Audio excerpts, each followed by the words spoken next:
And we're here. Hello. Back with more Rogue Trader. Let's see. What was the last fucking thing we were doing?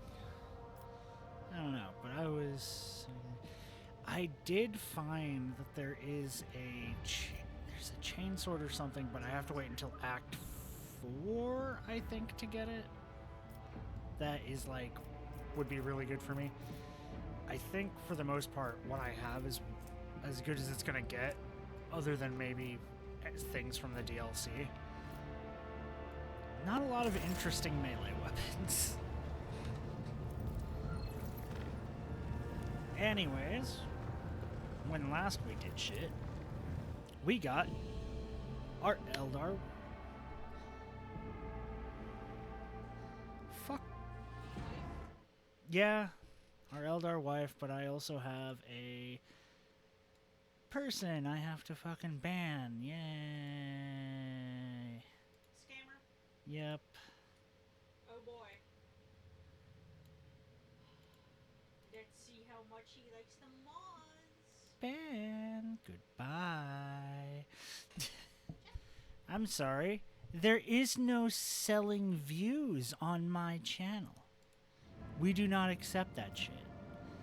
Okay, so we ran up there and we did Janice as early as we could.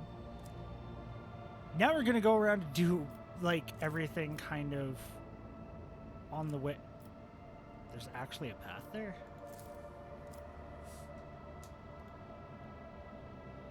The last time I've done this, I've never had an actual path to the Imperium, so we'll leave that alone for now. We'll see what happens. We're just going to go to these places and just do whatever side mission comes up. Scanning things, other stuff like that, because the DLC mission should trigger while we're doing this as well. Alright, I gotta talk to the one guy and be like, hey, so I want to show Assassin Lady like how we do things up top.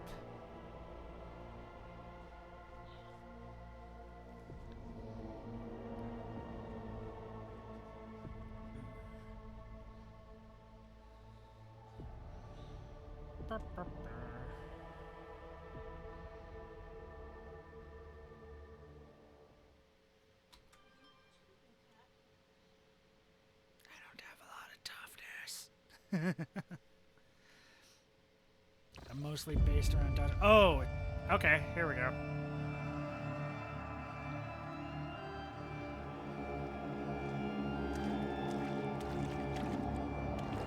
So it's the start of one of the DLC.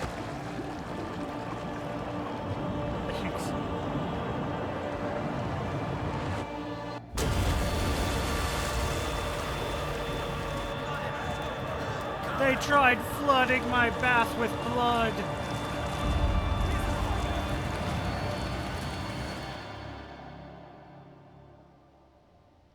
That wasn't even a chaos thing. That is like just real space amount of blood. That is like hundreds of people had to be. Sarbak, how could you have let this happen? An assassination attempt upon the rogue trader in his own chamber, right under the nose of your enforcers. A fierce growl rumbles deep in Abelard's throat. The Master of Arms radiates a grim fury. Her eyes are dark, her lips pursed. With a practiced hand, she removes the maul from her belt and offers it to you. An unforgivable error. I accept full responsibility and ask for due punishment.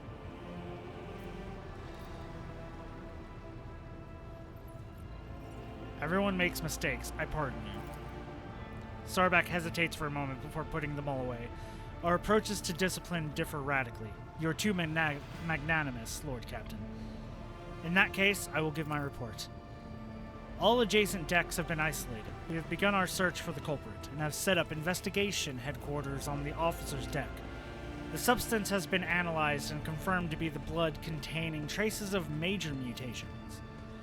While it possesses no risk of infection to your lordship, the very presence of such genetic aberration on board is a serious threat to the safety of the ship and must be addressed properly. Once word of this gets out, many among the crew will surely see it as a brazen challenge to your status as road trader. What genetic...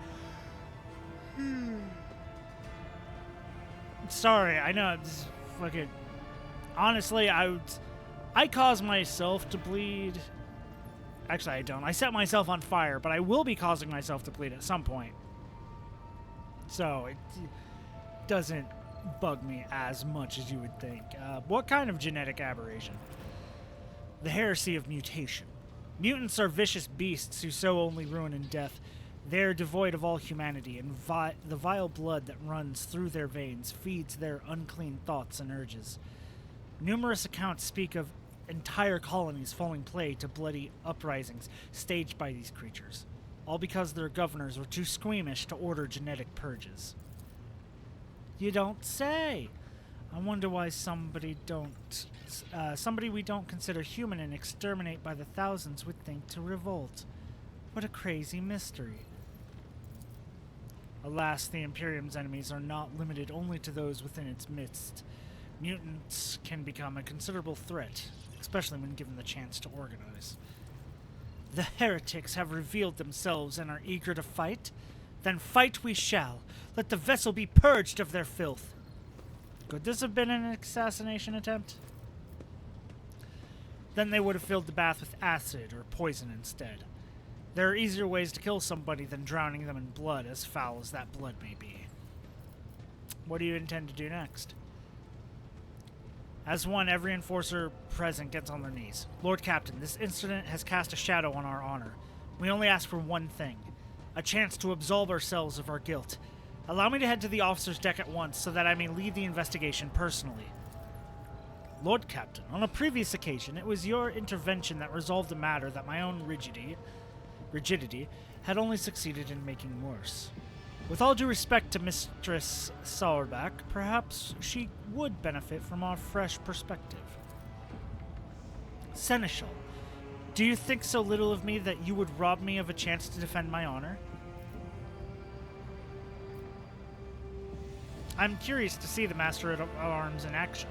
I will preside over the investigation. Of course, Lord Captain. I will arrange for an area befitting your status to be prepared on the officer's deck.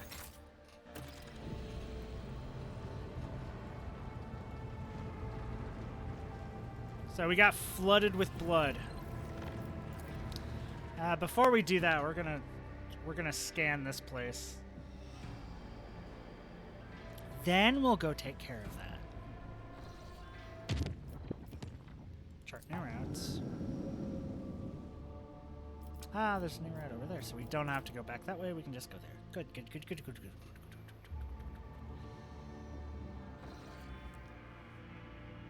Pirates! Oh, we're gonna have to take care of those.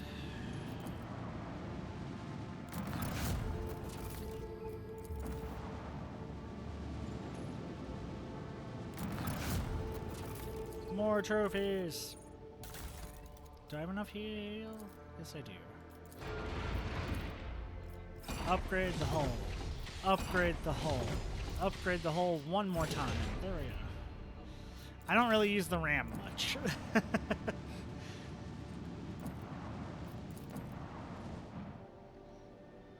Okay, before we do this, we're gonna get into a space fight.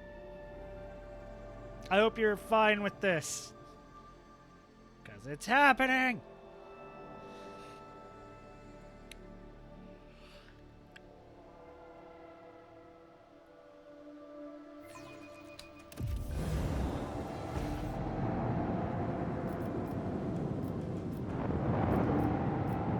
Three enemies and me.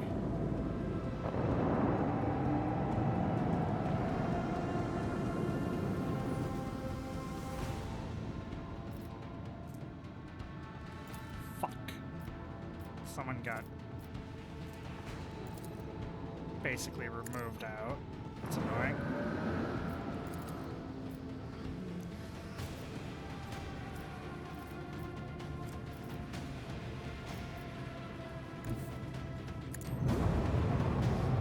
Forward slightly.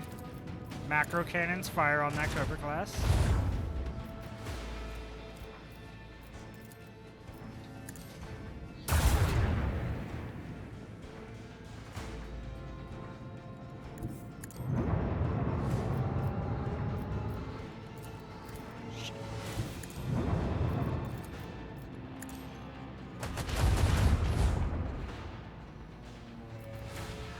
Son of a bitch. Okay.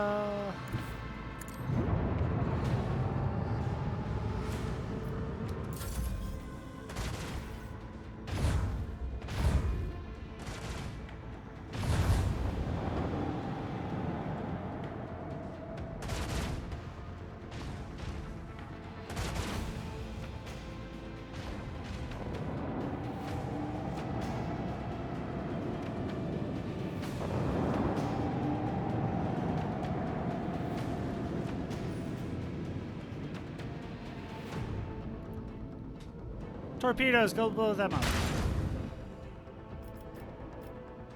Almost enough.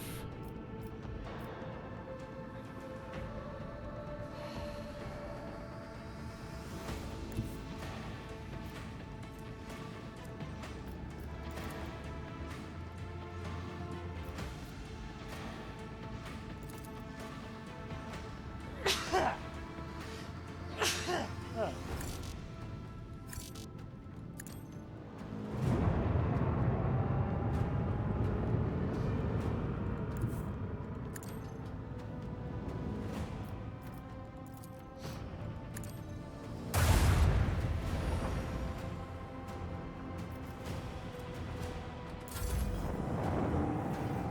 No, I'm not gonna let you get away. Get back here.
Haha.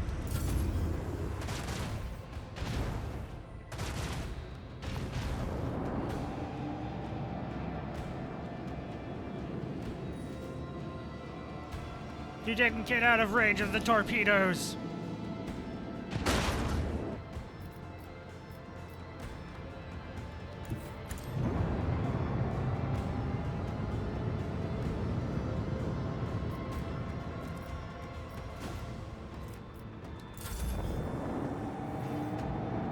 Oh yeah, they're trying to run. Because they're low on HP. Too bad they will not have the chance. I knew you were a great lord, Captain Shireen. I don't know why people weren't in their proper positions. Go ahead and repair. So posts. Warp channeler. Yes, there we go.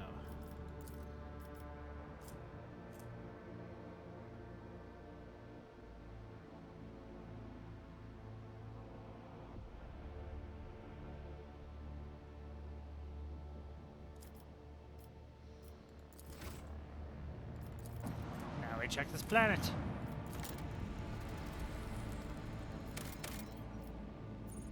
Ooh, 5 plasteel, yes. Put down extractor. Imperial cartographers and chroniclers know this place well. Long ago, the planet was a prosperous outpost capable of eclipsing even footfall. There used to be a Cyclopean tomb station on its orbit. the final resting place of Cornelius Soto, one of the discoverers of the Kronos Expanse. The tomb gave its name to the entire system. However, about 400 years ago, an unknown cosmic body rammed into the station, causing it to collapse onto the planet. Not only did the catastrophe kill the settlers, it also made the world uninhabitable for centuries. The crater formed by the station's impact can still be observed from orbit. Soto's tomb became a sepulchre for the entire planet. Stored places neither life nor loot, but knowing the nasty tricks that life can pull is a treasure in its own right. Yay! Absolutely jack shit. Wonderful. Great. I'm so glad we came here.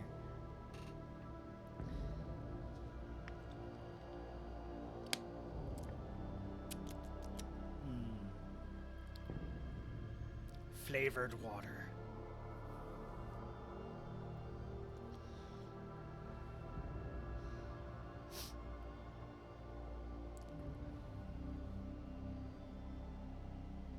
I have a lot less to say on the ship battle parts. I like them.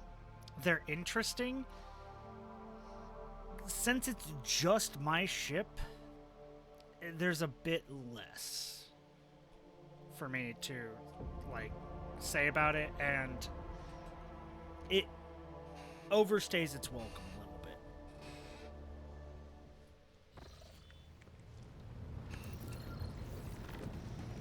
Okay, before we go to that place, Hi Factorum!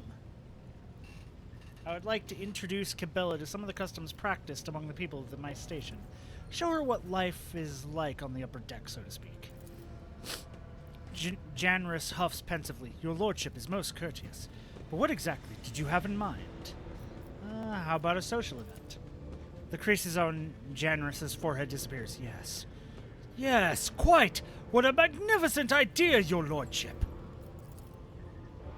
Janrus adjusts his frock coat and nods enigmatically. I will see what can be arranged. And do not worry for a single moment. I promise to find the most suitable approach. I will contact you the moment I have something to offer. And that'll be it. So get that set up.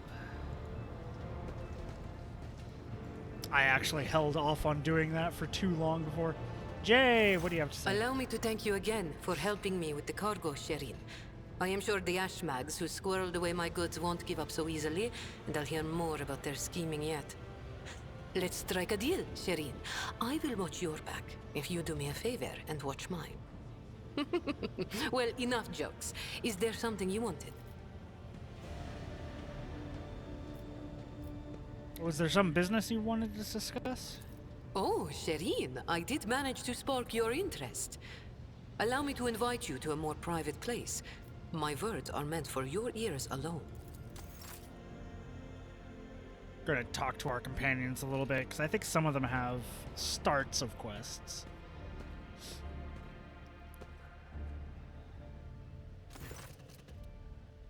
Cherie, the flickering light of dozens of candles play across Jay's face, making her small smile appear even more mysterious. Shireen, the Exalted One himself, brought us together the day you crossed Vladim's threshold. He led us to the cargo and gave his blessing for its return. Do you know what people on my world say when such things happen? What's gain is to be shared with your neighbor. She points at the containers in front of her, one containing a polished Eldari rifle, a rare model, and the other holds an ornate sword. The Wanderer's portents, definitely giving that to my sniper, and Bloodseeker's clave. This used to be one-handed, but now it's two-handed.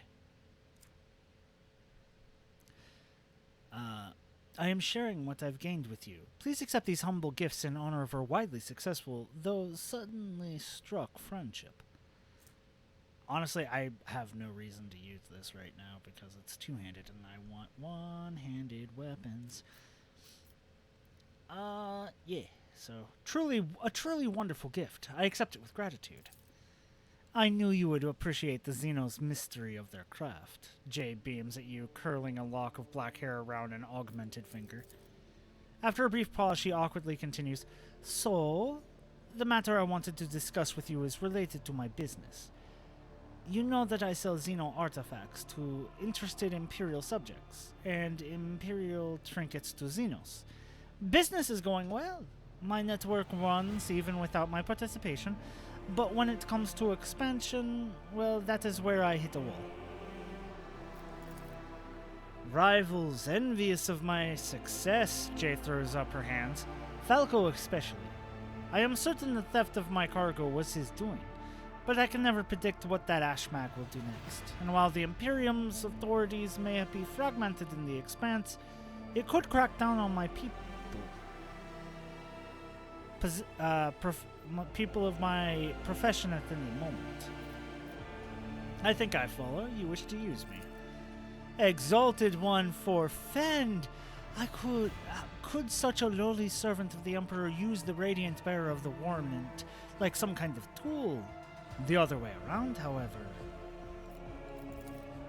If the rogue traitor put in a good word for me with the servants of the Adeptus Administratum, I could become an official trade representative of the Imperium.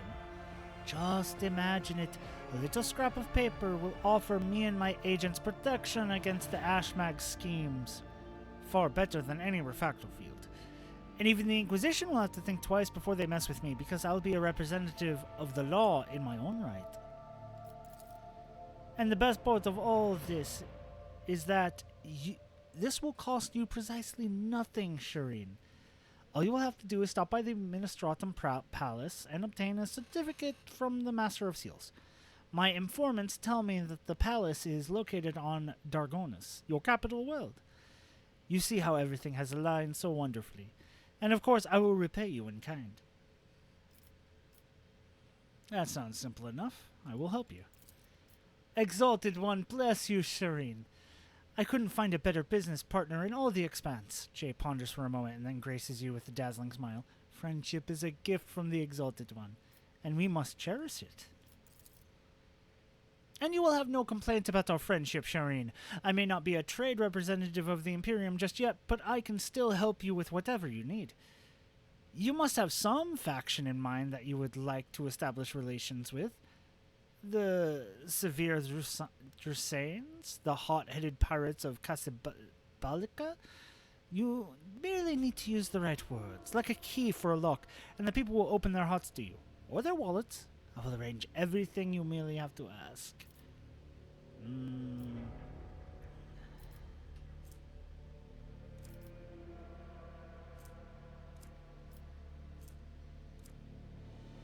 mean Casablanca.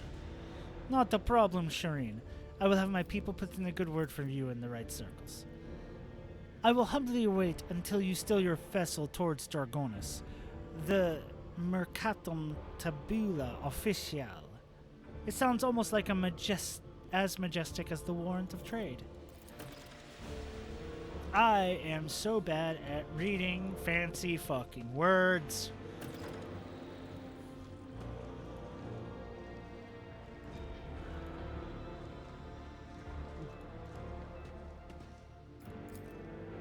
Fascinating, delicately smelling flower from the agri-world Janus is but one symbol of the rescue of the planet from the clutches of chaos worshippers. Yes.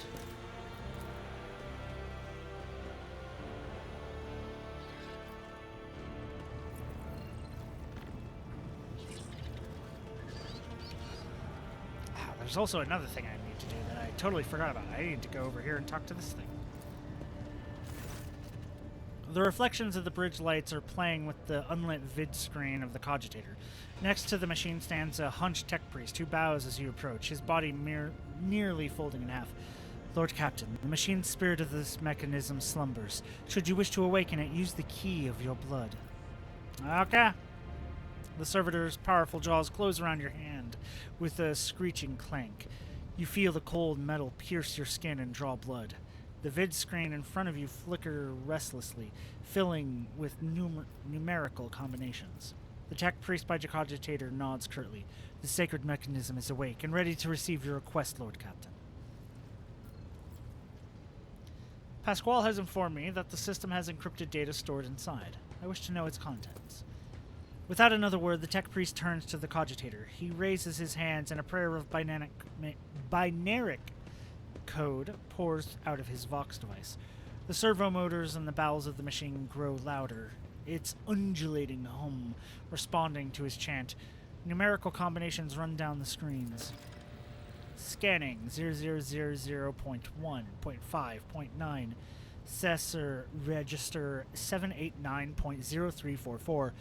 Rest initiated. Indent 10256. NOM OS operant response off. NOM OS operant response repo. NOM OS operant response off.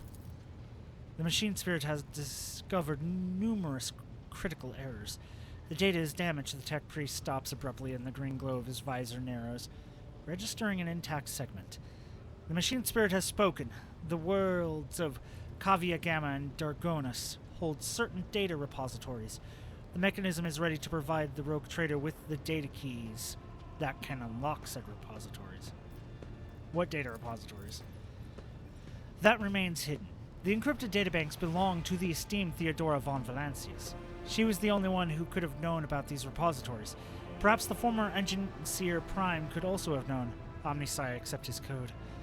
If I were to propose a hypothesis, it would be most prudent of a figure as eminent as a rogue trader to store her classified data in receptacles most secure. How do I accept these keys? The cogitator's vid screen blinks. Input NOM OS require resp. Data transmit act int 0987511482. The gracious machine spirit is willing to transfer the data keys to the head of the House von Valancius by means of an elect 2, a hypodermic tattoo augment. If you are ready to accept the keys, place your hand inside the servitor's mouth. Deep within the servitor's dark gullet, unseen burning hot needles pierce your wrist. But the sharp pain only lasts a moment. The elect 2 that has been planted inside your wrist should be enough to open the repository doors. I need to know what...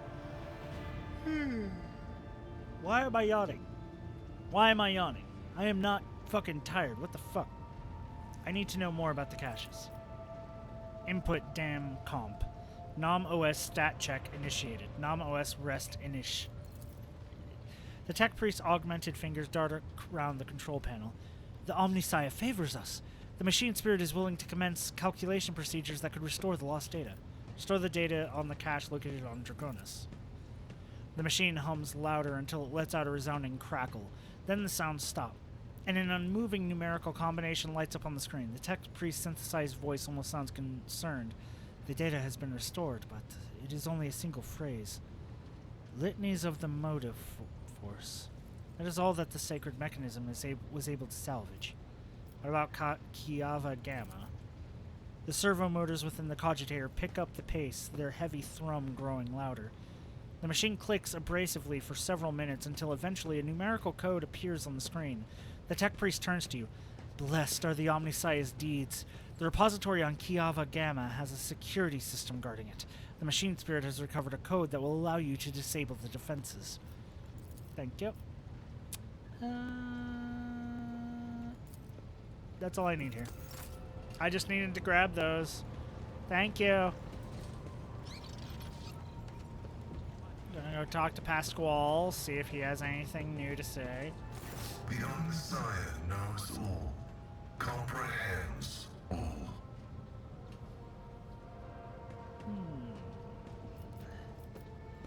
Want to know the truth about you. The request is approved. I did conceal certain information. I was a student of Archmagus Amanat, but I committed an act of betrayal after he deviated from sacred dogma. What did Armanat do? He fell into schism and challenged the sacred boundaries of knowledge. The blessed Amanat claimed the limits of what is permitted must be expanded, because by refusing to explore certain law, we find ourselves in contempt of the seventh universal law. Comprehension is the key to all things. Okay.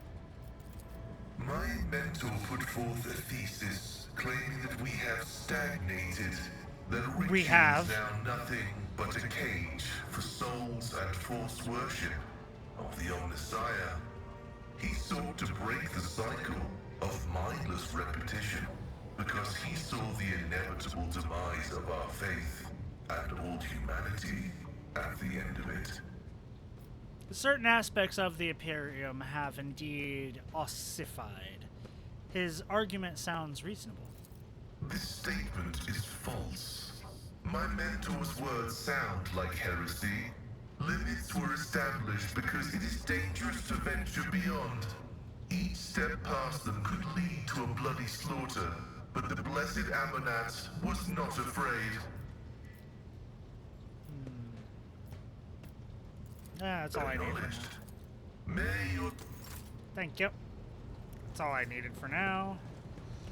Let's go see.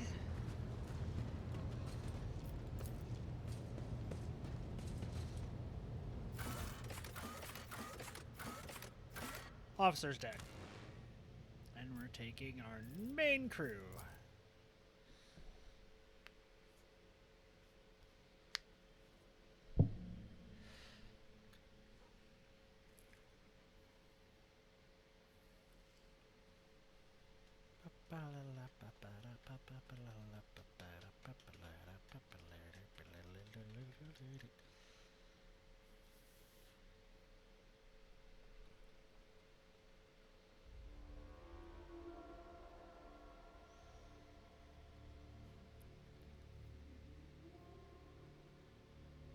This is all on a ship. Just think about it. This huge cathedral-like place is on a ship.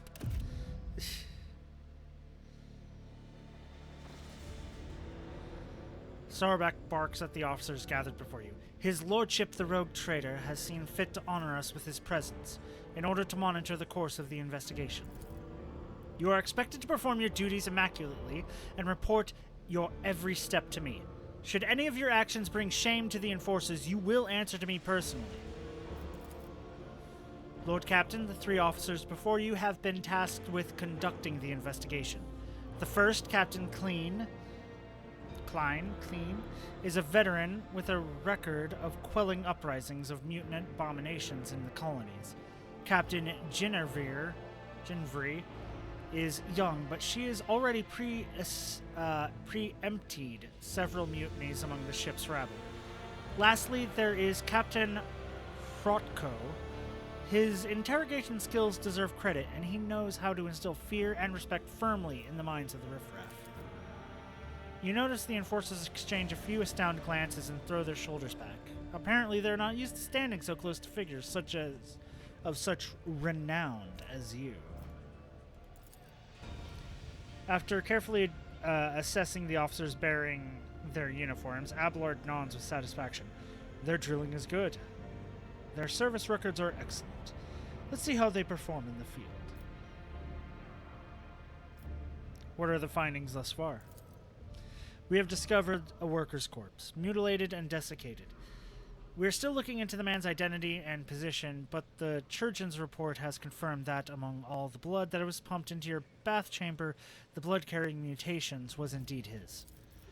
The workers from the nearby decks have all been checked for genetic aberration, but the mutations identified are all within the norm of laboring masses. They are being rounded up for interrogation as we speak.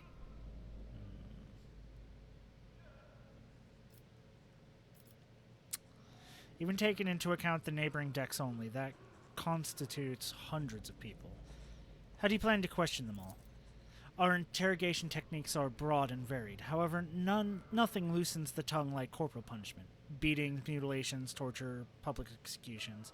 Sarback almost purrs as she lists the way of making people suffer. When combined with psychological pressure, such methods work wonders. An unfortunate necessity. Let us return to other matters. Indeed, Lord Captain. Most unfortunate, says the Master-at-Arms, a bloodthirsty smirk stealing across her face. Yeah, she's way more bloodthirsty than me. What do you propose we investigate first? Do you have any working theories? The mutants are plotting, Klein spits in disgust. They've been breeding like void rats, so they're getting cocky. Must have wanted to infect your lordship with their plague. It wasn't an attempt on the Lord Captain's life. It was a threat. The rabble are planning a revolt, so they're trying to terrorize us. Soon you will drown in blood. Insurgents pride themselves on such metaphors. Meanwhile, Captain Hrotko is convinced that it was the work of Vortiver's surviving cultists. However, I believe this is to be a warning rather than a threat. We need to establish who's trying to warn us and of what. Interesting hypotheses. But I doubt it is that simple. Mr. Sauerbach, grant me access to the investigative files. I have my own thoughts on what is going on here. Fucking alarm.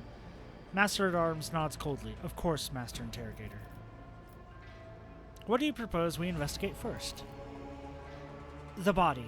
Once we have ascertained the dead man's identity, we will be able to locate his associates and narrow down the number of suspects. Captain Klein is in charge of examining the corpse. Yes, Your Lordship. I'm almost done with my report. As soon as it's ready, I'll deliver it to you. Then let us begin. While we wait for Klein to report back, please enjoy the refreshments that have been prepared for you, Lord Captain.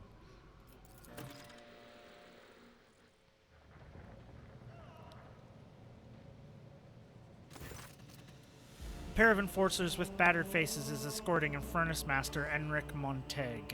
His lip is busted, his knuckles are grazed and covered with blood, and there's a chewed-up low stick between his teeth. One of the enforcers drones nasally. We apprehended him while he was trying to break through to the detained rabble. Got into a scuffle. We barely managed to restrain the troublemaker. He demanded an audience with you, Mr. Sauerbach. Master-at-Arms and the enforcers released their prisoner.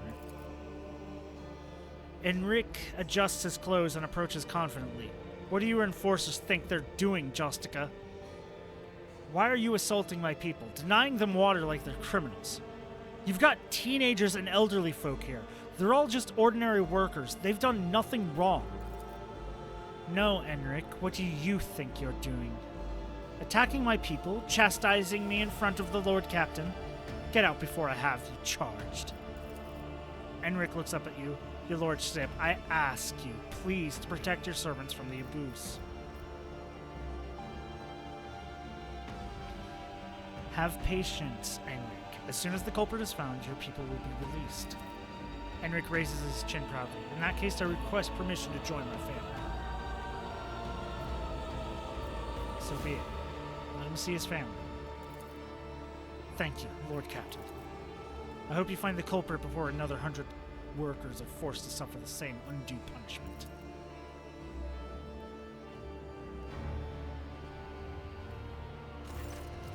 Captain Klein snaps to attention. Identifying the victim has proven impossible. His face has been smashed in and his body is badly maimed. There are too many wounds to determine the exact cause of death, but presumably he died after the killer slit his throat. That's how they drained his blood. No external signs of mutation were found. In other words, we have nothing. Klein, this isn't a report, it's a declaration of our incompetence before the Lord Captain. You will keep digging around inside that corpse until you have produced some results. Study their faces. Genevieve looks at Klein with sympathy. She clearly cares about him, but does not wish to trample on her comrade's honor with words of comfort. Hrotko regards Klein with a contemptuous smirk while Klein scowls back at him. So we want to send Genevieve with Klein. No external signs of mutation, you say. What about internal signs? Performing an autopsy was inadvisable due to the danger of contaminating the area with genetic aberration. You see a flash of genuine horror in Klein's eyes before his gaze turns glassy. You've seen that look before in the eyes of other veterans. It's the expression of someone reliving painful memories that have left deep scars. They cannot hope to overcome such trauma on their own. They would need help, or a partner, or perhaps some strong emotional stimuli.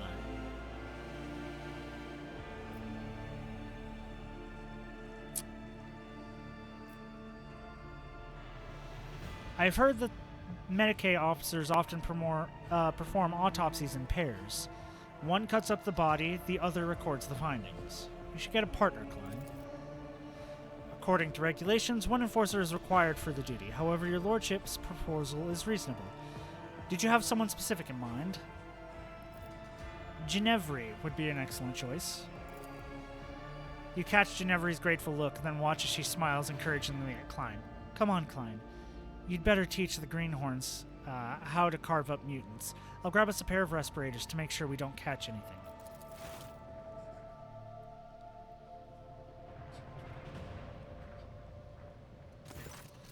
Klein is up to his elbows in blood, his eyes flaring defiantly. I've examined the filth inside and out. Its innards are a genetic nightmare. It's a bag of corruption wrapped in human skin. Extra organs, scales, atrophied and grown limbs, but that's not what's important. The body was disfigured posthumously after he died. They killed the mutant with surgical precision before opening his throat and draining his blood. It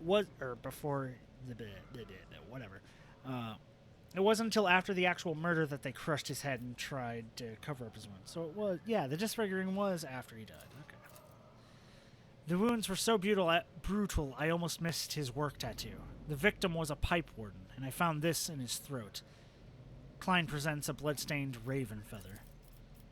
A certain legend springs to your mind, one involving Saint Quirine, who was granted a portent of enemies hiding among the faithful.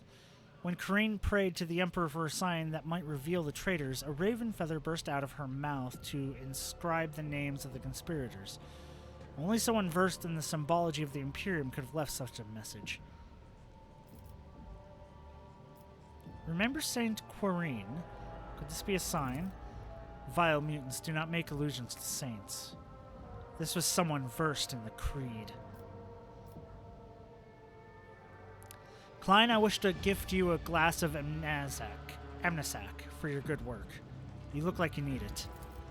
Klein accepts the glass and downs it instantly. Evidently, he is in no state to savor the bouquet and taste of the fine drink you have offered him. Understandable. So, what tattoo? What do pipe wardens have to do with anything? The pipe wardens are a worker clan that services the ship's sewer systems. The tattoo indicates the worker's status and personal number. This one was SP24601, Senior Pipe Warden. What's our next step? We should run the victim's identification number through the master work log cogitator. If its machine spirit favors us, we'll be able to narrow down the number of suspects. Ginevri, this is your area.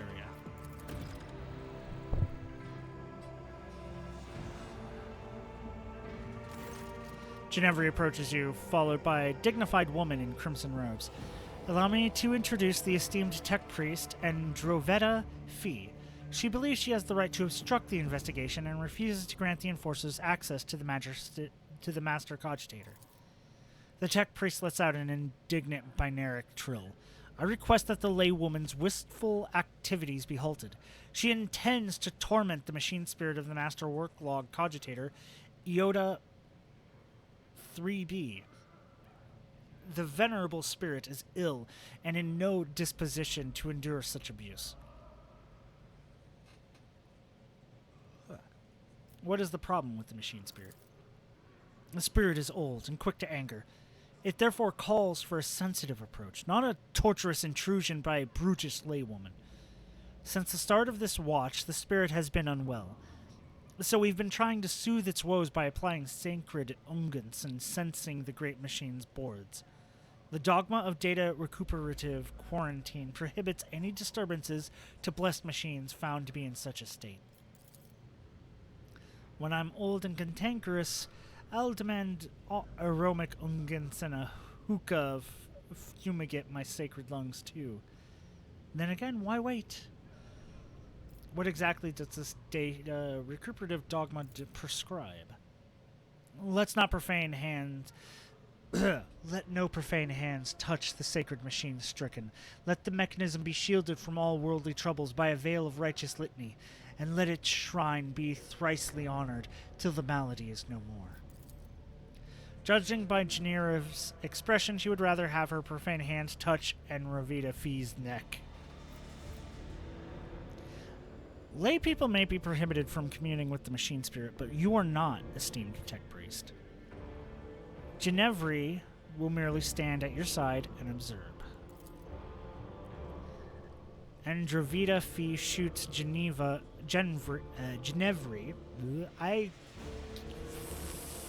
I am bad with names. A sidelong glance. Very well, I shall disturb the spirit, but I demand that the laywoman shall respect and do as she is told.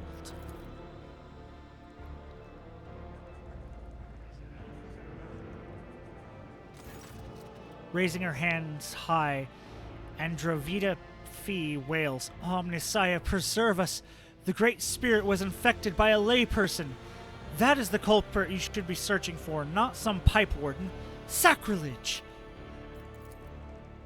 Registering a Category 3 act of sacrilege resulting in a Category Epsilon Quadro transgressive scenario.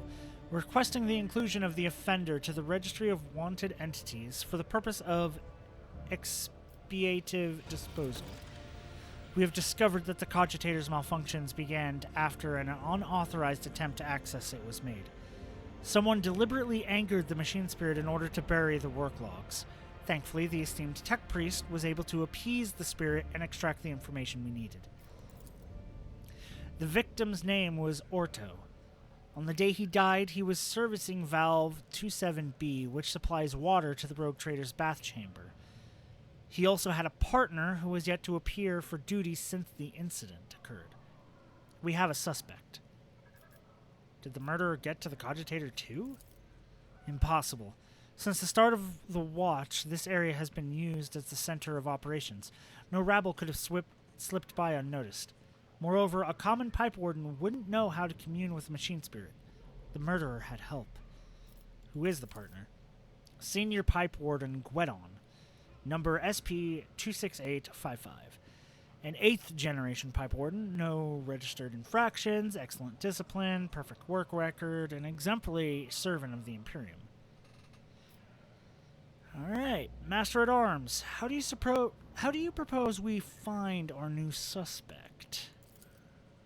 Before Sarbak can respond, Hrotko cuts in. Your lordship, there was a man named Gwedon among the rabble waiting to be interrogated.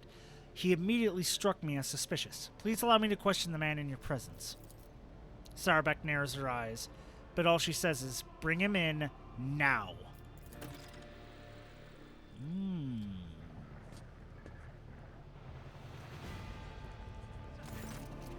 Before you stands a gaunt man in work clothes. His face is swollen from the bruises, and several of his fingers are broken and sticking out at odd angles. He stares vacantly into the distance with watery eyes. Start talking, you miserable wretch! You tried to kill the Lord Captain, didn't you? Roto grabs the worker by the lapels. Gwedon's coat flies open, revealing crude occult symbols painted all over his body. What's this? Heretical brands? Cultist scum? Gwedon yells, baring what remains of his teeth. Yes, it was me! I tried to put a curse on the Lord Captain. I killed my partner in a wicked ritual, rubbed elbows with them demons, consorted with them, all to carry out a dark plot to doom the Lord Captain for the glory of my almighty master, he bursts out in a fit of hysterical, theatrical cackling. We have ourselves a model cultist here. There is a ritual, a curse, and a plot. He even consorted with them demons. How kind of him to confess to all of that immediately. Yeah, that's what I was thinking. His words. He's trying to paint them over with fake garish hues, but his abject horror carries with it too much black and gray. What does he hope to accomplish with this? He has admitted to everything, the vermin.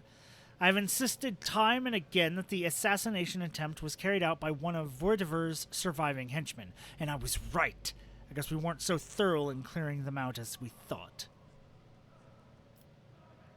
Assess the enforcer's reaction to the confession. Hrotko looks proud and self-important. Genevri is biting her nail as if hesitant to say anything. Sarbak is observing the worker in silence, apparently sunk deep in thought. Meanwhile, Klein merely stands still with a distrustful grimace on his face. Other than Hrotko, no one here seems to believe that you were looking at the real culprit.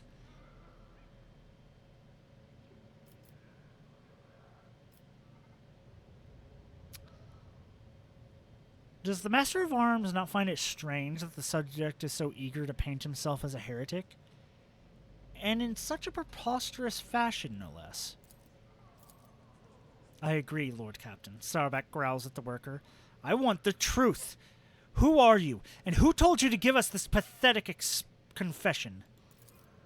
The man blanches and starts bawling. He gives up on his sinister theatrics and baubles in a voice of a common worker. Forgive me, your lordship. I'm not Gwenon. I'm not a heretic. Yart's my name.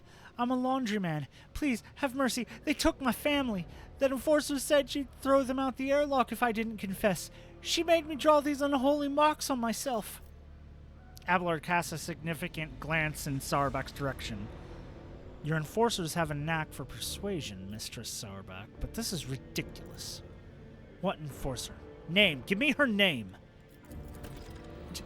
Ginevri. Her name was Ginevri. What? I swear that I have not... Ginevri? The steely edge in Sauerback's voice causes everyone present to freeze, but you also hear a note of bewilderment. We will deal with her later. I will handle the search of Gwenon myself. Lord Captain, would you have us execute this daemon worshipper? Execute. Truly no word sounds sweeter to this monk-eye's ears. Spare the man. Watch off those heretical symbols and let him rejoin his family. It will be done. There's no cause for alarm, Lord Captain. This conspirator may have been a fake, but now it is only a matter of time before we find the real culprit.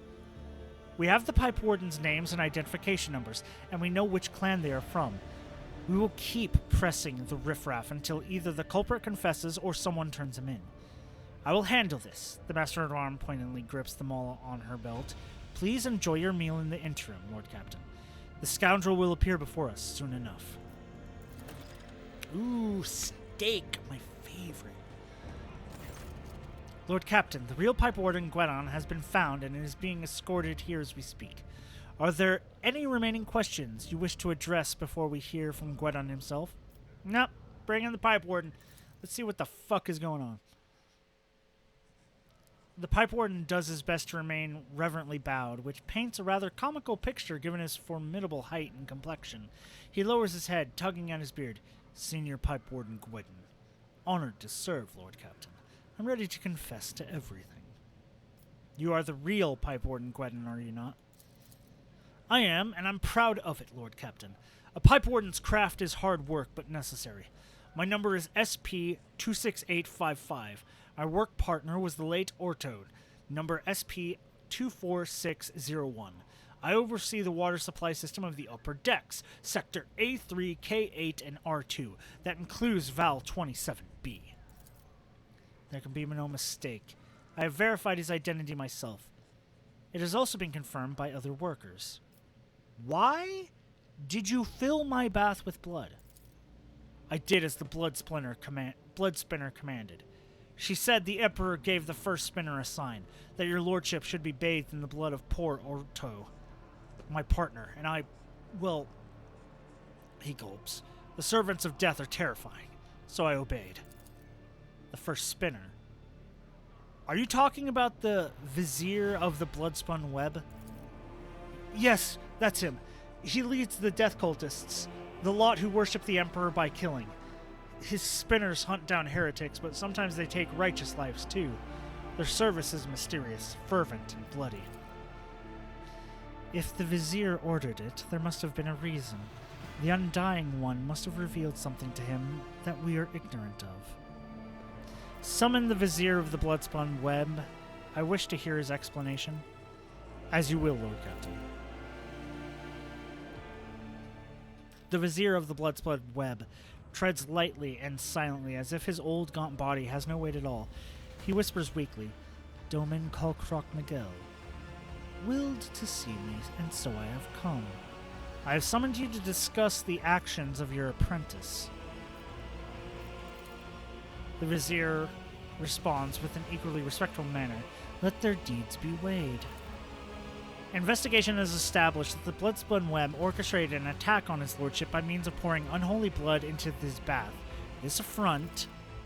The old man's murmur drowns out Sarbeck's relentless voice. Domin Kolkrok Nagel knows the truth. So it was done, for so I did will.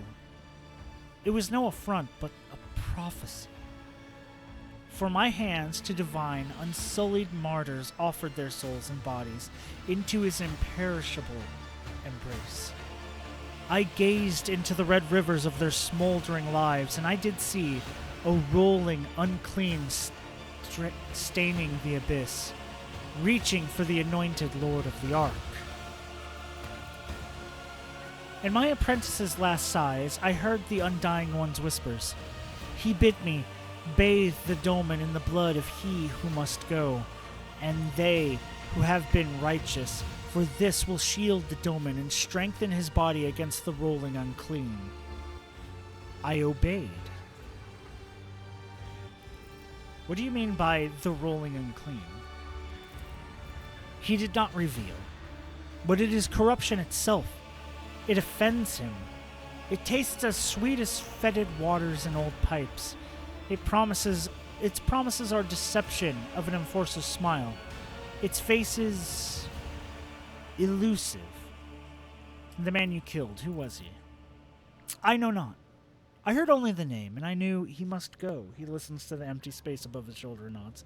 Yes, we need no more knowledge than that. Cabela, did you know about this? When I saw the wounds made by the hand of a fellow believer, I guessed. But the Vizier chose not to warn you, and so it was not my place to do so either. If there had been a plot against you, and the knife aimed at you, I would have given you some sign. But the Vizier means you no harm. He is your servant. Where the other subject's threads are clear and straight, his lie in the shadows of hints and secret. Trust him as I do. Do you claim that you did it because the God Emperor willed it so? I speak, move, and draw breath because he wills so. I defy not the Undying One, neither in death that gives and takes, nor in my living existence. Asking if your vision could have been false is probably going to piss him off, so... Master-at-Arms, are you convinced we have found the culprits?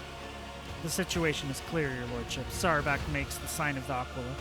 The Emperor has sent us a portent. The protector of mankind guides the hand of his holy servants to guard us and ward us of hidden threats. God, Emperor, I thank thee for protecting us, even though there are instruments of your protection whose purity and holiness I may never understand. Kalkarak Nagel, regardless of how regularly you kneel before an altar, I advise you to take this warning seriously. If I am correct in my suspicions about what is transpiring here, and I pray to the throne that I am not, then you can indeed consider this incident a sign that the Emperor is watching over you and this ship.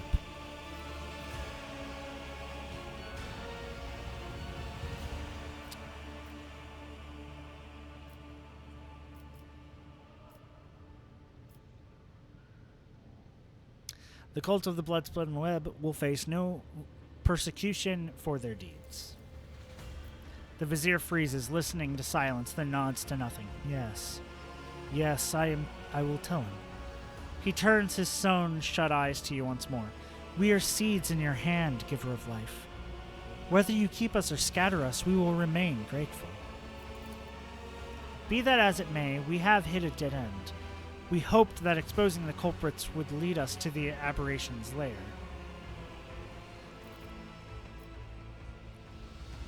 Let the blood-spun web find the mutants breeding in my ship. But no spinner or brave warrior from the Doman's circle can find the roots of the unclean, for it can appear as human and act as human. Only its thoughts betray its vile nature. Only its thoughts are never human. Whis. Anxious silence falls the moment Sarvak says this one word. She narrows her eyes. Is it unclean thoughts we need to find? Very well. Let Whis find them. He knows how, no matter how badly he wishes that the rest of us forgot about it. Veni Zachary is a fearsome hunter. When he hunts, the flagship wails. When he thinks, my teeth crake, and I can feel pain as if I am young again. But his power is great indeed. He can hunt down our prey.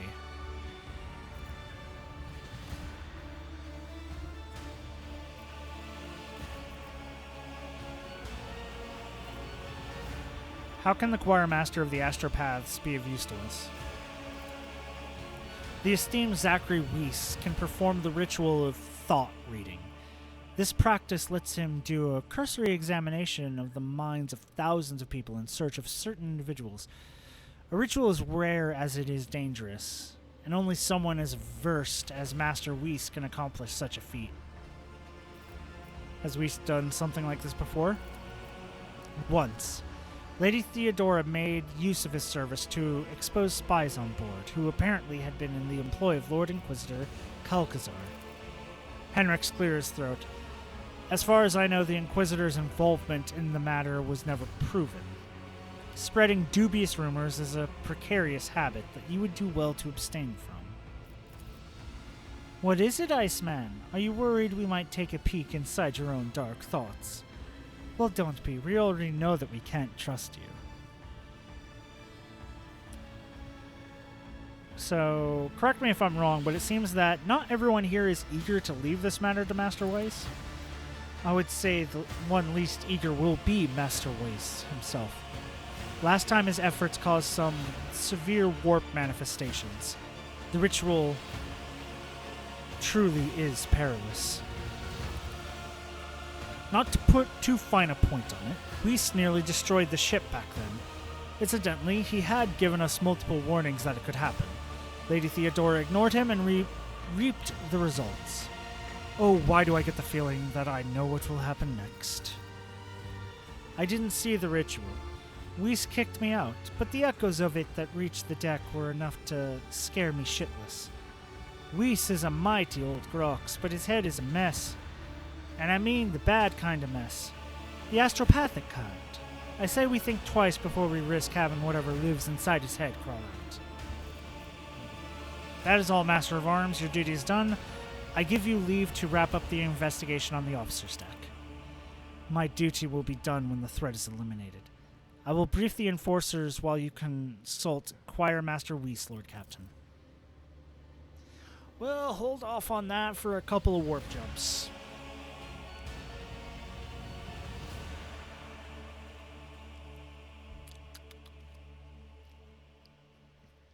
I'm bad at remembering how I do people's voices.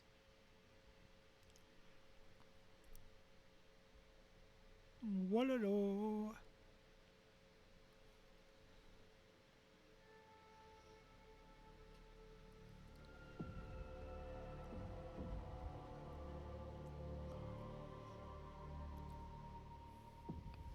I hope everyone's doing good. I hope anybody watching is doing good. I hope your lives are going well. I hope everything's fine.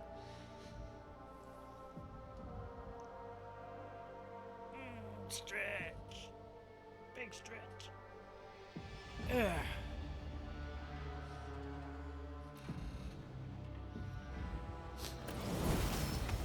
We gotta level up. Woo!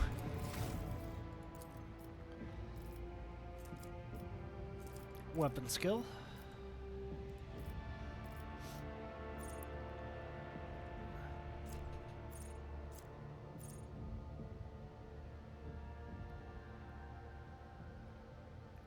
I could take Anatomy Expert.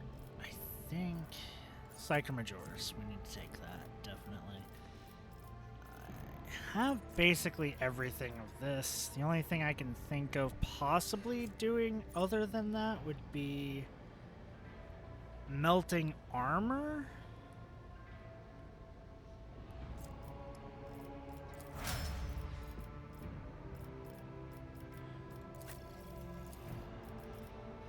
Ballistic skill.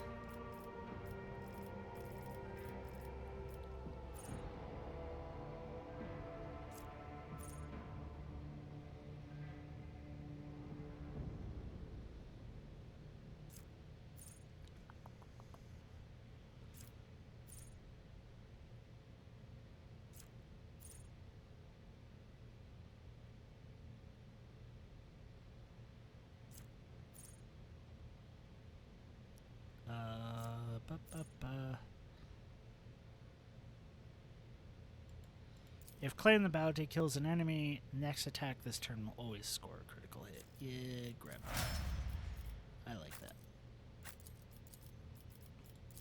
very useful. Always ready to start with 2 stacks of that, and then ballistic skill. More versatility is always good, just something simple for this one. Weapon skill.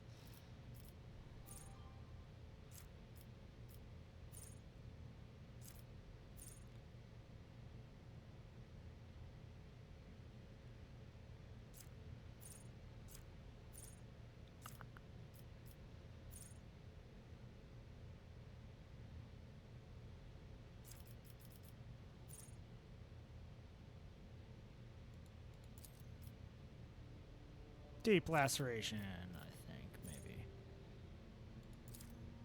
Does it hurt? Deep laceration.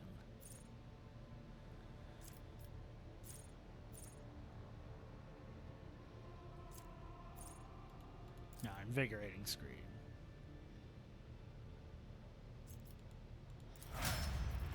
To help, just heal her up.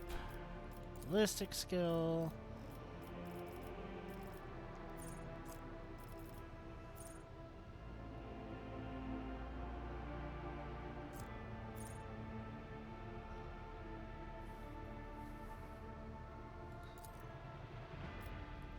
Better critical hit chance for everybody.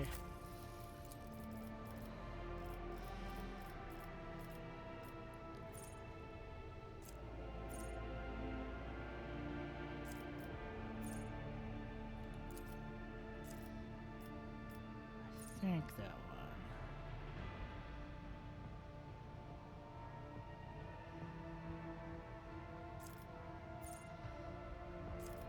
Or unblinking stare.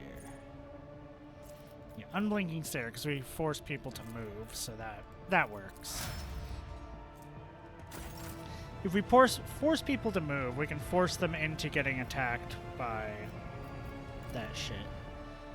So that's good to have. That is good to have. Nope, wrong button. This is the button I need.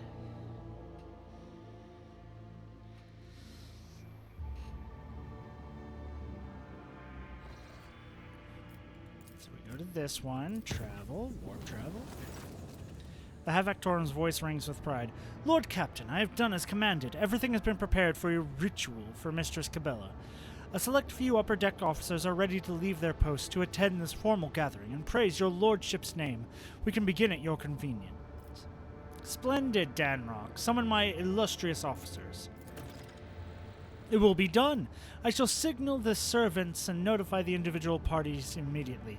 Let us demonstrate to Mistress Cabela just how strong our vessel's spirit of camaraderie truly is. Chart new routes. No new routes were charted, but we did get another navigator's insight. Good. We are gonna do this! Side quest shit!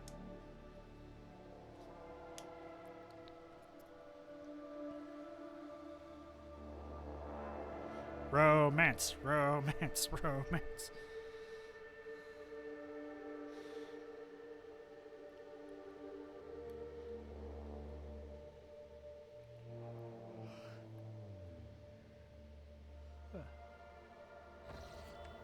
Why do I keep fucking yawning?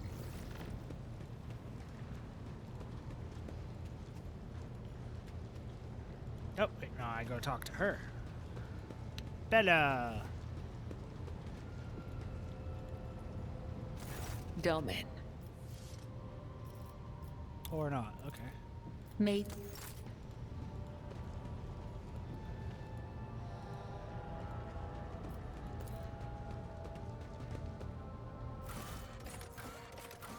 Officer's deck.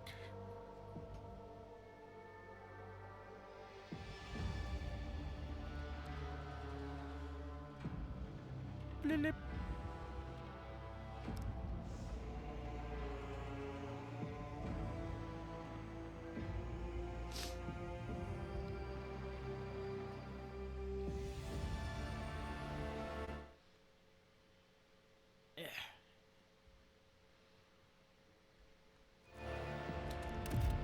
Let's fucking go.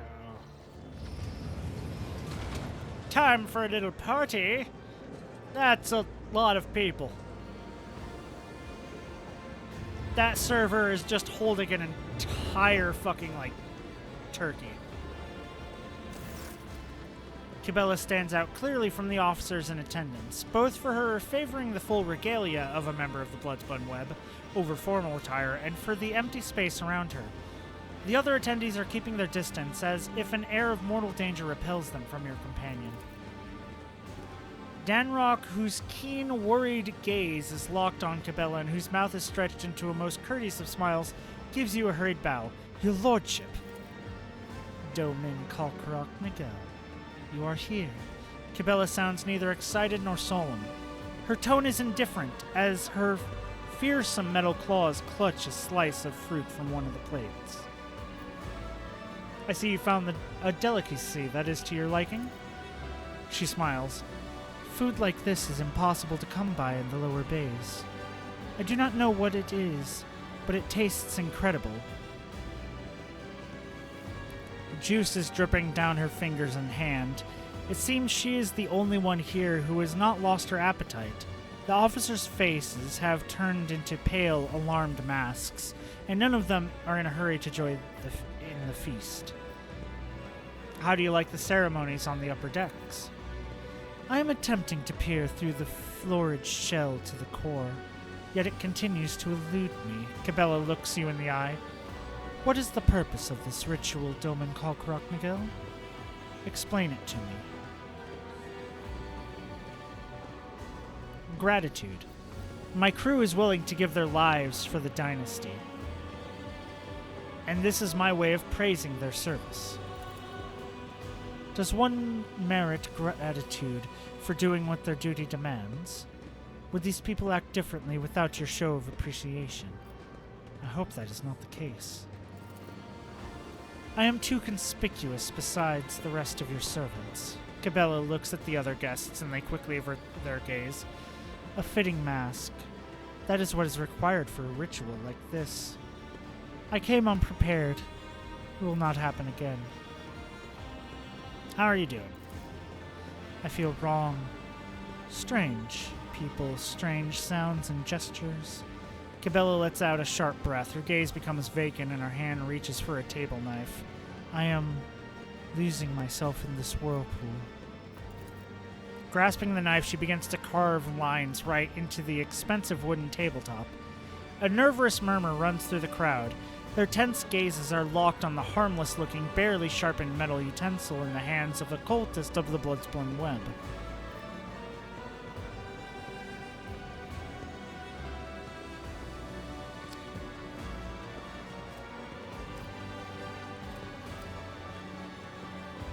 Could it be that someone here finds the conduct of the Lord Captain's guests disturbing? Your words diffuse the fearful attention focused on Cabela, as a strike cruiser scatters a raider squadron. The officers stop staring at your intimidating companion. Cabela glances at the maze she has inscribed in signs. Sighs. Whenever I lose my thread, whenever I am forced astray by the outside world, I return to the labyrinth. It has all the answers. My meditation helps. In finding my way out, I regain myself and praise the righteousness of serving the Undying One.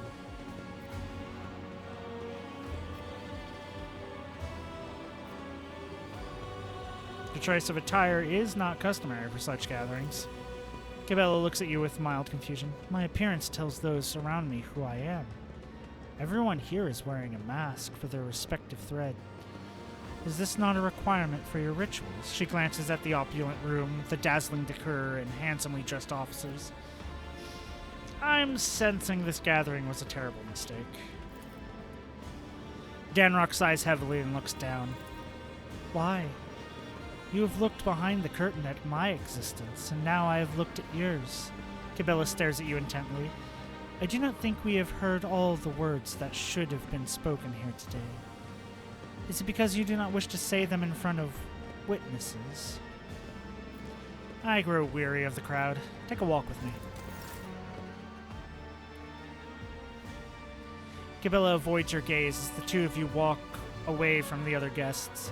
She seems calm, but the slight tremble running down her right hand betrays her agitation. Once you're alone, she looks straight at you. I have discerned what you are doing here, and I know that your calling it a ritual was a ruse. True rituals are constant, immutable, like the cycles of the cooling machines in the ship's bowels or the shifts of the bay's servants. This was spontaneous, something you were prepared just for me, and then you stayed at my side the entire time. Now here you are, granting me yet another request. Why is it? Why is that? I've come to value your company. Her eyes widen slightly. So that's how it is, Domin Kalkarok Miguel. She suddenly looks away. A smile touches her lips. When you asked me if I wanted to look at the rituals of your world, I was not entirely candid with my answer. Yes, to see the Domin's world is a priceless gift, but what I truly wished was to see it with you. She gives you a searching look, narrowing her eyes. What do you think, Domin Kalkarok Miguel? Has your blade failed you?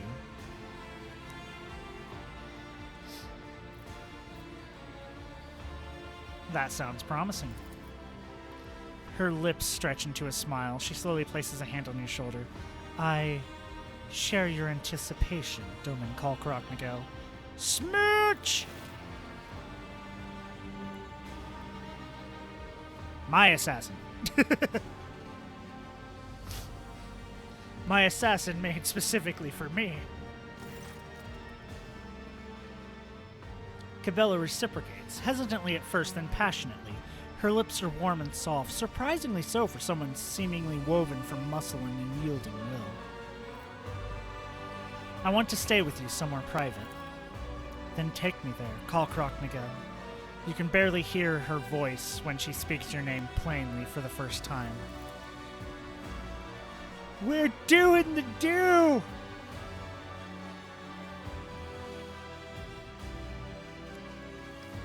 We did the hanky-panky with an assassin. Let's go!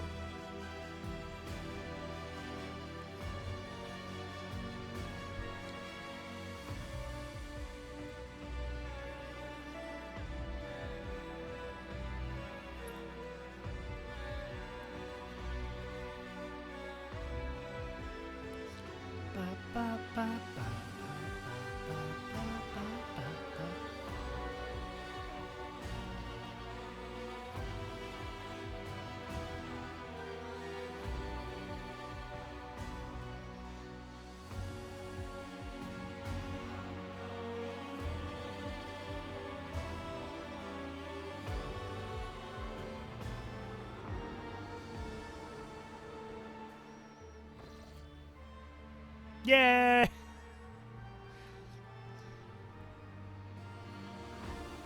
You are different in intimacy from what I expected. I am discovering new sides to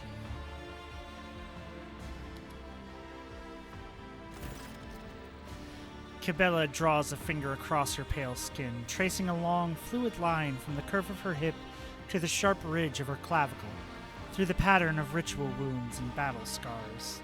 That's my bedroom!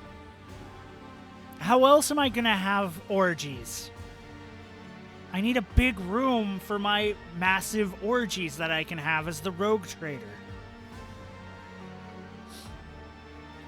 We have gained knowledge of one another, Kalkarok Miguel. Through the revelation of the flesh, we have spun a stronger spiritual bond between us. Do you feel it?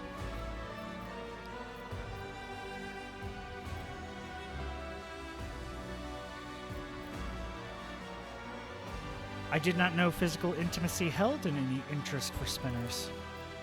The blood-spun web does not encourage the pleasure of the flesh, but nor does it forbid them. A spinner is free to enjoy carnal love, but what draws them to it is usually curiosity rather than passion, or a special feeling, a sacred feeling that must not be sacrificed to excesses. We certainly have become closer. This pleases me. Orgies, you say? Jots it down in the Inquisition notebook. Hey, hey, hey. Orgies aren't necessarily bad.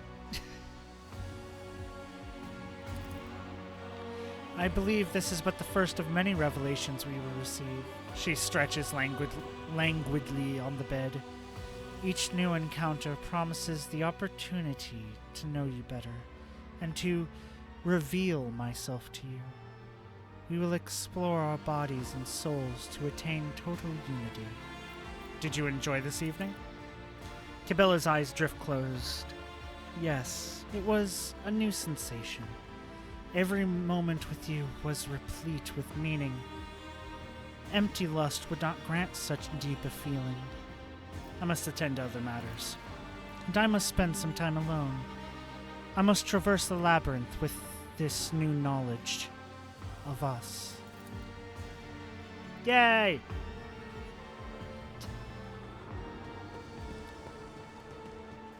I am hoping that gained me XP. Yeah, we just did the do with our first companion. The others are gonna take a while longer, I think.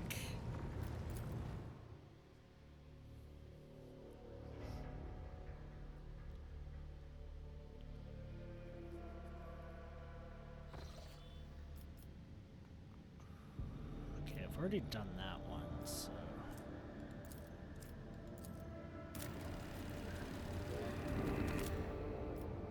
Make that better. The bridge is thrumming with the sounds of endless officer reports, the hum of ancient mechanism, and the buzz of servo engines. Among the usual servants bustling to and fro, the Lord Captain notices a flash of flame-red hair. Flame-red hair?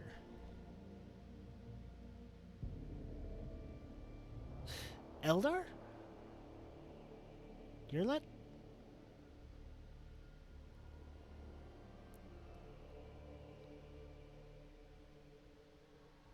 I think she's the only one that has flame red hair.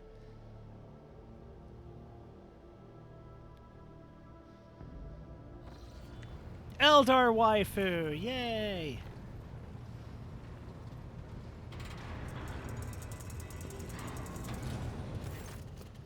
You posed a question to me not long ago, Ellen Talk, and now I am here to present you with my answer. With fluid grace, Yurlit emerges from the shadows of the captain's bridge. Her face seems to glow under the lumen light, her expression slightly more pensive than usual. You have my complete attention. Then listen closely to my answer, Alan Talk. You may struggle to comprehend what it is to be said, being accustomed to revealing in your own might and skewing the world to suit yourself. Pitch your understanding not towards my words, but to the sense that lies hidden in the shade of their sounds. Yurlit half-closed eyes, her words unfurling slowly and melodically.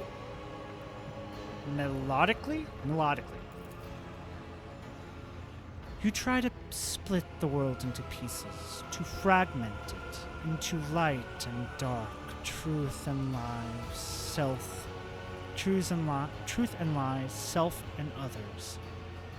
But I see the world as a single whole, and in this lies its simplicity and complexity.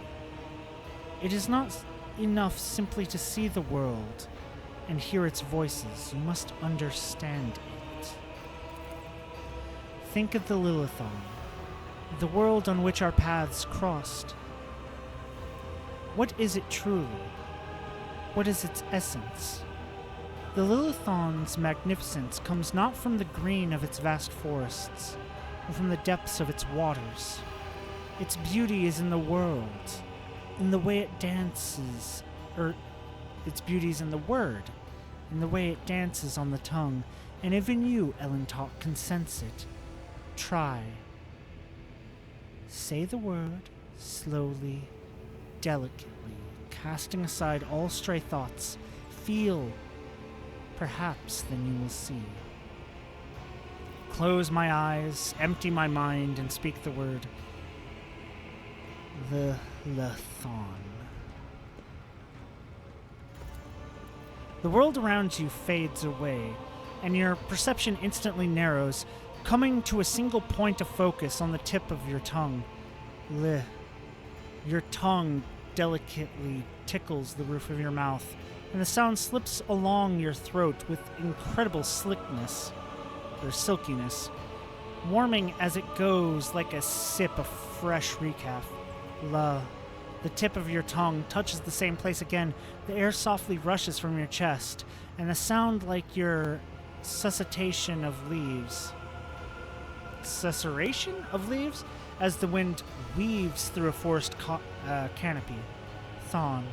Your tongue taps your front teeth, and a gentle vibration spreads through your body, sending a shiver along your spine. Guarded interest gleams in your lit eyes when your gaze meets again. I think I am beginning to understand. If your words are sincere, Ellen Talk, then you are capable of seeing more than you do now. Instead of the lifeless clamor of monstrous mechanisms, the roar of engines, and the discordant voices of your followers, I hear and attend to silence. It arises in moments of spiritual serenity, and in the stillness we become witness to the transformations of our own inner world. Monkai lives pass so swiftly. You rush through them for the sake of a chosen goal, but thoughts of transience and loss frighten you. And so you drive such thoughts away and drown yourselves in the daily tumult. But it is from fleeting moments which enter our lives and quickly vanish from them that the soul's fortress grows. A moment's blooming, an hour's wilting. The splendor of each lie in its ephemerality. So too the memories of those who have left our side and no longer walk the path with us. And in you, Ellen Talk, I see much more than just another Monkai. A true essence lies in your will, which is capable of changing the world around you and within you. It lies in your ability to create and to understand your creation, and in your ability to destroy. It lies in what your kin's mind cannot grasp, what their primitive sight cannot behold. But I can see it. I never expected to hear you say such things in reference to me. I am but speaking the truth, Ellen Talk. However, I ask you not to make the mistake typical of your kind. My words contain no insinuation nor any call for you to act. Your soul shines brightly in this world. I see you, and this will never change. That is all. Thank you for telling me how you see the world. And what do you make of it, Ellen Talk? How differently do you see the world?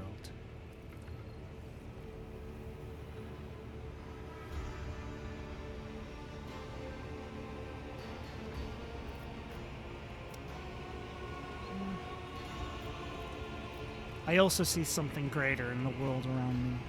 Something deeper than the outer guise of things. And what does that mean? Yearlet asks, with all her attention focused on your words.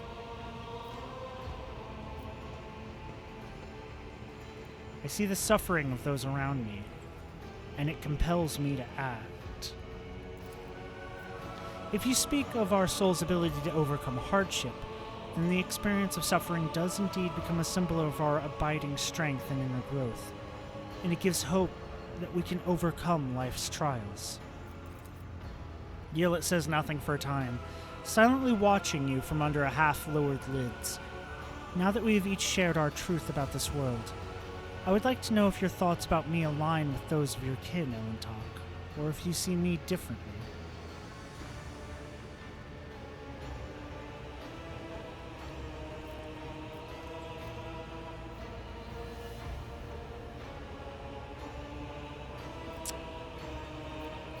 Don't say that. Don't say that. Don't say that. See you as an intelligent, highly dangerous being, an ally present. That works, but that's not what I'm going to go for. Your appeal is unusual. It springs from my evoking disquiet and a craving to know what is hidden from my eyes. I don't like that one, but to me you are a foreign yet beguiling world, Juliet. I hope that one day I will come to know you, and on that day my own world will become much deeper. Yurlik goes still and looks at you intently as if seeing you for the first time. It seems there are many facets of your soul that I have not considered, Elentok. Interesting. I accept your answer, and thank you for speaking with me. This is the first conversation on board this vessel that has truly brought serenity and joy to my soul. Oh, by the way, wrong button. By the way, I have a weapon for you that we got. Wanderer's Portent. It only has Deadeye Shot, but if you get a critical attack, you get an additional attack this turn. If you get a critical hit. Which is good.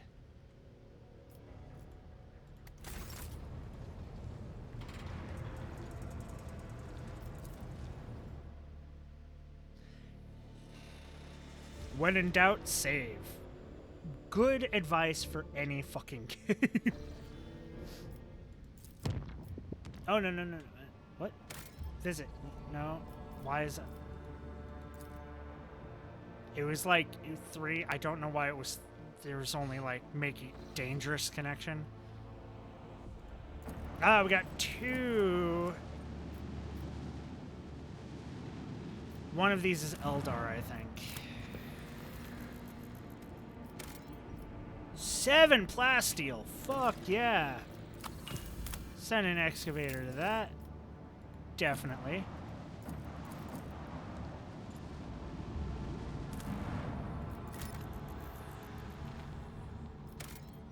Nothing there.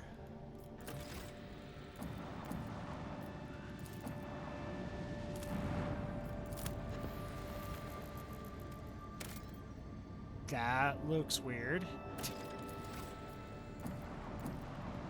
Skip around these enemies for now. Go to the planet. Nope. It forced us to go to the enemy.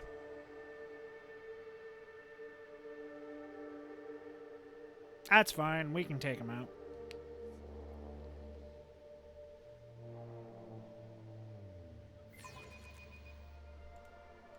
Enemy contact! All hands make ready to unleash our fury! There are 2 Eldari ships. They're going to be throwing out torpedoes. Yep, I know about torpedoes.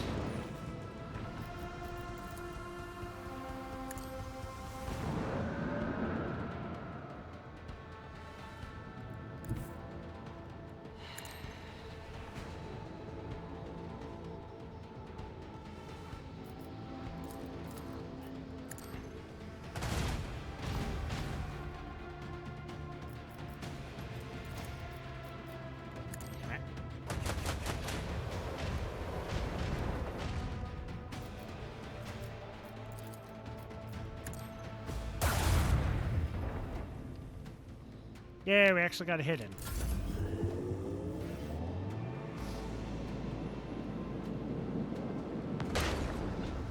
That was a no. You asshole! You hit my torpedoes with your torpedoes?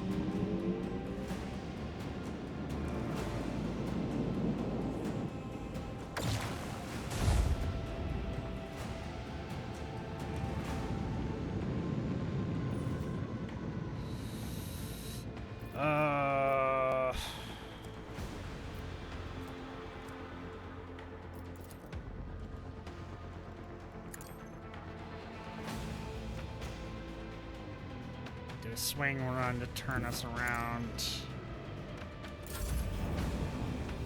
We weren't within range of anyone, so. You bastards! I can throw out torpedoes and kind of bait your torpedoes into my torpedoes again. We can do that.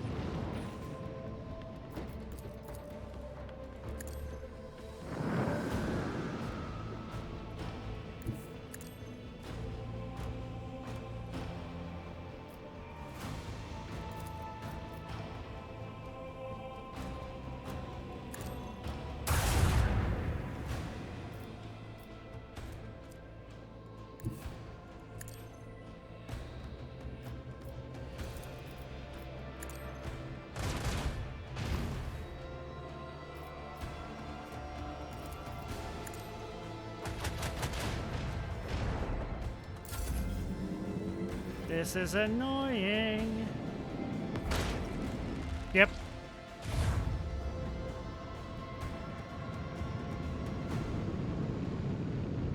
Eldari ships have way too much fucking movement range.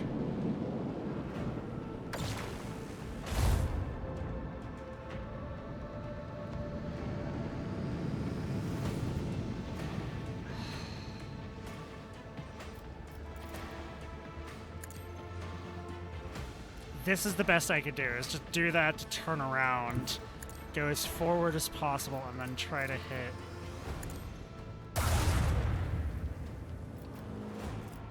And then I can't hit anyone else. You bastards!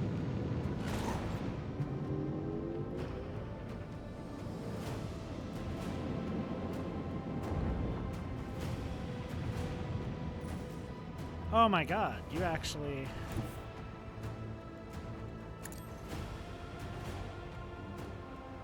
came somewhat close to where I needed you to go.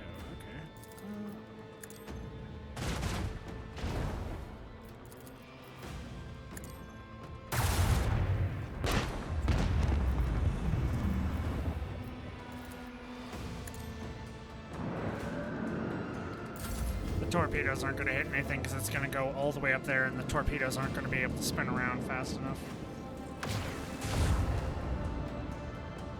How dare you do that much damage to me? Yeah, see, they can only go to there.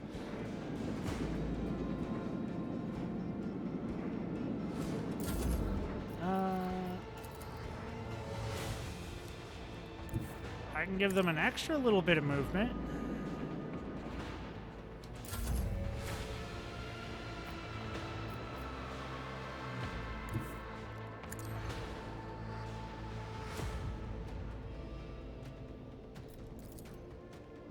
Go ahead and refresh the shield.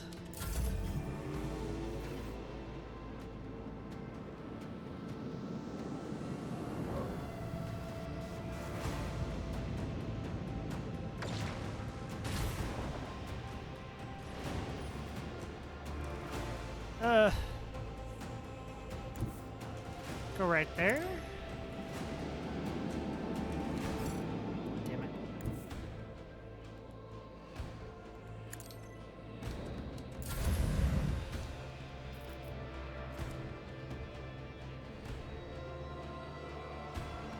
Oh shit.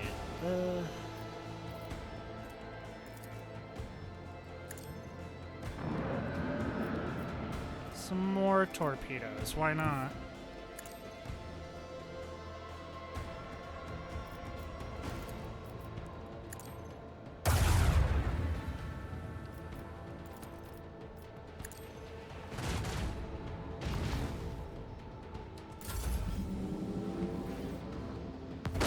Okay, you detonate right next to me. That's fine, that's fine, that's fine.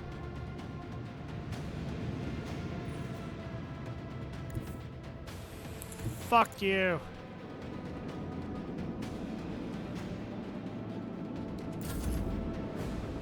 Ugh.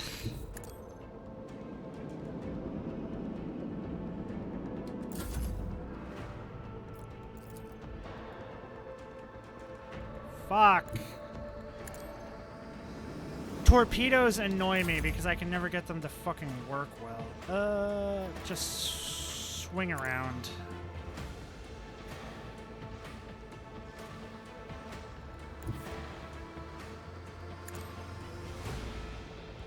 I don't think anything I have is in range. Yep.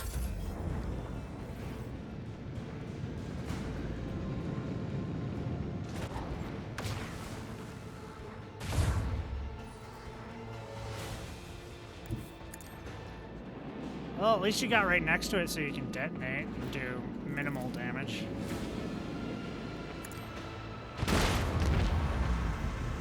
And by that I mean apparently just blow them the fuck up.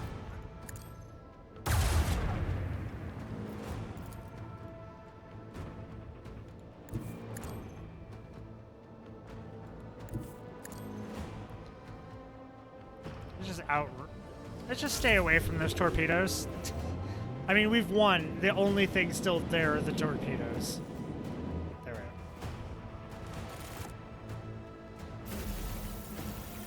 go. Yay, rank 2.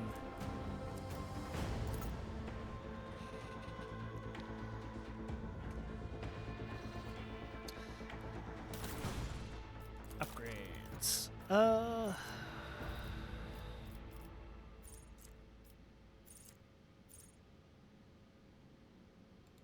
New heading and arc artery.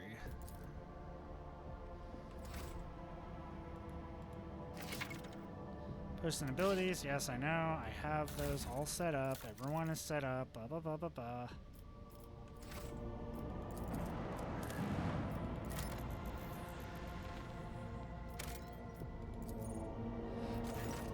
Lord Captain, we have received a transmission from Foulstone. It was sent by members of the Order of the Hammer, votaries of Saint Cognitus, whose monastery is the only settlement on the planet. Or rather, it used to be. Some time ago, a transport vessel from the Navica unloaded several thousand refugees from a planet belonging to rogue trader Winterscale.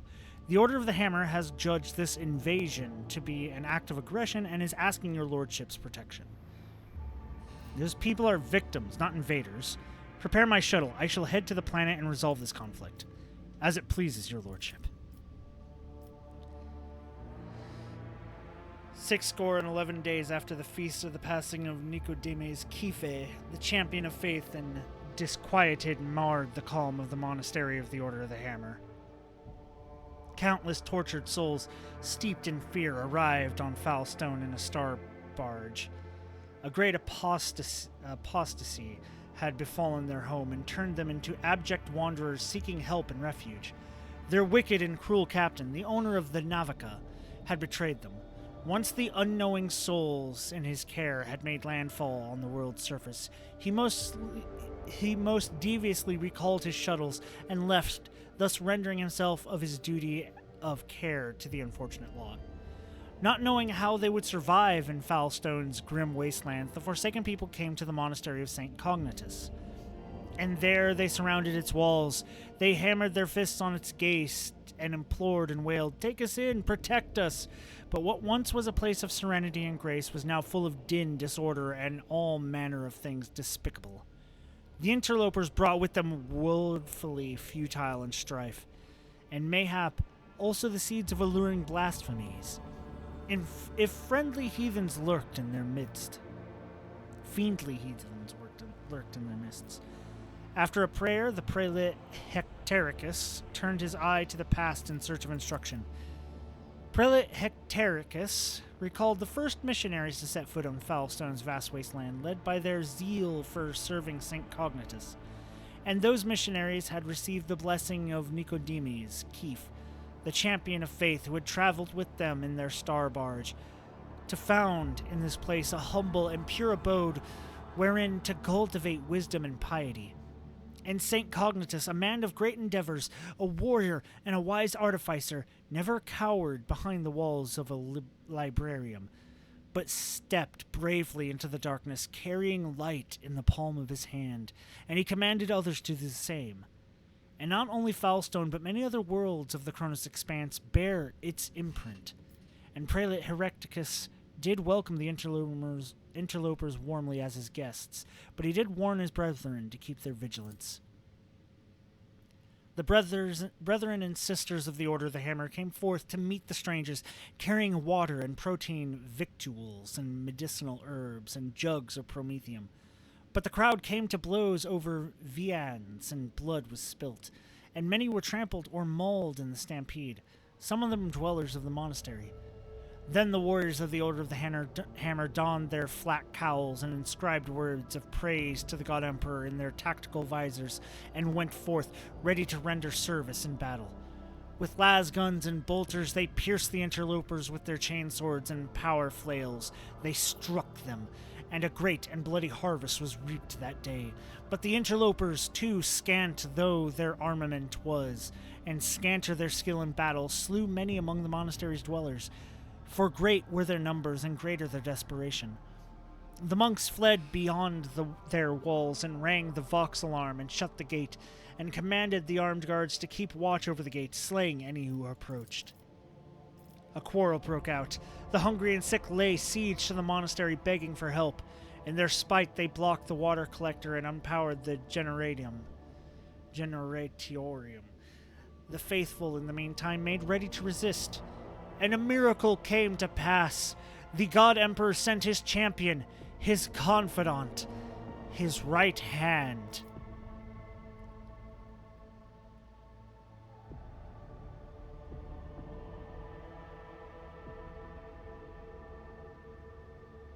Extending a veil of protection over the interlopers, taking them into his care, and thereby of all Foulstone with him. Then, humbly the Order of the Hammer heeded the God Emperor's confidant, and unsealed the airlock and opened the gates of its abode, and brought forth gifts of virtue and relief to the suffering of the ill-stricken. After a prayer, the architects set to work in accordance with the saint's teachings and parameters set forth by the standard template construct. They erected spacious living quarters and sturdy fort walls for the planetary militia, and a spacious auditorium wherein to trade and store goods, and a proud sensorium within whose walls clerks and servo bondsmen would maintain order and keep statistical records. And a new yet righteous way of life came to Foulstone, and the people rejoiced, and all was good. I get another place. Okay, so I do want to take this. Dominion of the Hammer. The privilege of becoming Foulstone's patron is a tempting prospect for many. However, with the rogue trader's assistance, the Order of the Hammer will retain ultimate authority over the world. Let's see. Plus 30 to Prow Shield Sector. 30%. Plus 5% critical hit chance against chaos enemies for my void ship.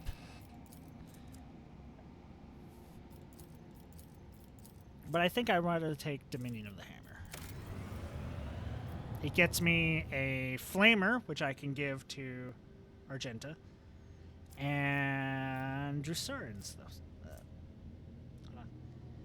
Does the Order possess 40,000 Warhammers? Wait, does this mean that Malkador appeared in 40k? Possibly. Possibly.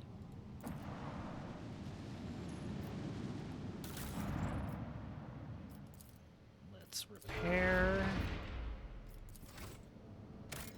Let's save, and then we're going to go fight this other people. That is a huge lore implication.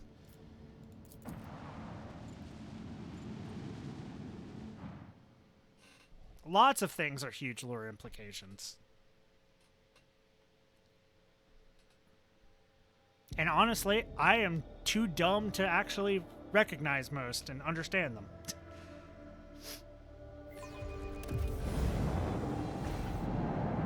Yes, yes, anomalous sounds. We're fighting chaos!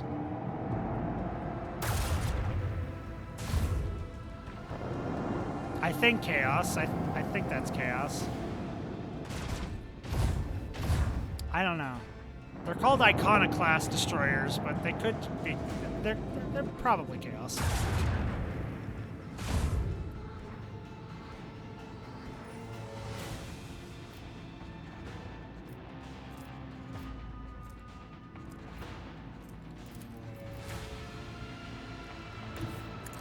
Swing forward a little bit. Blast you in the rear.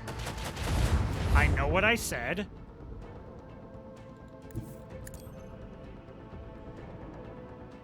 Move there.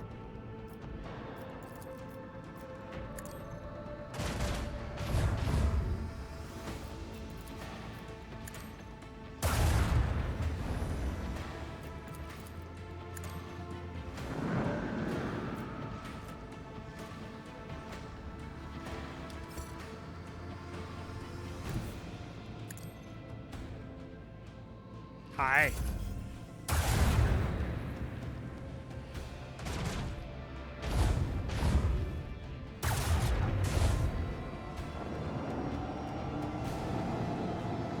I mean, yeah, but the spirit of Malkador just being sent by the Emperor to deal with stuff is a big deal. It's kind of like a solution for the Necron lack of souls appearing in the series of books that was aimed at for kids a while back. Ah, okay.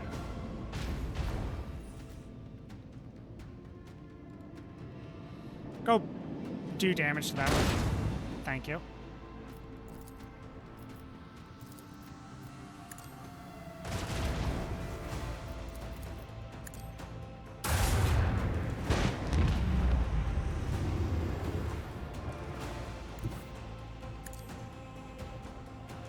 Swing by here and boom.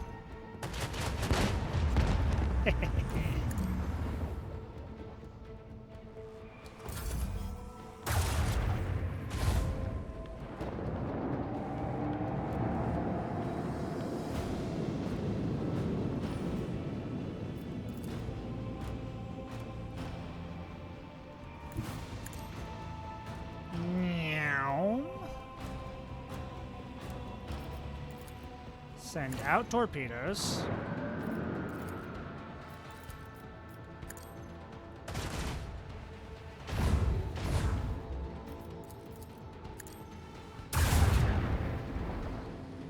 Lots of damage.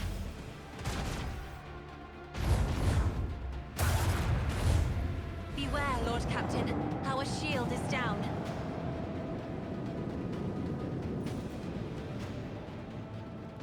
Oh no, my torpedoes will go right here. And then self-destruct.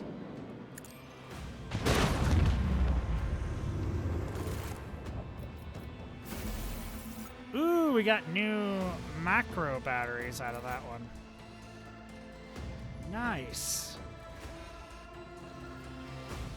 I don't mind the ship combat. It can be fun, but it also can be kind of tedious in its own ways. Put that on starboard.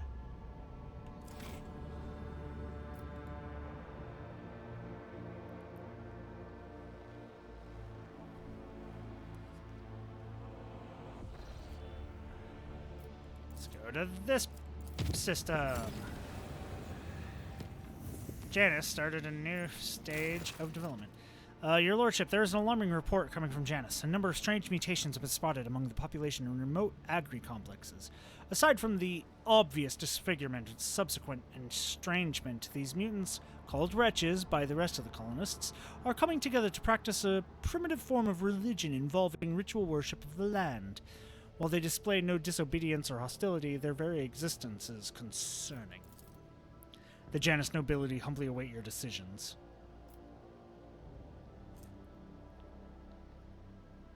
Heart of the Nameless. Gain in efficiency, lose a security. Gain in security, lose in efficiency. This gives me a necklace thing, Heart of the Nameless. I'll take these unfortunate souls under my protection. They are victims of a mutation, not demons. Long live the Von Valancius dynasty. The mutants were put under surveillance. One of the watchmen spotted a mysterious relic in the hands of a group of wretches that turned out to be an item of Xeno origin. It is unlikely the mutants understood the nature of the object they worshipped. Having to live in proximity with the wretches disturbs the good, honest serfs and lead to outbursts of aggression and violence. Yeah, well, they can stop. Okay, there's Starblight. Yes. That was what I was hoping for. Okay. The only thing I can do now is the Secret of the Winter Scales, which gives us a contract, blood, and Nephilim. We get chemicals and promethium.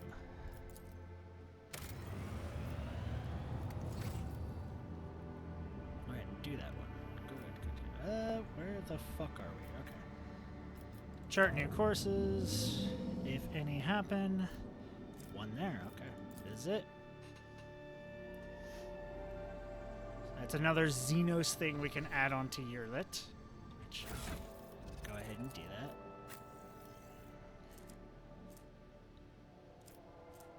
that. Okay, why are you doing Drukhari weapon proficiency negative? I took that as one of your things. Unless it suddenly didn't take that. I swear, I took that as one of your things.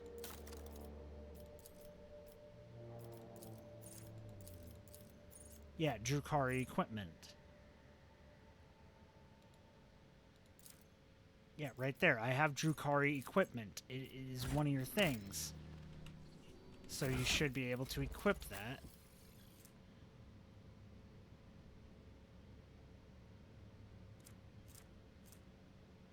Drukari weapon proficiency. Don't forget to clean the Drukari stuff before using it. Okay, hold the fuck up. I might have to...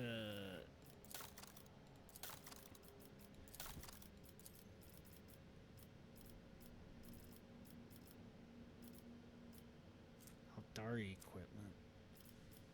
Drukari equipment right there. So yeah, the Drukari equipment right there. So she should... Drukari weapon proficiency. Is the Drukari equipment only for armor? It might be that the Drukari equipment was only for armor, in which case that's annoying as shit. Let me quickly check something. Go to Yearlit. Not that one. Go back. Go back. So.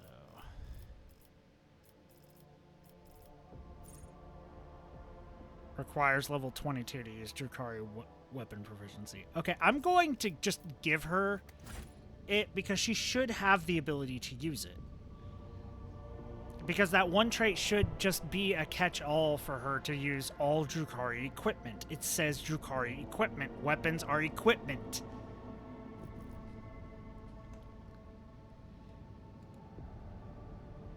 The way they handle that really annoys me. Search and pick. Nearly it. Drukari.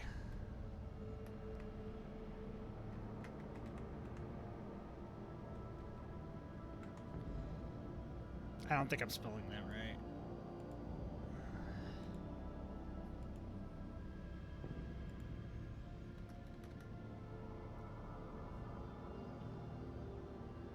Khari.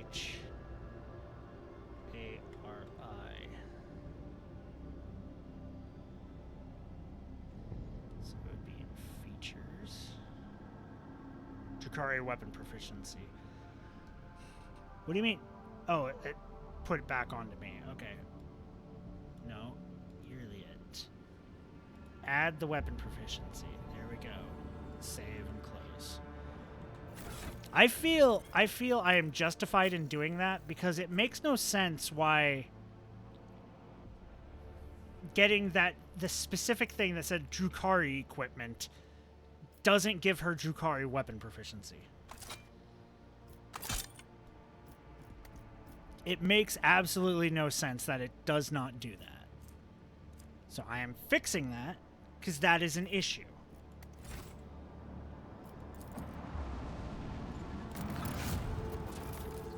Promethium.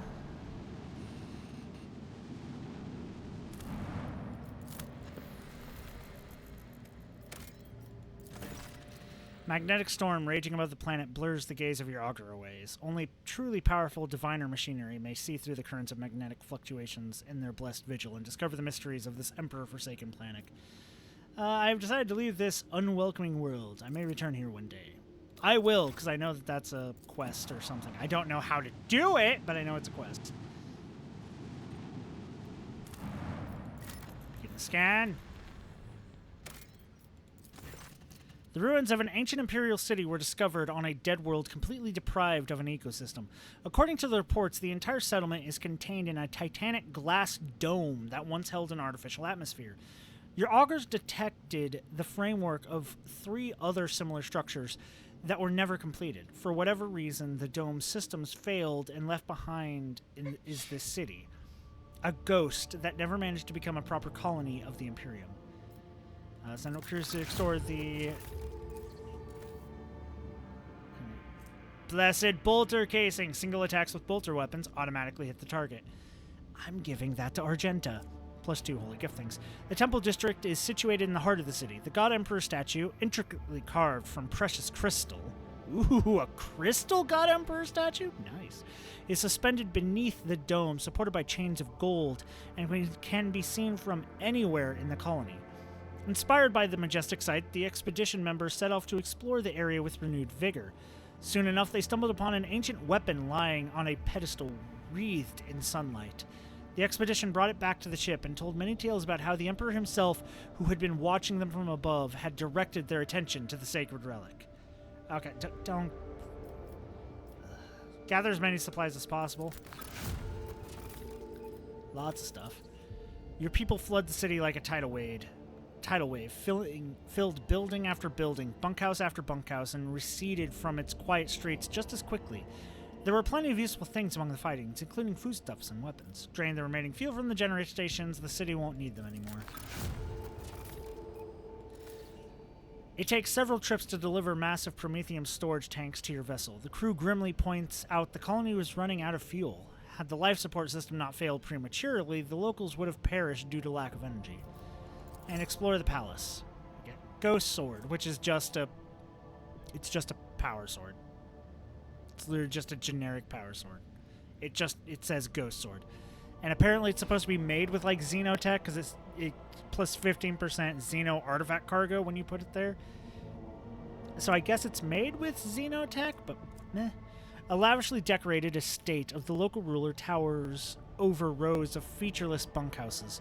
Several explorers perished from the clearly hidden tripwires in the courtyard, but after losing their companions, the team easily disarmed the remaining traps in the estate. Anything of value that has been promptly delivered to the rogue trader's vessel. The Lord Captain has even given an exquisite sword found in the secret cache that once belonged to the mansion's owner. Leave the dead city. We're done. Okay, so we're just gonna...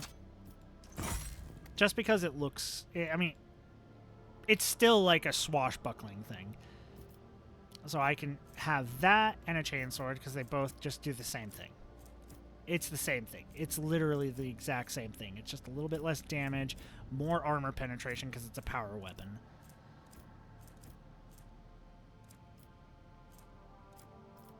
Yeah.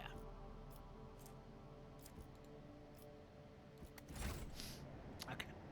And then we go to this world.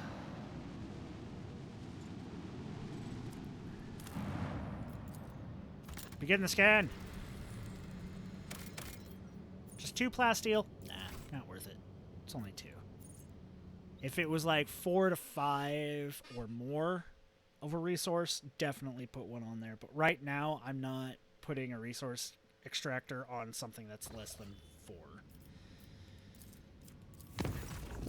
Permission to report, Lord Captain. I received messages from strange behaviors in certain ship systems. All decks report uncontrollable openings and closings of doors, gates, and airlocks. They behave erratically and do not obey the operator's commands. Regrettably, this has led to casualties among the crew. The tech priests have explained that these phenomena are being caused by the machine spirit's irascibility and have spent hours chanting litanies to soothe their anger. Unfortunately, many crew members were badly injured before the prayers could stabilize the system.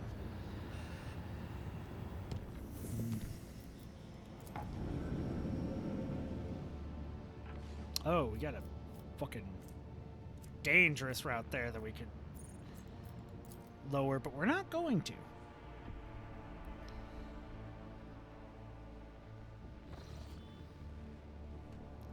Got some unknown ships up there. So another fight. But before that, we scan all this shit. We have a landing place and Xenotech. 3 Xenotech? Yeah, I'll waste 1. Xenotech is always good.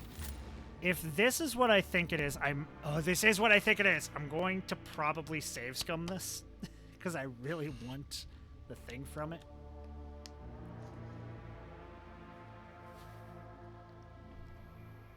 And I don't like doing something that just gives me a negative, that it's just like, okay, I'm now burdened with this permanent negative. Great. Awesome. Wonderful. I'm a rogue trader. I'm allowed to mess with Xenotech.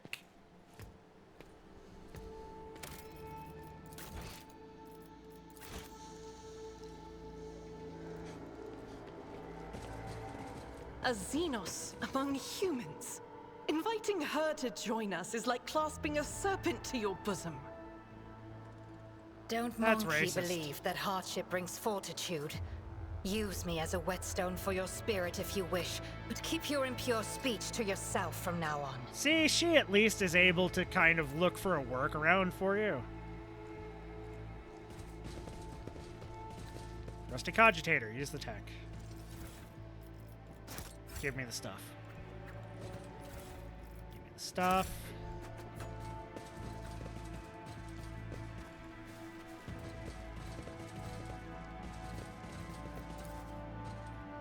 Stuff.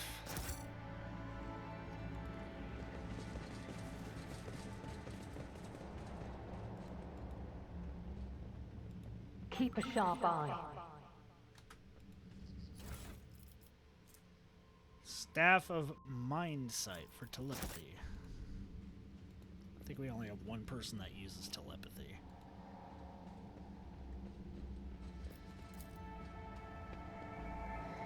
The barely noticeable words and shaky handwriting reads, "Touch the darkness and the darkness will accept you."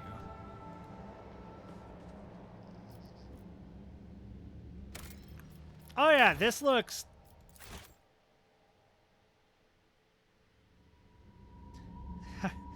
Have you seen who your Primarch is rolling with lately, Monkai?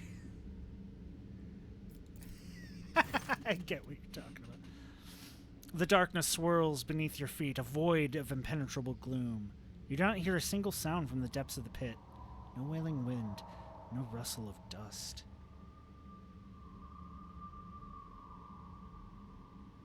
Armor of Freight straight up calling Eldrads as Gilliman's friend. Examine the pit. The bright daylight cannot pierce the darkness laying over the slopes. The longer you look into the depths, the stronger the feeling grows that this darkness isn't just an absence of light. It is something immeasurably vast. Endless, capable of reaching the furthest stars or swallowing a galaxy. Through sheer force of will, you avert your gaze. Henrix peers into the darkness of the depths of the pit. You feel the touch of an otherworldly chill. The interrogator arches an eyebrow. Whatever this is, phenomenon may be, there's no warp sorcery within it. Creepy. Idira sets her head to the side, listening to something. Then she scowls and spits on the ground. Grox knows what it is. It's beyond my remit. Stretch my hand into the darkness. At the edge of your consciousness, you sense something slimy and intangible answering your invitation for contract. It seeps into your thoughts, tasting your emotions. Surprise and curiosity envelop you, but these feelings are not your own. Try to dominate the entity. You succeed. You feel your way to the barely tangible edges of the entity's consciousness. Separate it from yourself and squeeze it until it is reduced to the size of a bead. The entity trembles, trying to break free of your mental grasp. Surprise, rage, elation, and fear replace one another. After a while, the entity stabilizes, but the moment you loosen your grip, it escapes, leaving behind a piece of itself inside your mind. We now have a buff.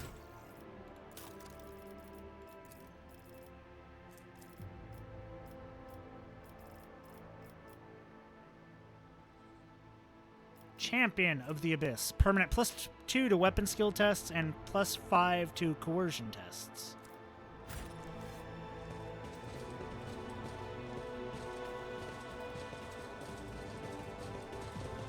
We didn't even need to save scum. Yay! I'm going to be perfectly honest. I haven't read any of the 40k books. I listened to people on shorts talk about 40k shit. That's kind of where I learned most of my crap. 2 adamantine? Nah.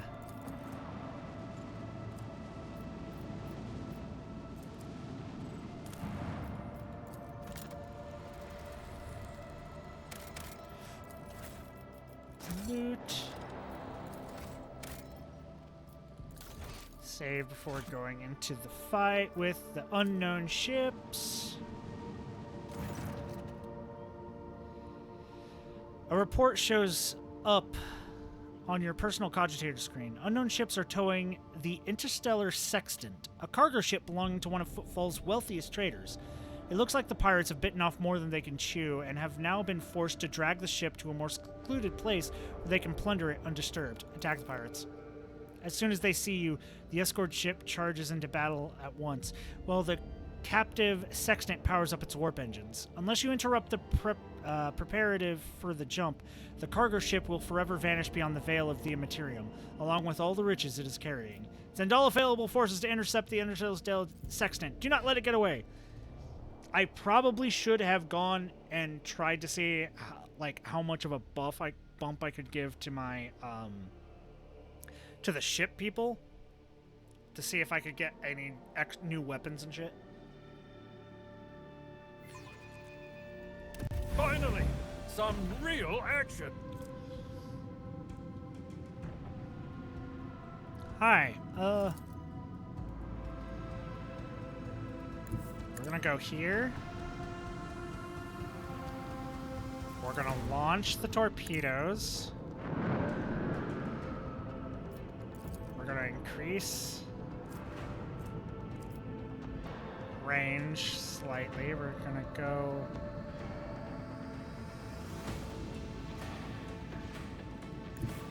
here.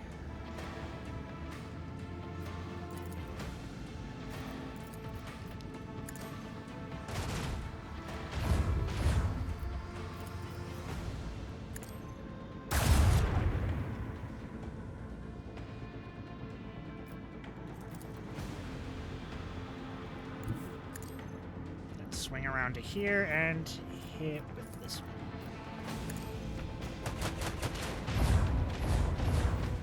Okay, we got through that shield a little bit.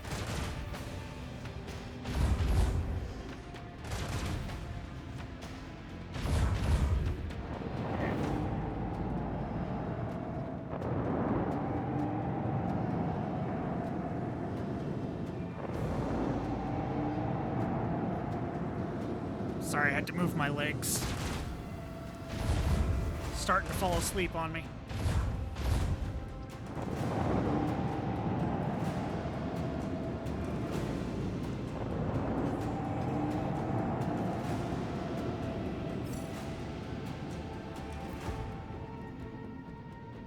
Hit that destroyer.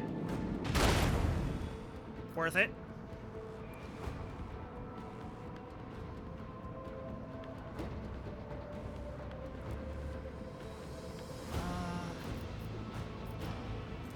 I think we can just go ahead and take it out.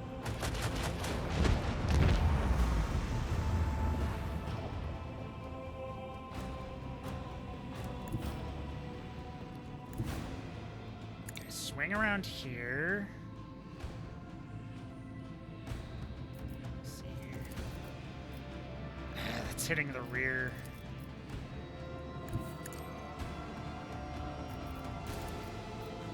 Okay, that's hitting the side. Good.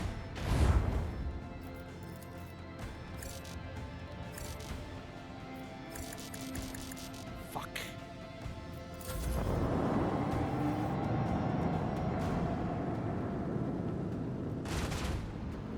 Okay, I was a bit too close for the fucking big laser.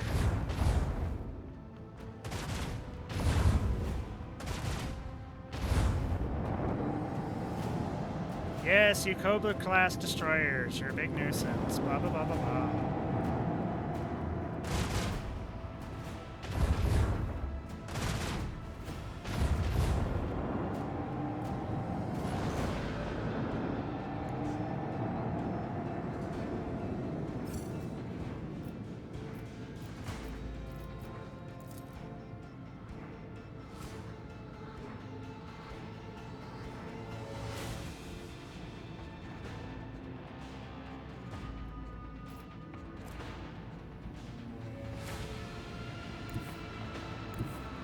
Go here first.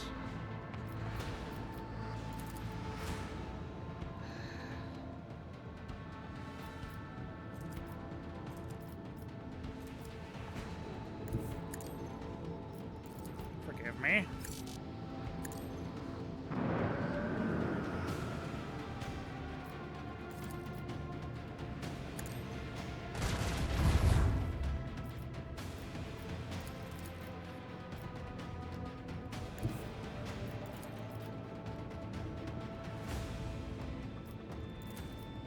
That can hit this time. That missed. That's fine. It's fine. We can work this out. We can work this out. Yay! Okay, they surrendered. Good. Now we just have to take care of these assholes.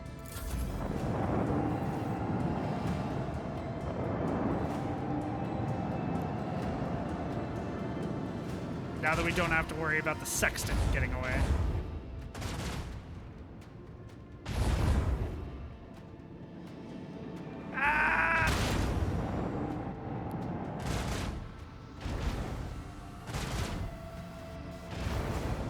Oh, we were taking a lot of damage.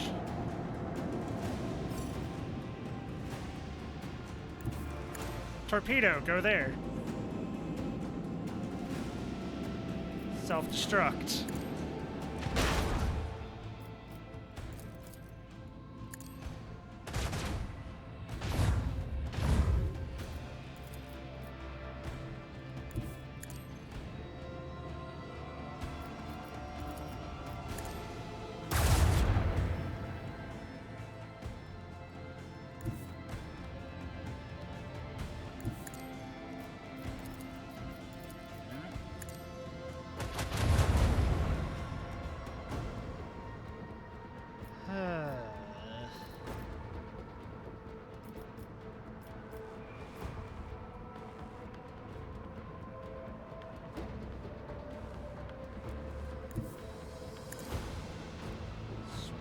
Here.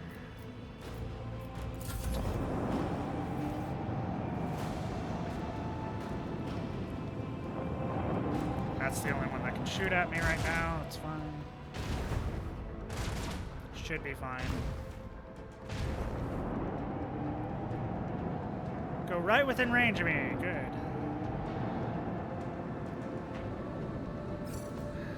I don't want them to get away, but at the same time, I'm more focused on just surviving at the moment.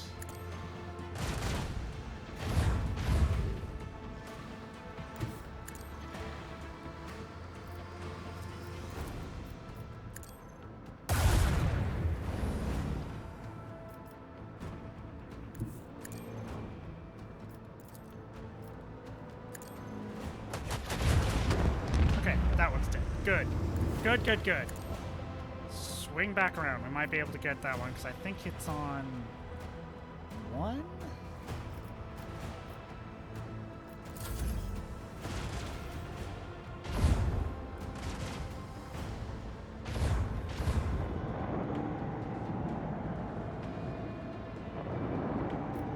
Yeah, okay, no, it's on two. If one gets away, that's fine.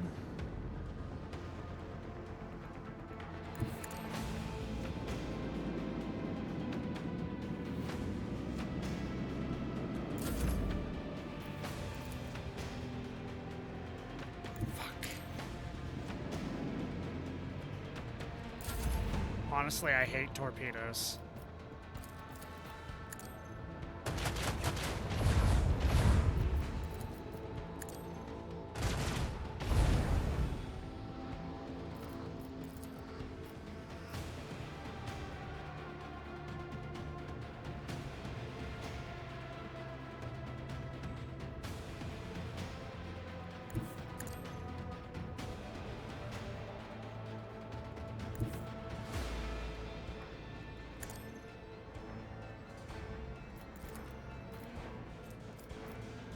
Fuck.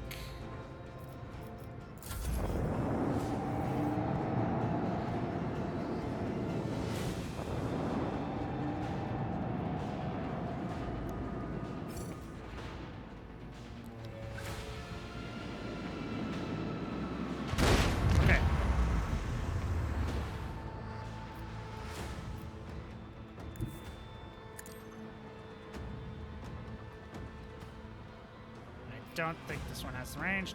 No. Okay. It's gone. That one's gone. It's fine. It's fine. Everything's fine. Or it's not. No. There. Yep. There it goes. We still got Starbreaker Lance Weapon.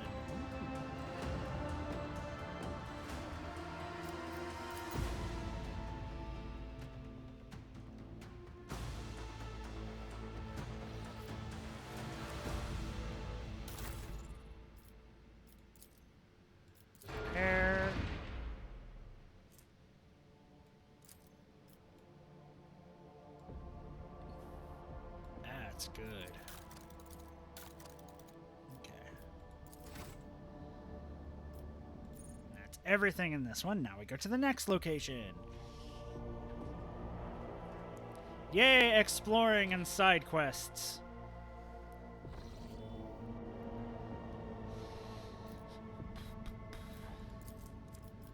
Make this one safer, so it's just unsafe. Lord Captain, I hasten to report the disturbing news brought to me by the machine spirit of the ship. The matter is extremely delicate and concerns Lady Cassia. You see, since her first day aboard, her presence has been a disturbance to the crew's way of life. If you will allow, I have prepared a detailed report.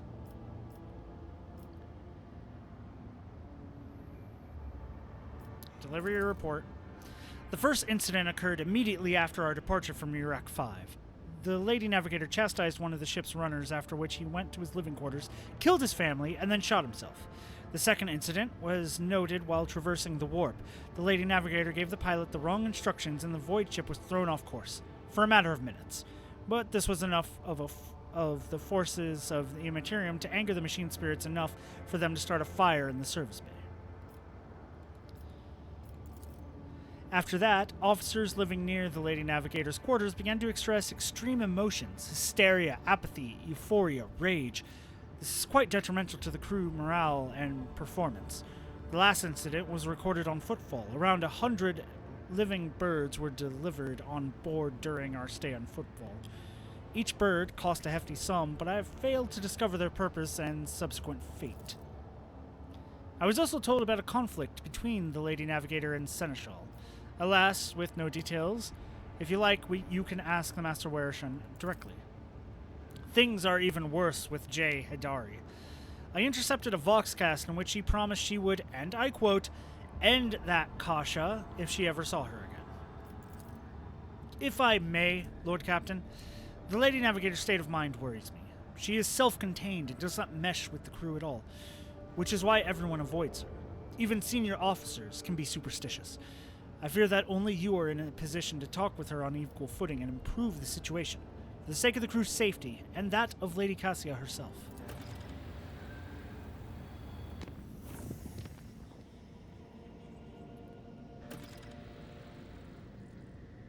Okay, we will go do that when we get to the next place. Apologies for disturbing you, Lord Captain. I just thought you should know the Lady Navigator successfully guided the ship out of the warp's hold and left the Sanctum Navis. But instead of going to her chambers as usual, she's headed to yours. Perhaps you would want to prepare for this meeting. Ah, the first part of the romance begins. I'm pretty sure.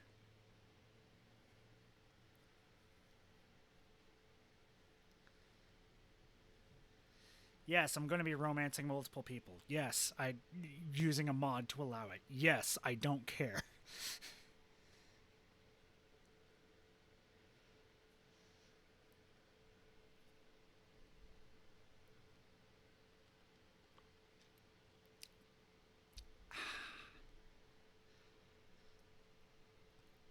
$96. $97. I was about to say nice, but then it swapped to 97. It stopped me, you bastard.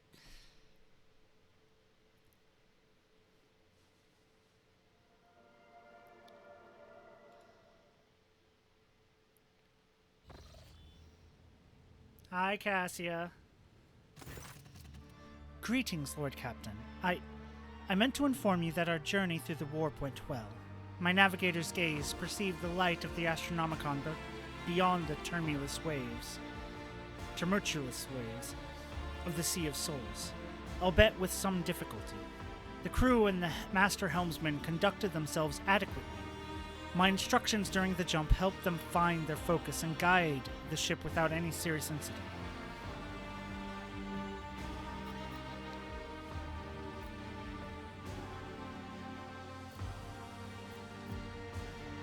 I never doubted your abilities as a navigator, Lady Cassia. My crew is fortunate to have you. Cassia's expression changes subtly, and she gives you a reserved nod. It pleases me to hear this, Lord Captain. I am equally satisfied with your manner of command. Fidgeting awkwardly, Cassia glances around the study. I see you have many compelling works of art here, but precious few paintings. I, for one, do enjoy passing that little spare time I have with a brush in hand. Why, just recently I created a beautiful voidscape inspired by our travels together. I cannot show it to you quite yet, and it still only exists in my mind's eye. But the imagery, oh, if only you could see.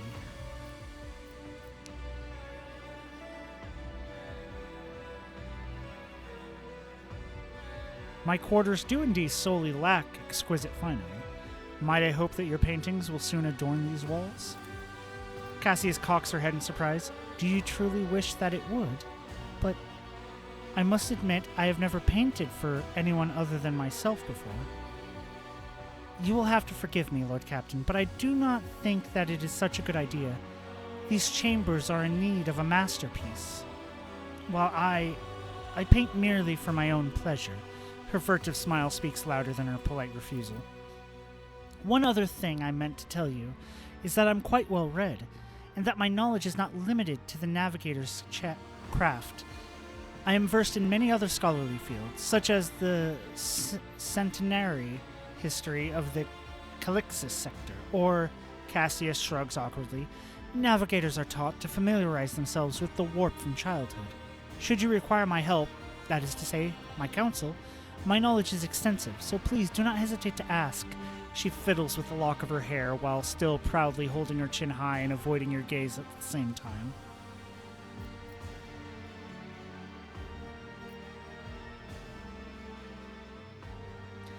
You do not need to prove your worth to me, Cassia. With each passing day, I learn about new sides of you, and you amaze me every time.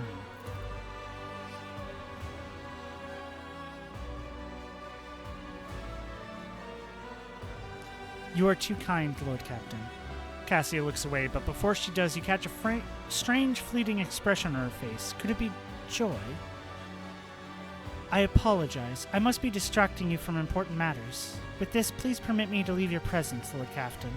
Cassia gives a courteous nod, gracefully picks up her cloak, and takes her leave.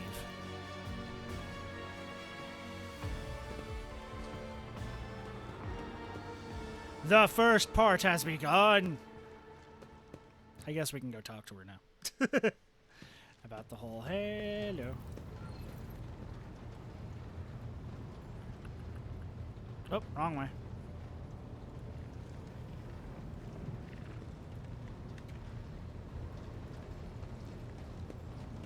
I also need to talk to Argenta. Right, I need to do that too. Words cannot describe how boring the bridge is without our stimulating conversations. I have heard rumors that you're not getting along well with the crew. Panic flashes in her ruby eyes, and your heart starts beating a little faster while your hands go cold. Not here. I'm begging you. Aren't noblemen supposed to discuss such things away from the servants? Let us go to my study. No one will disturb us there. Then lead the way, and I will answer all of your questions. What is it you wanted to talk about, Lord Captain? I have nothing to say to your unfounded accusations about my conflicts with your crew. I cannot recall having a single quarrel with any of your people during my entire time aboard. The messenger you rebuked butchered his own family and then killed himself. I haven't rebuked a single errand boy on the ship. Cassia ponders for a moment. I think I remember. A kind young man with a shy smile and skillful fingers with too much rotten ochre on his shoulders.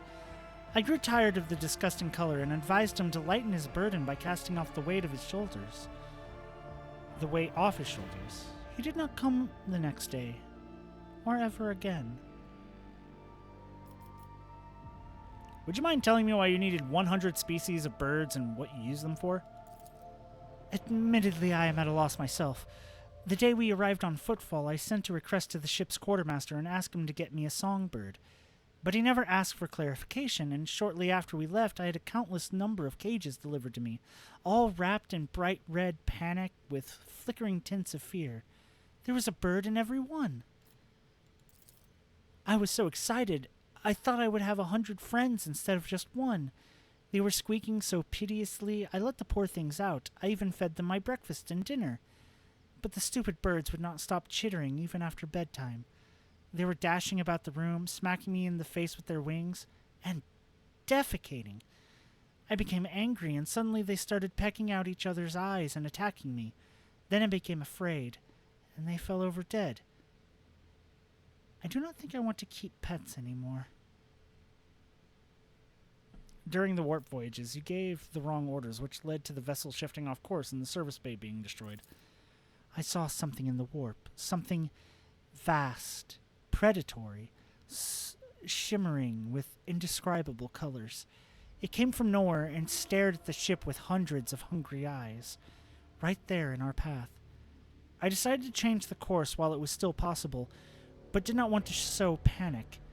Would it have been better to tell the crew we were heading straight into a monster's gaping maw? No, but you could have warned me. I'm not going to say this because I know it's just how she is. It's not her fault. I think we've heard enough. Will you share your thoughts with me? You have a kind soul, but have difficulty reaching out to people. I could teach you the art of communication if you like. That would be wonderful. My education on Iraq 5 was cut short, but I had realized by then that the wisdom of books is a poor substitute for the wisdom of experience. Very well. Since we are done with this misunderstanding, I would like to change the subject. It would only be fair to me to ask you a few questions now, wouldn't it? Cassia hesitates and continues in a less confident tone. Do you mistake me? Or do not mistake me. I'm not going to accuse you of anything. It's just that you are the most worthy interlocutor on this entire ship. And you're always so busy. What would you like to ask? I read a treatise by Passius de Mobius very recently, who claimed that subjects would never believe their new ruler was better than the old one unless the old one had been a tyrant. No matter the circumstances, the low-born rabble become deluded about their prospects and rebel in favor of their base desires. What do you make of that?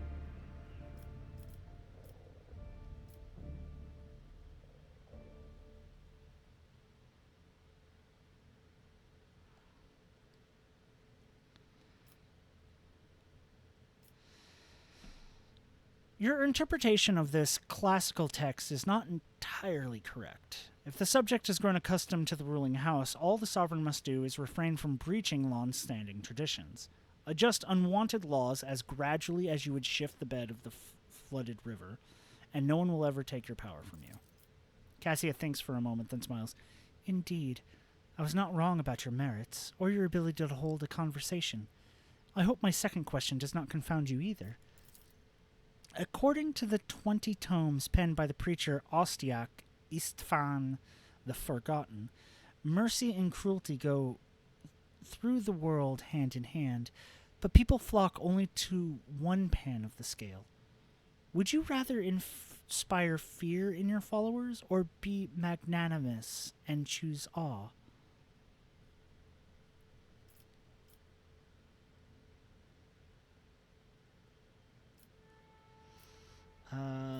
One must be a tyrant, a friend, and a gesture in to one's subjects. What matters is that to clearly discern which role is required at a given moment. There is so much power in your words. Power that makes me want to join you. I understand now why your subjects are eager to follow you. I admit, I was afraid we were too different, and yet you helped me realize that I can be candid with you. Please do continue. I must confess that sometimes I can hardly bear the burden of the house has placed upon me. I feel I'm not doing my best. Tell me how you, heir to a protectorate, can bear the responsibility for billions of lives day after day and not stoop under all the weight.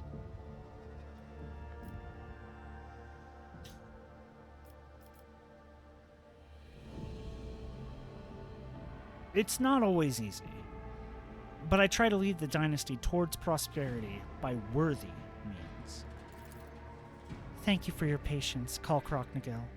You're helping me to see the world in different colors. A novel experience for me. Our conversations hold a special place in my heart. Allow me to bid you farewell for now. I'm heading back to the chambers to consider today's conversation.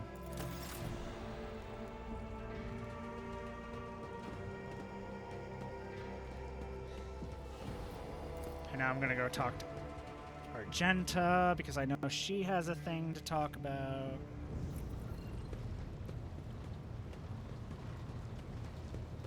Which I almost forgot about. Greetings. I'm waiting for you to tell me about your past and to explain the strange words of the cultist on football. Yes, I'm ready. I would ask only one thing of you, rogue trader.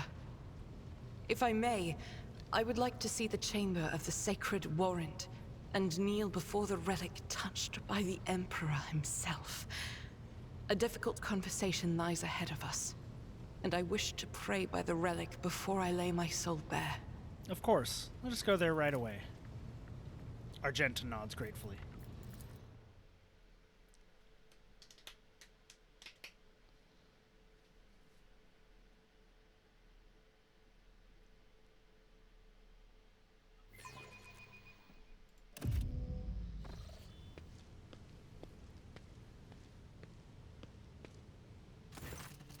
Argenta drops to her knees, her hands making the sign of the Aquila.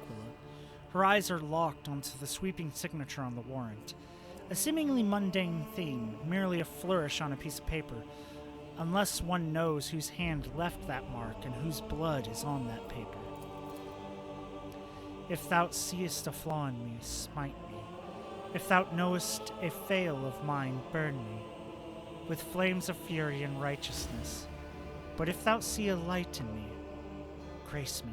If thou hearest this plea of mine, bless me, with wrath and fury and of righteousness. Argenta's voice is sonorous, as if made for singing hymns and prayers, but right now she cannot seem to catch her breath, so overwhelmed with emotion is she. For I breathe by the will of thine, for I live by the law of thine. I carry thy word, O Emperor. I bring solace to the servants of thine, and ruin to foes of thine, a fate of terror and righteousness. Upon finishing, she closes her eyes and remains silent for a long time, with her head raised high. Slowly, like the first licks of a flame in a campfire, a smile blossoms on her lips. When Argenta finally opens her eyes, they are alight with uncanny resolution. Rogue traitor, we need to talk, or rather, I need to tell you something. The truth. The truth about how I ended up in Theodora von Valancius' ship, and about the cultists we encountered on football. I'm listening. Please understand, I couldn't trust you before. I'll tell you my story, and you'll see why. Argenta pauses. I'll start at the beginning. It's easier to piece everything together that way. Upon arriving in the Expanse and on footfall, I found no purpose here, only torment. I wasn't needed. The reliquary I had been assigned to safeguard was already well protected by Reverend Hieronymus's mission, and no one was even trying to defile it. For all its lawlessness, footfall respects the worship of the Emperor. That was when Lady Theodora, head of your dynasty, appeared. She became an agent of divine will in a way. Argenta falters, searching for the words. It was from her that I learned about a planet recently discovered by her scouts. Salus Prime. For a rogue trader, the planet was of little interest. A feral world, away from convenient warp routes. But for me, learning about its existence was a revelation. Never heard of such a planet. Does it belong to the Valancius dynasty? Yes. Now the planet is yours by right, but it's not as simple as that. The warp route leading to it was lost. I will explain in due time. May I continue? Yeah. The description of Salus Prime was familiar to me. It seemed very similar to a world from an ancient legend. The legend of Saint Argenta and her ship. Her voice grows reverent. Argenta, the living saint. She is my patroness. The Order named me after her. She died millennia ago when heretics caused her ship to fall from the skies. But even those blasphemers could not touch Argenta's ashes or her holy relic, the One Star. For the fallen ship, which now served as the resting place for the saints' remains, would only allow the truly righteous to enter. All others would meet their death. Imagine what I felt when this flame of insight came upon me. The world where Saint Argenta's ship fell was merely a vague legend. No one knew its actual whereabouts, and suddenly I, myself named after the saint, come across this information? I realized at that moment that it was a portent, that I must journey to the planet and find the ship, and so I asked Reverend Hieronymus to let me go for a time on a personal pilgrimage. I boarded Theodora's ship and demanded passage to the newly discovered planet Salus Prime. Why did you keep your supposition from Reverend Hieronymus? Surely he could have helped you with the search for the ship and the saint's remains. I couldn't just come out and tell him. It was a portent revealed to me personally, can't you see? I told Reverend Hieronymus the honest truth, that I was going on a personal pilgrimage to embolden my spirit. It really was a pilgrimage. It was as if Saint Argenta herself had shown me the way, commanding me to undertake this trial. If I had found the ship and set foot on its decks, if I had laid my hand on her remains in the relic, it would have been a sign that I truly had been blessed by the saint's favor. That's understandable. Searching for your destiny, for your place in the world, is a special matter, a personal one. You either succeed or you don't. Argenta looks at you somewhat surprised. I thought that I had been called, that finding the ship was my destiny, my place in the world. Perhaps there is something to that. What was with the bruh? You actually startled me there. Hey, Varel, how you doing? You mentioned something called the One Star. What is it? You didn't know I was streaming? Of course I was streaming. It's Thursday and I got nothing else to do. Apologies, I got so carried away I forgot to explain. The One Star is a relic kept by Saint Argenta. I belong to the order Pronatus, and we attach particular significance to holy relics. The One Star is one of the lost relics of the past, so mysterious that no one even knows what it is exactly. Argenta's hagiography at times calls it a banner, or a set of armor, or a blessed chainsword. One thing is certain, it is a beacon of righteousness, and it was lost with Argenta's death. What happened next? Defeat, Argenta says bitterly. The ship's augurs failed to detect anything of note during orbital scanning. I was expecting this, though. According to the legend, the ship can conceal itself from the naked eye, and only a pilgrim guided by a pure heart can find it. What I didn't expect was an ambush waiting for us on the planet. I landed there with a small unit provided by Theodora. I know Saint Argenta's hagiography by heart. I know all the legends about her. I followed their obscure clues, the descriptions of mountains and rivers from millennia-old tales, and I was certain that I had found the way to the ship, and that's when we were attacked. The words we heard in the heretic shrine on Footfall, something about ways, doors, please addressed to some lord, edge of daybreak. Argenta is shaking with disgust. They were the same words as those spoken by the cultists who attacked us on Salus Prime. My whole unit perished. All those honest, brave people I had led to search for the relic. It was only by a miracle that I did not perish along with them. I didn't connect these events at first. The cultists on Footfall, the cultists on Salus Prime, the cultists attacking the ship. This shit, I'm out. the cultists attacking the ship and Kunrad's betrayal.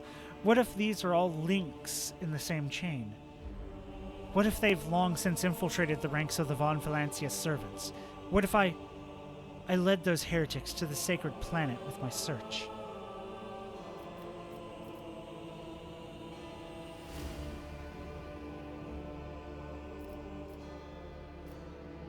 And that's why you didn't trust me before, correct?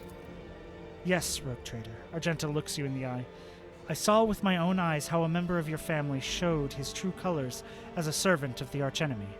I had already suffered a humiliating defeat at the hands of the cultists and was afraid of another betrayal. I couldn't be forthright with you, and so I studied you, looking for seeds of corruption or the light of righteousness. And what did you find? A man who stood shoulder to shoulder with me and helped eradicate the cultists on footfall. Argenta smiles, as if reminiscing about a pleasant evening spent in the company of friends rather than a bloodied battle. That was in response to where I am currently. I also feel real bad because I still can't get Cassia back and what she's likely going through. Ah. Yeah. Although my opinion of you started to change even before then, back when you agreed to talk to the orphans at my request. A leader who's willing to honor those who laid down their lives for them and take care of their children is a leader who inspires trust. And the way you acted in that moment, do you remember? There was a young man whose grief and confusion had driven him to insolence. You found the words that could comfort him. You didn't punish him, didn't scare him with a show of austerity. You even admitted that you were not all-powerful. It surprised me. I even saw it as a weakness at first, but after giving it some thought, I saw the wisdom in it. The way you openly addressed the thoughtless boy does you credit, Rogue Trader. Okay, so just to clarify, you were wounded, so you never found St. Argenta's ship, is that right? Yes. I rushed to Theodora the moment I could walk again, and I insisted on going back to Salus Prime to defend the relic from the heretics. But I was told that the warp had destroyed the old route to the planet, and that plotting a new one would take a great deal of time and effort. As if there could be anything more important than protecting the faith and hunting down servants of the archenemy. In any event, the route was lost, and all knowledge of it died in the attack on the ship along with the old navigator. But now we have a new lead. The data that we collected in the cultist shrine on Footfall. I don't care what that reprobate we executed said. There must be a way to track them down. Tell me, Rogue Trader, will you help me in this undertaking? Will you help me find this great relic and return it to the people of the Imperium? If it's important to you, I will help. Argenta walks up and places her hand on your shoulder. So be it, Rogue Trader. As I stand here before the warrant, the embodiment of the Emperor's will marked by his own hand, I vow that I will not relent until the holy relic has been returned and the heretics punished. And may the light be with us both on this path.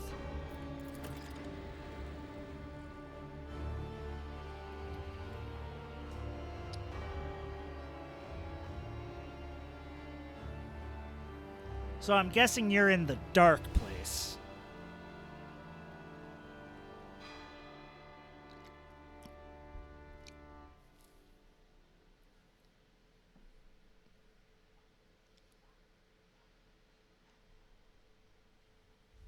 Ah. It's not a prison, it's a whole city.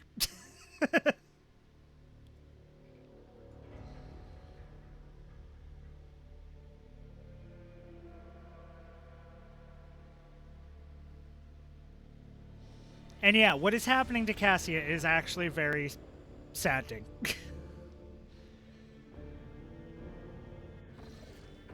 It's a prison for those who don't want to be there. True, true, true. Very true.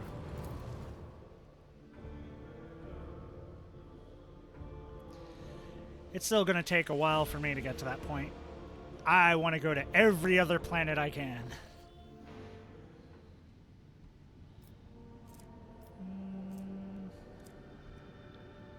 Do need to go down this way, but for now, we go here, we'll travel. Lord Captain, I have I bring dire news. A feud has broken out between the clans that maintain the Void Shield arrays. Rumor has it that late Lady Theodora was seen in the lower decks, and so one of the families called for rebellion against the usurper of the Void Ship. That is you. So far, no one believes their mad tales, but unrest has begun in the fringes of the compartments. The ships and forces are ready to eliminate the instigating clan, or pacify the entire Void Shield crew. The decision is yours.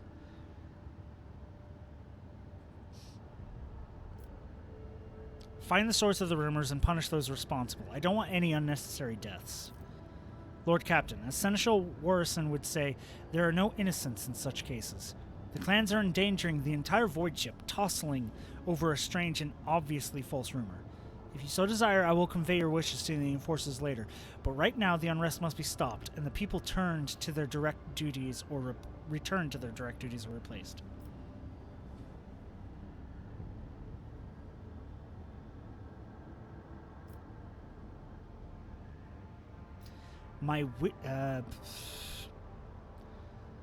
It is for the Void.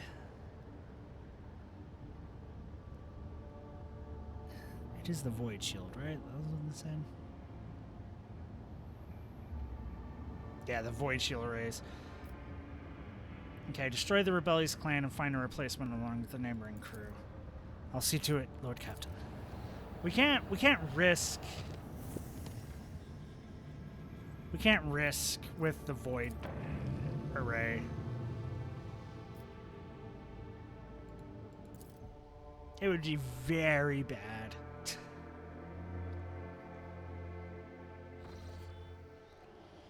Lord Captain, the Vox systems intercepted a distress signal coming from an Imperial vessel. The system contains a ship that belongs to the planetary fleet of Dargonus, the capital of the Von Valancius dynasty. The transmission is repeating at regular intervals, but the message itself is corrupted.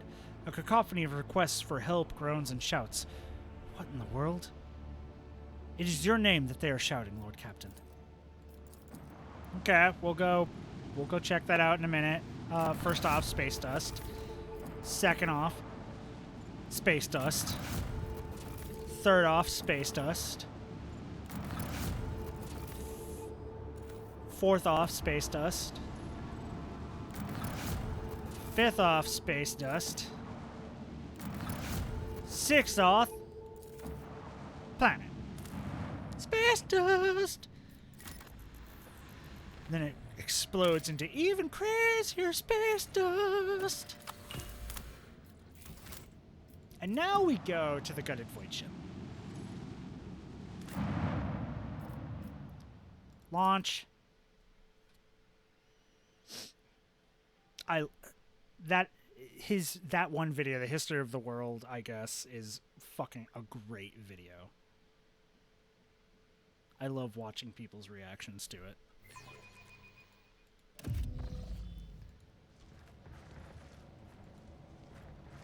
It's a lot of dead people.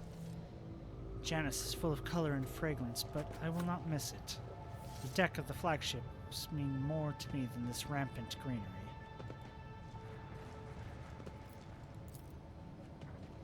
Person is covered in unpleasant-looking growths, scabs, and ulcers. They look like fresh mutations. Lilithon sighs with relief whenever a monk-eyed carcass ceases defiling her with their presence. Okay, well, that's a mean thing to say. Another battle demands our attention. Hi. Surrender to the dark powers.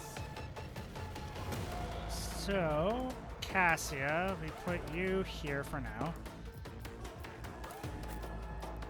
Blade Lady, you go here. I'll go farther over here to have fun. You go here.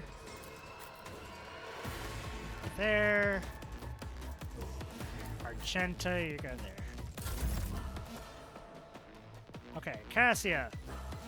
I know this is gonna put you, like, out in the open. I have read tomes of military tactics. But it's gonna be fine. Pull all those people there. For the serfs, people.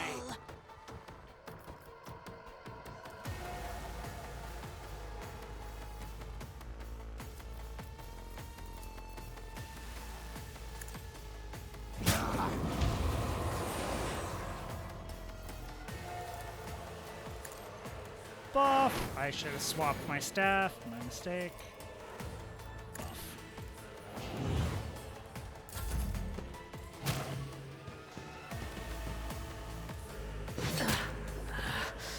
I feel nothing. Fear nothing.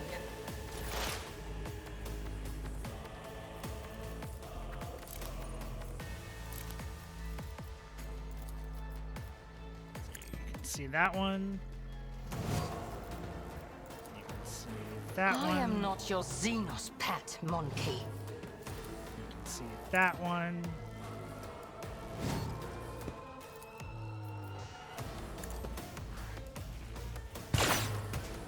Oh, come on.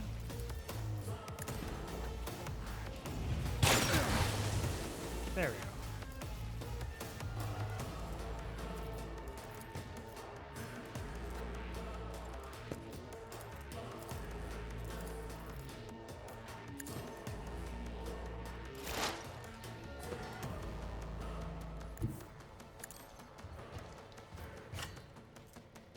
Sanguinate.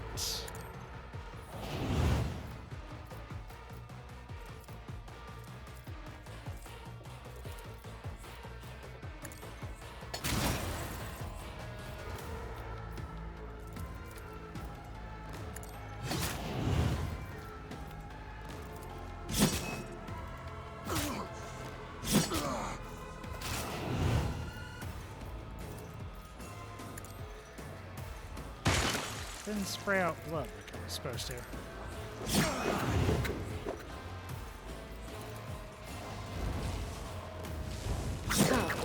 The other side awaits.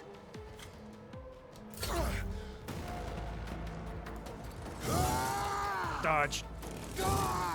Parry.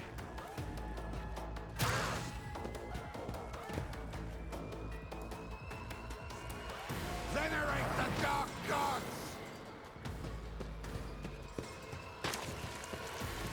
Ha! Death to the weak! Oh, that was annoying. I serve the ruinous powers! Out of my way! Thank you for putting yourselves in that, like, position right there. Screaming! I can take advantage of that.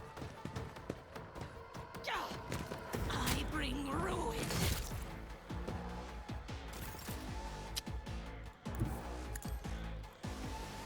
How dare you?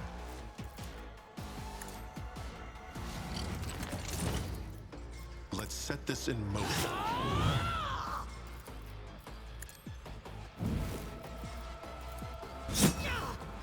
That's how it's done.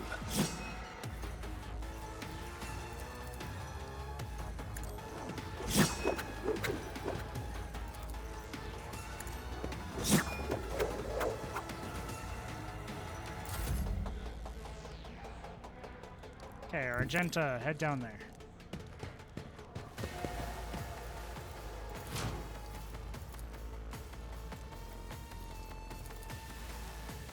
Bert.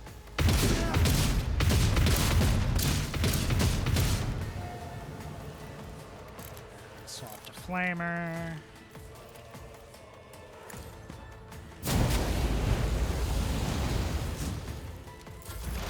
High momentum. Pasquale! Go ahead and target those three.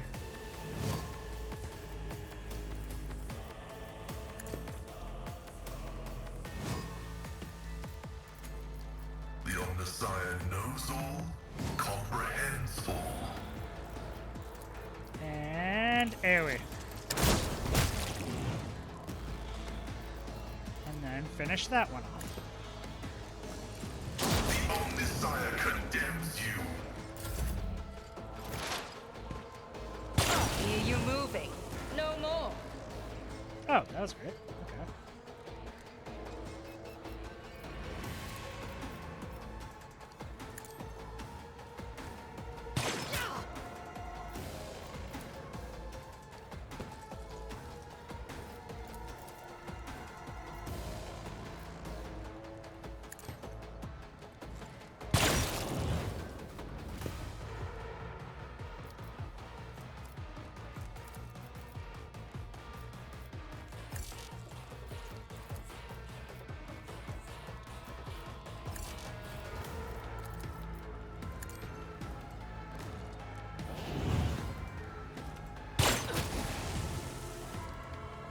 I will not die in dishonor. No, you won't. As Dance. the tenants demand.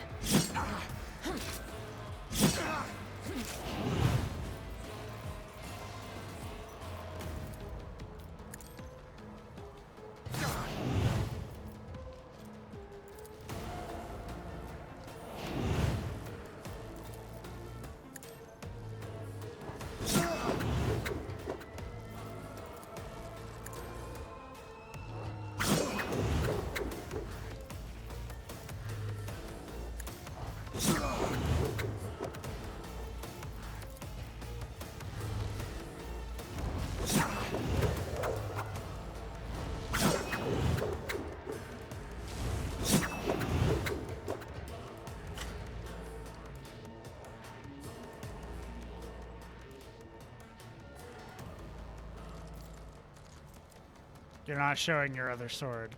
I am a bit confused. Chaos guides me. Ah! Ah!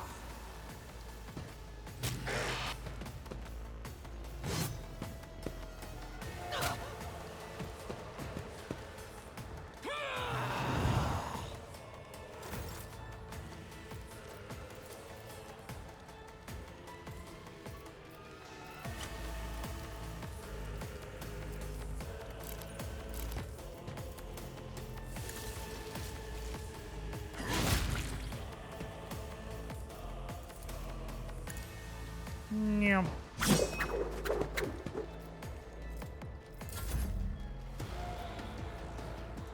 I forgot to equip Argenta with the one relic thing.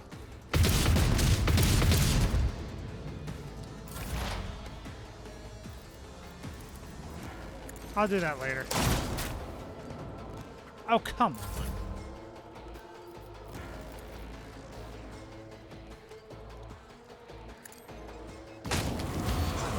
There.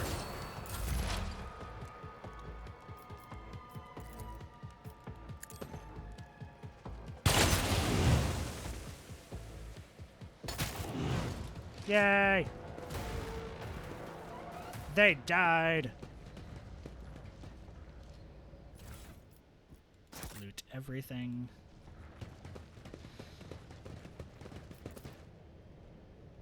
Books of luxury. Pasquale will unlock that. Cape lowers all land perception by a wearer spell bonus within a 5-cell radius. That's not bad. And House of Kasani. Navigator staff. All allies targeted by the Navigator's power gain +2 additional MP on their next turn. Until the end of the Navigator's turn. Stacks. Okay. That's definitely something I want to shove on her. Ba, ba, ba, ba, ba.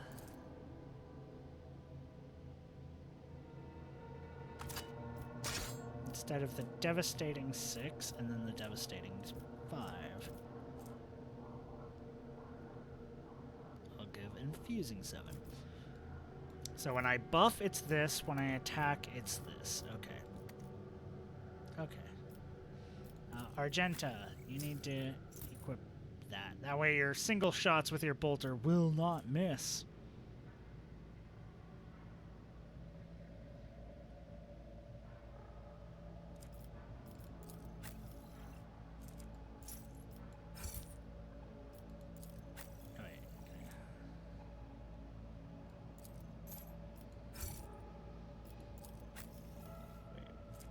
Oh, that goes there. Okay. Definitely do that. 10 to every stat.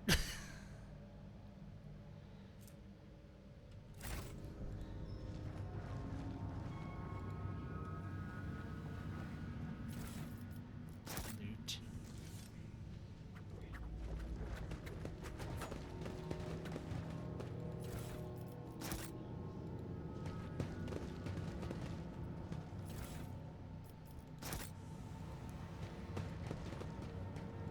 That'll help with some checks later on.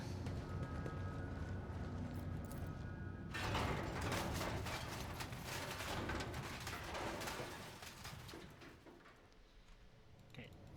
That says there's a goods there, but I can't fucking Onward select to it. victory. So, fuck it.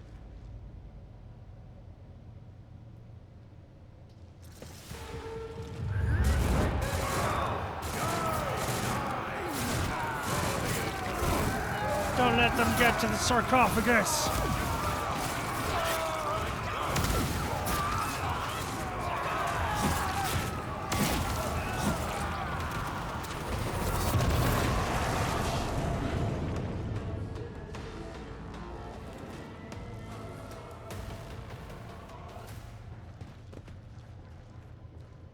What's up, my people?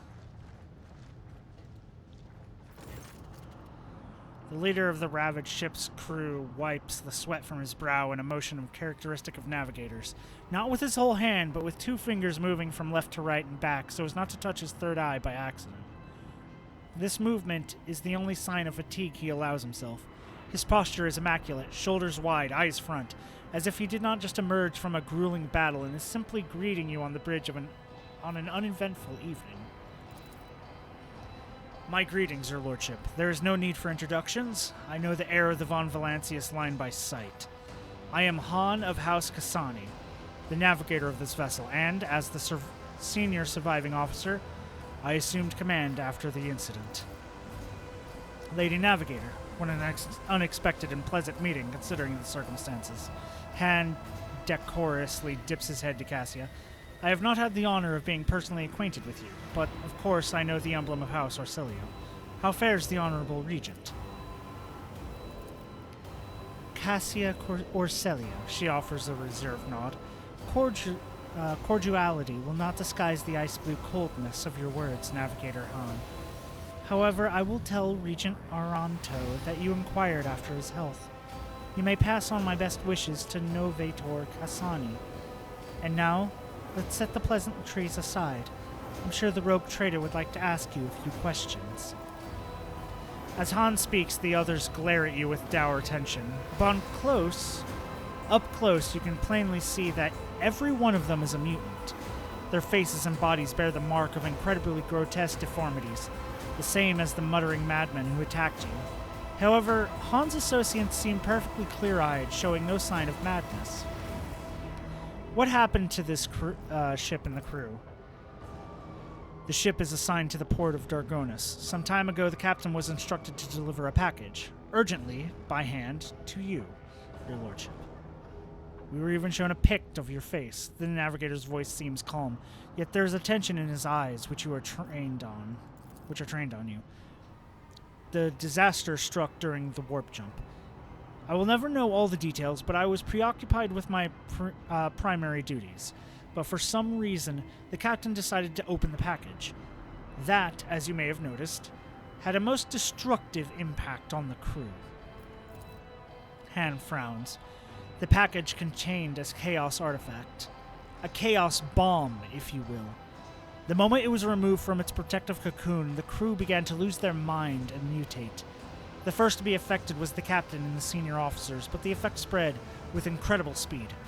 Every deck was consumed by it. Every last one. The raging mutants, no longer sane, damaged many systems.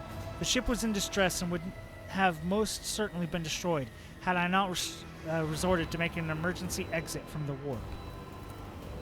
The people you see here are the only survivors, or rather, the only ones who were able to retain both their lives and sanity. I gathered everyone I could, isolated the source of danger, and sent out a distress signal. We were adrift waiting for help to come and fighting off mad crew members. Then you arrived. So this Chaos Bomb package was meant for me? Who was the sender? As far as I'm aware, the order came from Kunrad Voitiver, the master of whispers to the rogue trader's retinue. It is likely that he arranged the delivery, either personally or through intermediaries.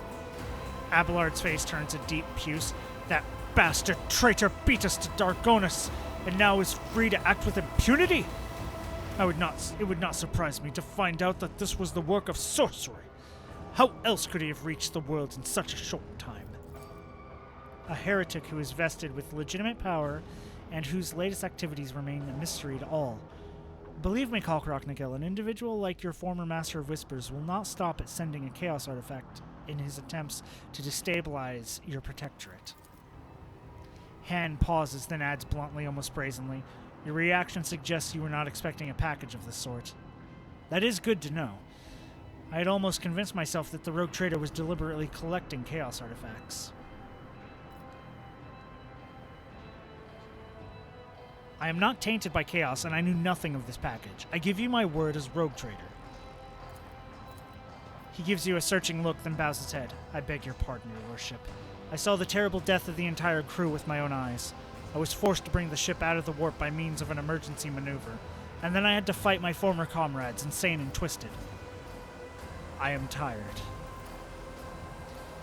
However, the sender wanted all of this. Han makes a sweeping gesture at the destruction and the corpses of the crew members around him, to happen to your ship, not ours. I like this Harlequin. Aren't they normally complete pricks? I don't think so. I think they all kind of fit that kind of thing. It's just they come off as pricks to most people. And I like how that Iconoclast, you get some... If you go Iconoclast, you get some interesting... You get some really good dialogue with them. Were you not affected by the mutations and madness? Well, that depends. I was born a mutant, you see. Han smiles grimly and warily. Navigators are taught to resist the influence of chaos, and so I have been as best I could. But I will be frank with you. I cannot be certain that I have avoided it completely. There have been no visible indications yet. If you're Iconoclast, you understand them immediately and they're presently surprised. Yeah! I really like that. All signs point to Han telling the truth, but you also notice clear evidence of just how difficult it is for him to struggle against the corruption. He's extremely tired, practically exhausted. Where is the artifact now? The tension in his posture and gaze becomes more noticeable. I have placed it inside a protective sarcophagus, more reliable than the previous repository. Unfortunately, an artifact as powerful as this one could not be destroyed under these circumstances, or rather, I had no assurance that it would not disintegrate every one of us and scatter us across several light hours of neighboring space. But once we are off the ship, I will absolutely find a way to destroy this vile thing. We could lay mines in what remains of the ship and blast it along with the artifact from a safe distance. I have the resources and the knowledge to do it. Your words give Han pause, but he seems convinced. He relaxes a little and then asks cautiously, as if testing the waters, "What about me and the crew? Will you take us with you? I'm taking you aboard my ship. There my word is law, and no one will dare to take issue with you despite the mutations." "Thank you," Han salutes you before adding, "Lord Captain."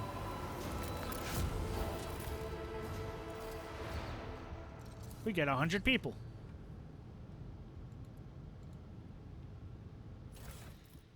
Loot everything.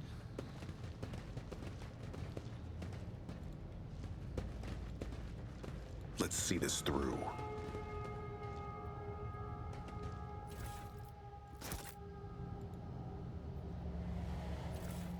Oh yeah, Ulfar is awesome. I guess we didn't get a thing to see that technically. I don't know.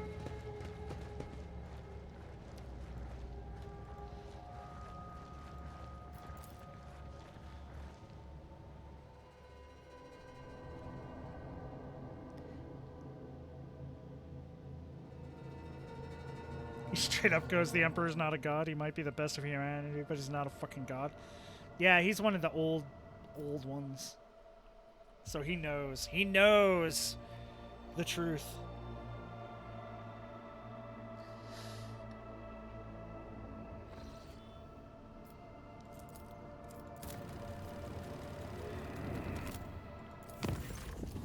Lord Captain, I keep receiving reports about malfunctions along the various ship systems.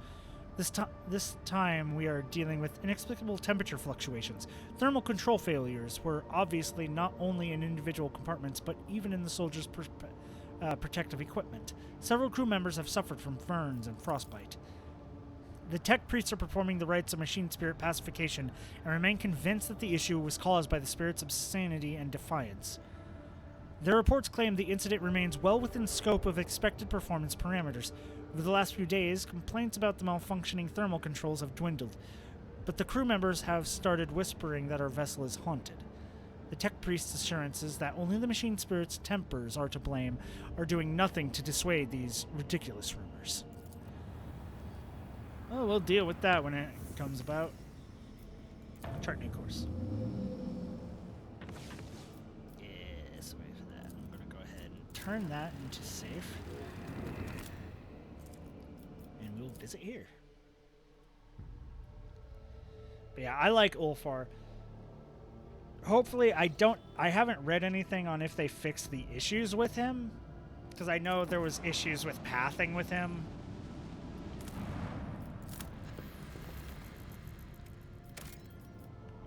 But yeah, if I can, I'm definitely adding him to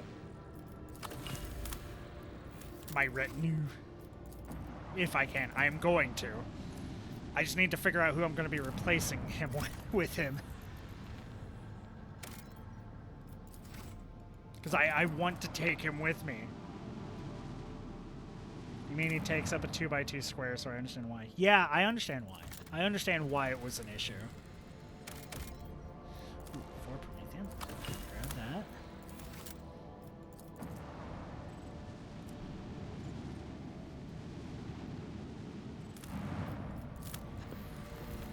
That Neil can only use like a Starday's weaponry, I think. I think that was one of the issues. Which, I mean, I understand. He's huge. It makes sense. It's just there's not a lot of Astarday's weaponry that, you know, you can give him. Lord Captain, we have an emergency. We have received word that there has been a sighting on the lower decks. A sighting of Lady Theodora! The messages we have received are incomplete and vague, little more than yelling and hysterical claims. There are reports of casualties and unrest. The compartment in question has already been sealed off, but I thought you might want to take a look at what's going on yourself. The situation is delicate, and what's especially disturbing is there's mentions of Idira Thlas being present at the scene. I'll deal with this personally. I need the exact location. Right away, Lord Captain. And we're going... Oh, we all leveled up. Great. Okay, so you're trading out who I think I'm going to trade out. Pasquale. It's like, I love you, man, but Space Marine. And hopefully they have fixed some of his, like, the trait choices and shit. Because I know some of the things were like, he got like a bonus to medium armor, and it's like, why? Why give him a bonus to medium armor? Okay, I'm not taking Firestorm. I could take Enfeeble, but I kind of want to just go ahead and take Exsanguinate. Immediate inflicts bleeding on ally of their choice. The ally gains to dodge and 3 MP until bleeding ends for any reason. Sanguinate so I can bleed myself, give myself a bit more movement, and also 15% dodge bonus.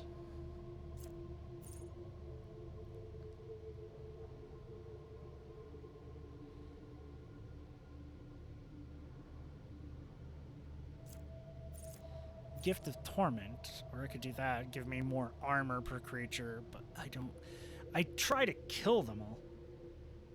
Get off my ship, Space Marine! Merciless Verdict. Next ranged attack or psychic staff attack. Not doing either of those, so I'm fine with that. Pain Resonance. All enemies suffering from damage over time effect in a force radius around the executioner immediately suffer an extra instance of damage from the side effects. They also must pass a resistance test. Penalty with a Medicaid divided by 5 penalty or suffer an additional negative effect. Blinded, slowed, staggered. Ooh.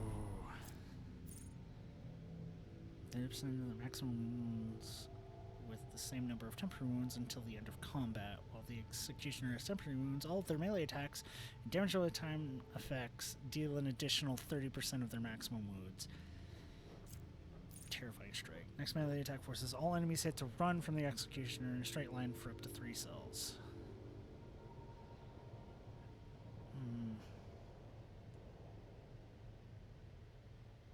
I find it funny because I also recruited the Drukhari and immediately he's like, what the fuck? Okay, so I want pain resonance because hitting a boss with this is going to be good. Some of the boss things, so you can blind, slow, and stagger potentially bosses. Exsanguinate. I'll take pain resonance because I know some bosses we will be running into and shit. So we'll definitely grab that. So pain resonance.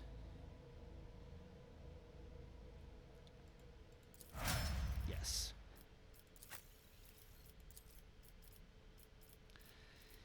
For you, I think I want Walking Nightmare, minus 24 penalty to willpower and toughness until the end of combat.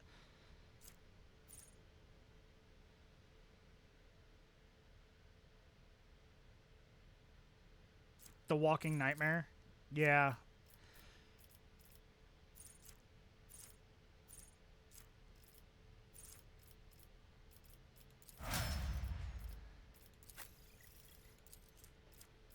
It is one of my main things I put on her.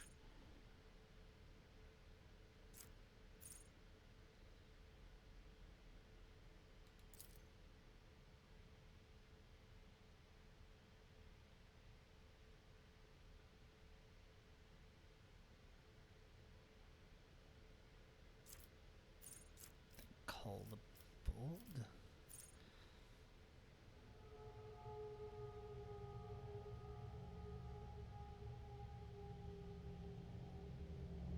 Yeah, I think call the bold.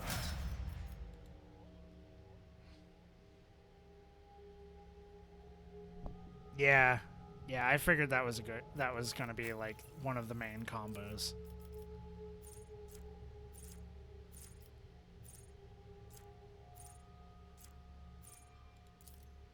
Give her pain resistance too. Or give her reckless abandon. Give her reckless abandon.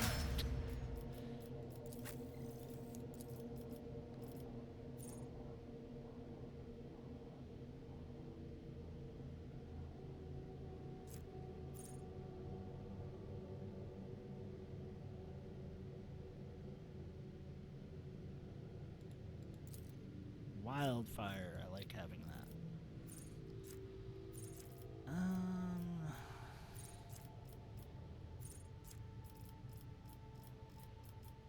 Let's see, have I given her the correct things here? Oh, heavy weapon, yes, do that. Because we will be getting heavy weapons soon.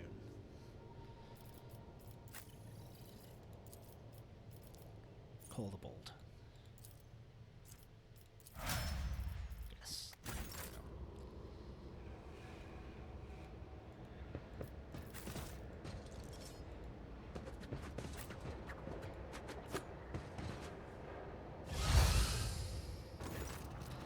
And who now deigns to grace us with their presence? Another gaggle of heretics and traitors thirsting to get their due for what they've done? Or is it the leader himself who's finally grown tired of hiding behind others? When the fuck have I ever hid behind somebody? I am in the front with blades swinging. Theodora von Valancius is before you, and she looks grotesque. A hole yawns wide in her chest.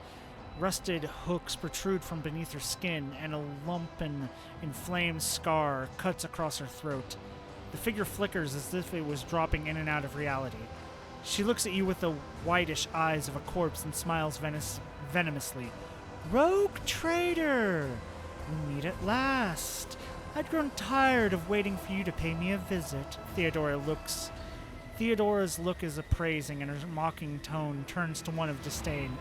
Indeed, centuries of selfless toil and effort, and everything I left behind has gone to this non-entity. Argenta's eyes spark with fury. Warp illusion? Be gone! Argenta, my dear, there's no need to make such a fuss. Why don't we sit down over a cup of recaf like we used to? I'll listen to your rapturous tales of sacred relics, portents, and your special path. You must have been so lonely without me there. No one else is willing to listen to your ravings or help you with your childish treasure hunt. Theodora laughs melodiously, almost without mockery. At the sign of the terrifying Theodora, Abelard's face quickly turns sickly pale. Throne, spare us from the cursed apparitions of the archenemy. Is that what you are truly praying for? I can hear how fast your heart is pounding, Western. I think deep down you hope this apparition never ends. You are not Domin Theodora. Cabela's eyes blaze with fury. The Undying One does not relinquish the souls that come to him. Such is the absolute truth. You are a thief of names. Foolish child. Your world is limited to the darkness of the lower decks and the words of your vizier. You know nothing of truth or death. You do not even know the first thing about yourself. Theodore's voice is dripping with venomous condensation. Die.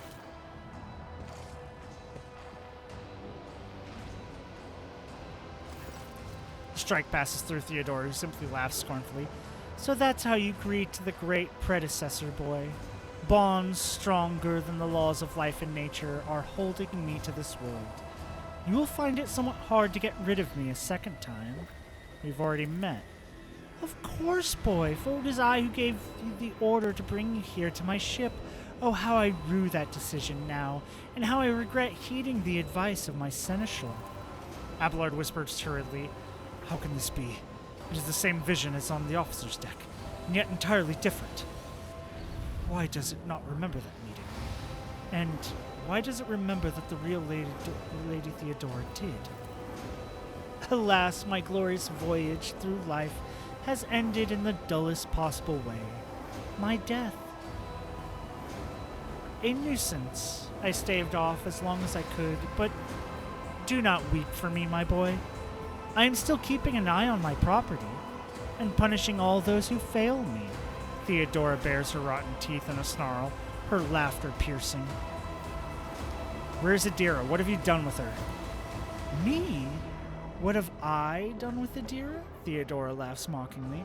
All I did was turn that little mutt from the fringes into a true servant of the Imperium. I gave her toys, cleaned up after her antics. I provided her with everything she could ever dream of. Oh, I had great plans for poor little Adira. You're not Theodora. Theodora is dead. There's no coming back from that. I'm dead. How is that? I am no different from those who have not yet crossed the divide between reality and eternity. I see, I speak, I remember the wrongs you all committed against me, and for all those who failed me, I have already begun extracting my retribution. I truly am Theodora, the remnants of herself that she left behind in this world. I am an echo of her memories preserved in the minds of those who cared for her. I am the taste of tears spilt for the unsaid and the undone.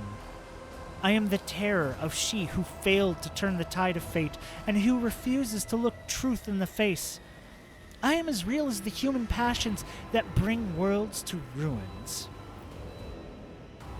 If you are Theodora, then tell me, who really killed you? Oh, wouldn't you like to know the answer to that question? I didn't even know which would be more satisfying, to give you an honest answer or leave you to languish in your ignorance. We'll see how you conduct yourself, little boy. What the fuck do you want with me? Why are you waiting for me? Theodora wearily rolls her eyes. Matters are so dire that the pleas of one of my servants breached death's veils to reach my ears. How could I ignore such a desperate cry for help, and from my little Adira no less? And once I appeared here, of course I had to meet the pretender who has allowed this deplorable state of affairs. I will send you back to the abyss you crawled out of. You? Of all people to ever threaten me, you are the most pathetic boy. All that you possess now was given to you in error. You are unworthy of such a generous gift, and you are incapable of holding on to it. I am here to seek retribution against all who failed me, my brainless crew, my useless officers, my pathetic servants who turned their backs on their mistress in their darkest hour, and worst of all, you, my dear heir.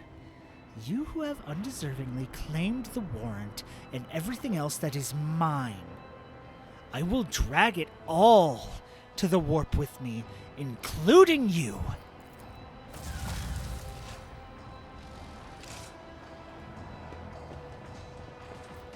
My success was inevitable.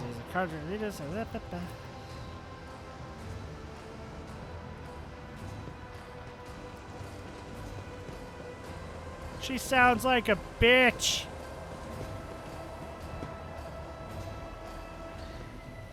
Where is she? I clearly remember her being around here somewhere. That didn't sound like Theodora. That sounded like a horror.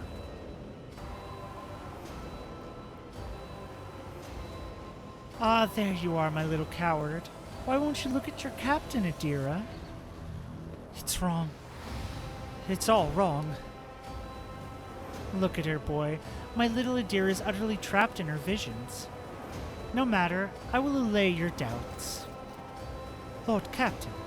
Adira turns her head to you, but her demented gaze only rests briefly on your face before sliding away. Upon closer look, you can see the base of one of Adira's temple implants has blackened and melted. No, wait. Lord Captain, Lady von Valancius. Adira raises her eyes to Theodora, who stands before her, tears streaming down Adira's cheeks. You came back. Theodora clucks her tongue in symphony, reaching out to tenderly stroke Adira's hair. Poor little Adira.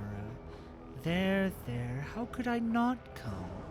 You were crying to me so desperately, your pleas carried to the very depths of the warp itself.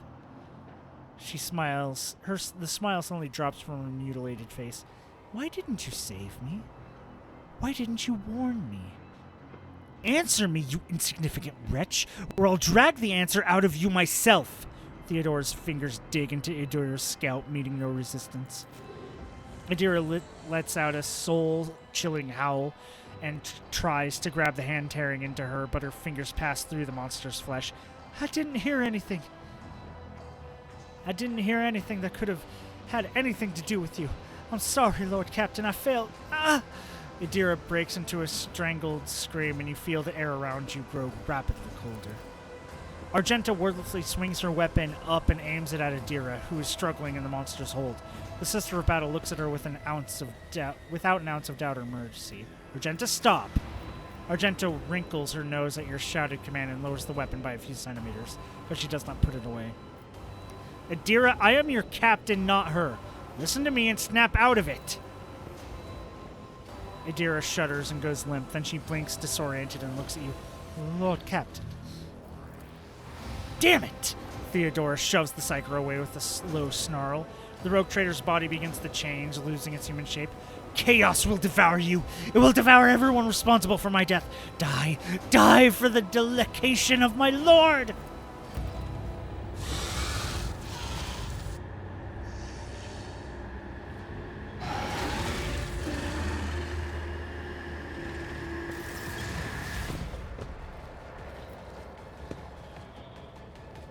Cassia, you go here for now. You go there, you'll take care of those things. I am going to move myself right up to here.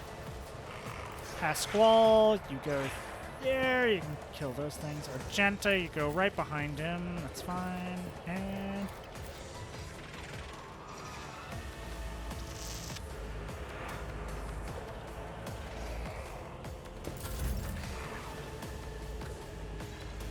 Cassia, move down here.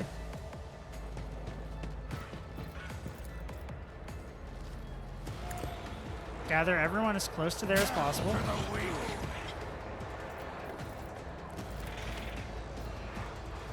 I am a navigator, not a servitor.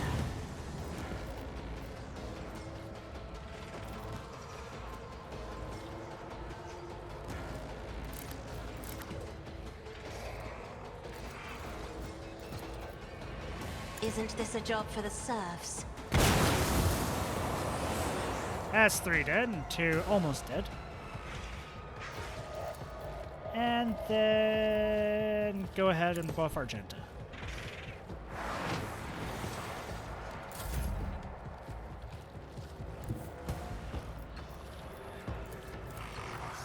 The shadows will see it done.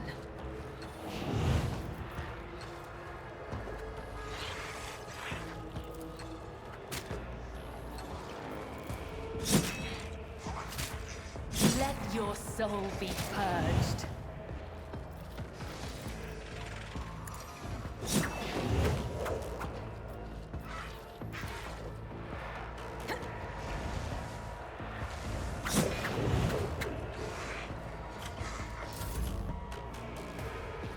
Okay, Argenta. Then swap to the Flamer.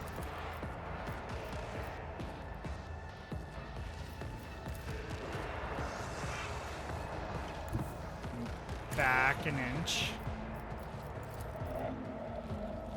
Burn.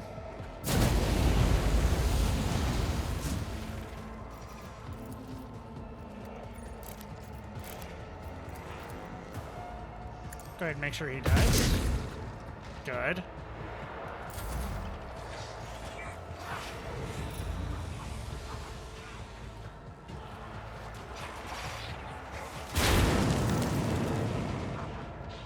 How dare you?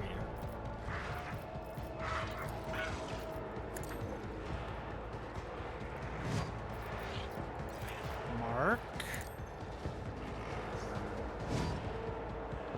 Like the battle OST? Yeah.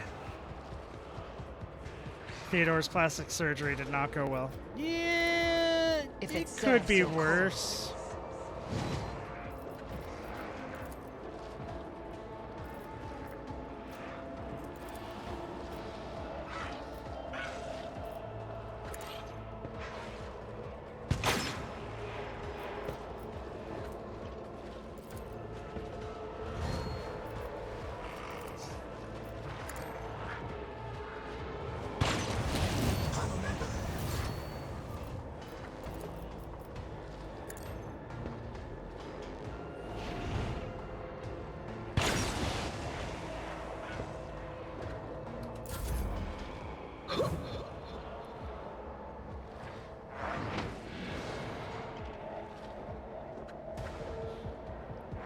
Okay.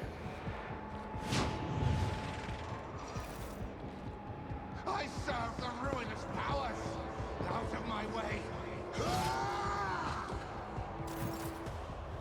Yay, I get to go, which means Iron Arm. Make myself burn. Make the burn permanent.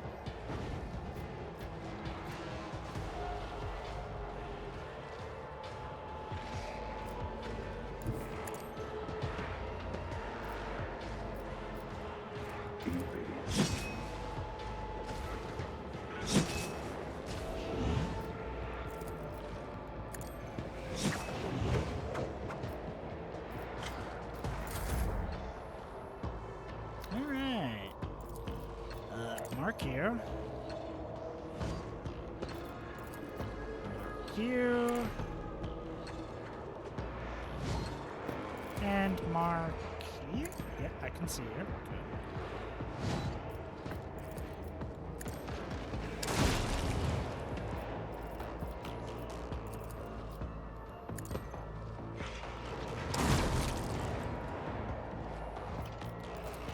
Worth it.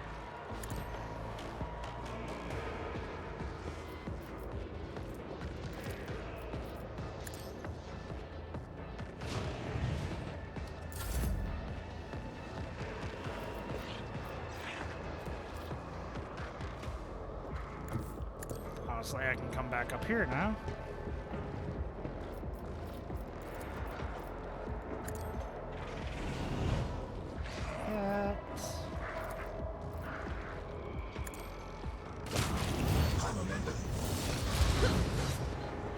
Ha ha.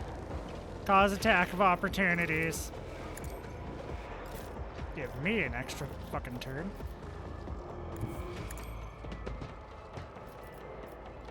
Dance!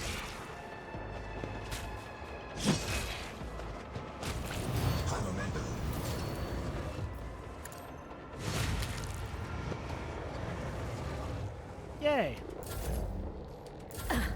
Aim for the heart next time. And then Cabell, God, so much movement.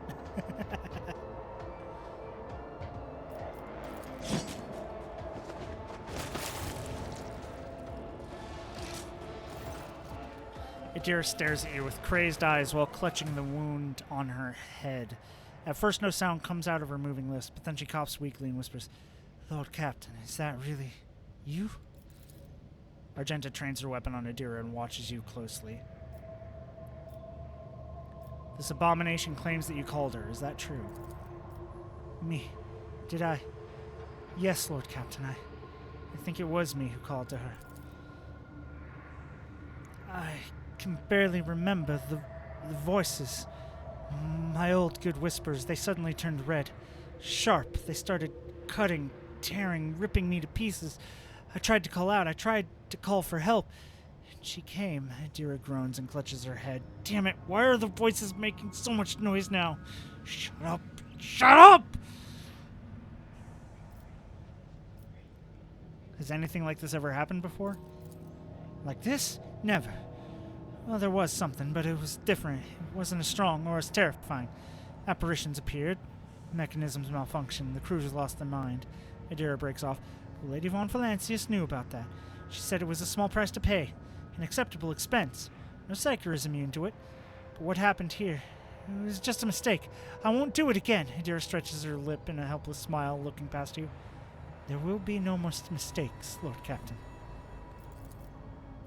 Argenta grits her teeth. This is not the first time this heretic has caused the death of her crew. Do you remember the incident on the mid-deck, Adira? What did those honest souls ever do to deserve such a fate? To be turned into mutants and attack their own families. You are a monster, a heretic. If you have any humanity left in you, admit what you are. Shut up, Adira moans. Quit your preaching. You're the worst out of everyone here. Sometimes a psyker first manifestation leads to their death and the death of many others. But if a psyker possesses an ornate willpower and discipline, they can stave off the fall for some time. Adira has been alive many years already. A laudable achievement and a stroke of incredibly good fortune. But the forces of the warp will ultimately devour any psyker deprived of the Emperor's protection. The fact that these manifestations are growing more powerful is a clear sign that the end is near. The previous Lord Trader has been seen on the ship recently. Was that your doing? Yes, Kalkrok Nigel. I did it a couple of times, but I had too much to drink. At the time, I thought I heard her voice along with all the whispers in my head. The voice was so sad, so cleared, I couldn't help myself. I answered. I hoped I could reach her there. Adira bites her lip. Ever since she died, since I first heard her voice in my head, the whispers have gotten louder, clearer, harder to resist. You hear the warp whispering in your head and you answered? Are you insane? You don't know what it's like. The most important person in your life, who's now gone forever, suddenly starts talking inside your head. How could I not try to reach her? I had to. She falls silent for a moment. When next she begins to speak, it's in a barely audible whisper. I know what you're thinking. During the workshop, when Lady Theodora came out towards us, I keep thinking about that meeting. I keep blaming myself. Why didn't I divine it? Why didn't I stop her killer? Those thoughts have been playing in the back of my mind, day after day, choking me with guilt. And do you know what? The one on the officer's deck. I don't know what that was, but this time, here, this was the product of my guilt. An accuser straight out of my own mind. So what am I supposed to do with you now? Adira turns sharply to face you. Kalkrok Nigel. I know after everything I've done, you have no faith in my willpower or my strength. But I can fix everything. It's just, I'm not at my best, you see. But maybe we can find a way. to replace my implants, or some other remedy, a better one. Lady von Valencia said there was such a thing could be found, if not here, then elsewhere. I just didn't need it before, but we just need to find it. We need to figure out where to look for it, and we'll get it. And until then, I'll keep myself on a tight leash.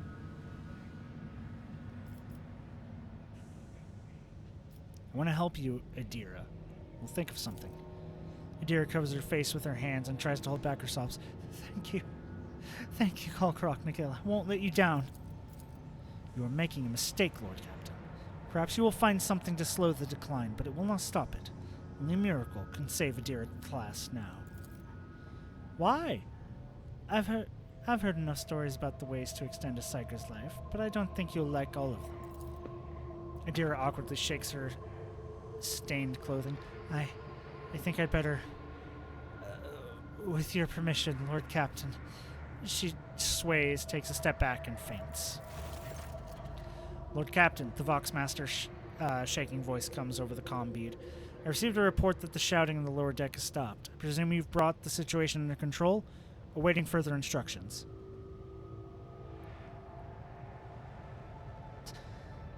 Even now, I could fucking throw her out the airlock. Did I suddenly give her a Dexus draw? I can't remember how I did her accent before. So yes, I did. I got rid of the warp illusion. Adira is alive. Bring her to the Churgeons and have them see to her. You hear unconcealed relief in the Voxmaster's voice. Of course, Lord Captain, as you command.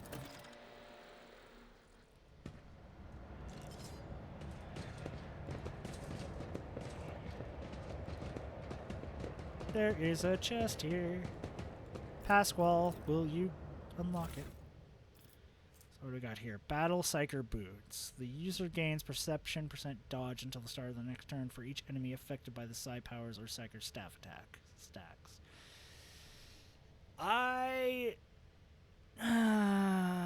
The problem with that is it's Battle Psyker, so you want to be using Psi powers on your enemies. I don't. I cast it on myself, so this doesn't help me. Unsanctioned Psyker or Psychic Awakening. After triggering a Psychic phenomenon, pairs of the warp, the war's Psi ratings increase by 1 until the end of combat, where escape momentum and temporary runes equal to the resolve. Okay, so that's going on to her. And I'll also probably put the boots onto her.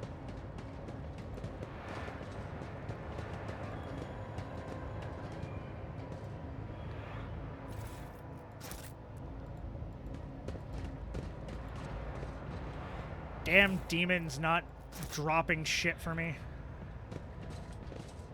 Let's seize the moment.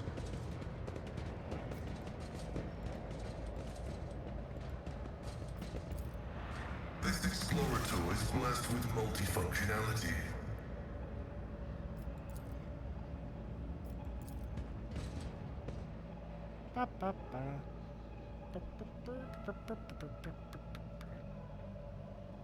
I gotta go to the restroom. I will be right back.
I'm back. What? I have the cat pawing at me. Cat wants attention.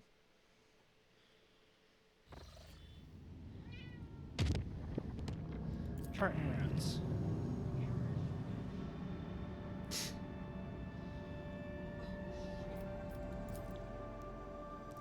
Fucking try to dad joke me.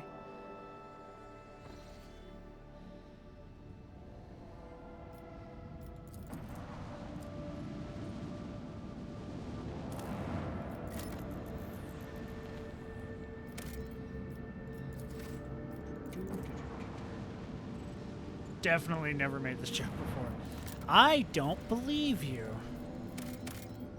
6 blast deal. Fuck yeah. Do it. Before we fight those guys, I need to go onto my ship and go see if I can get any new.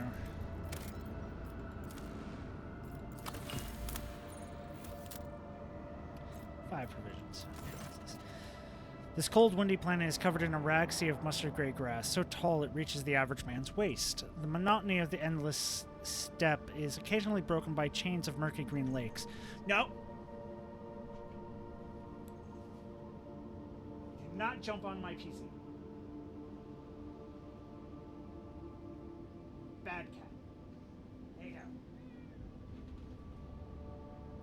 But the auger crew spots a far more interesting anomaly, a scar running several dozen kilometers deep, splitting the world's equator in two. After 2 exploration watches, the crew intercepts a faint signal coming from one of the labor settlements in the deep chasm. Due to the unstable connection, the foreman mistakes her vessel for a Winterskills ship. One was due to arrive 9 cycles ago. The foreman grimly reports over the weak channels that the adamantine ore deposits on the world are nearly depleted, and the planet will be fully mined out in less than a decade. With some difficulty, he picks up enough words to understand that the ship in orbit belongs to another rogue trader's house, then awkwardly apologizes and falls silent. At some point, the connection cuts off completely, and you leave the foreman and his prospectors to wait for their real master. Meanwhile, I'm mining up food in the south.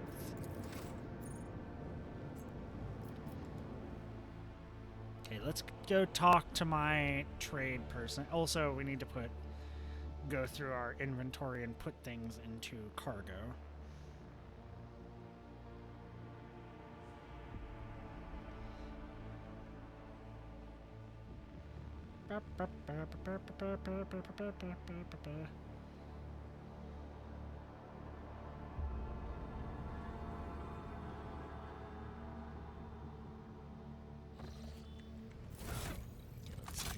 Don't need those, so add to cargo.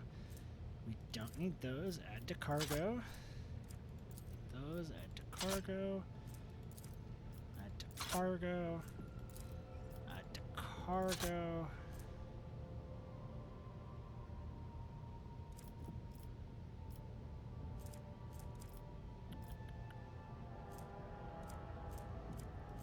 Add to cargo.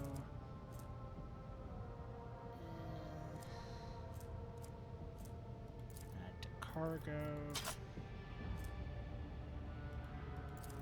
Add to cargo.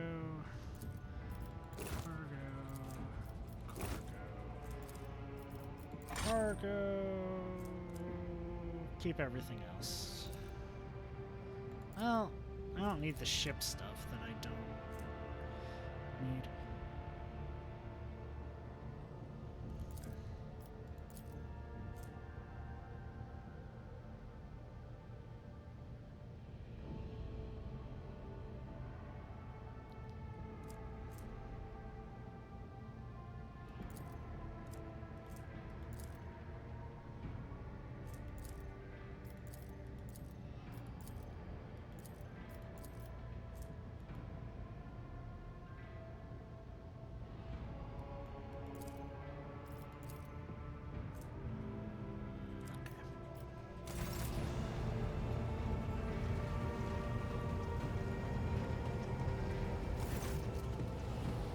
Okay, High Factorum. I need to transport some goods and shit, so...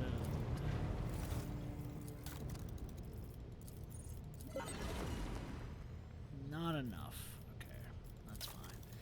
We do get another one of these.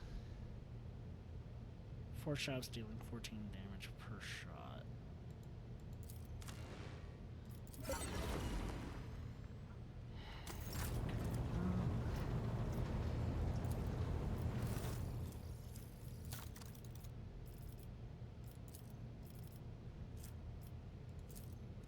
Heretic trophy. Xeno artifact.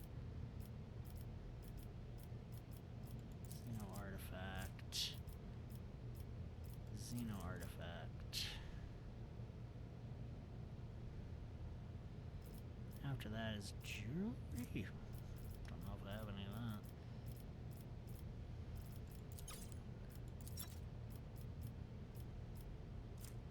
More Mechanicus creations.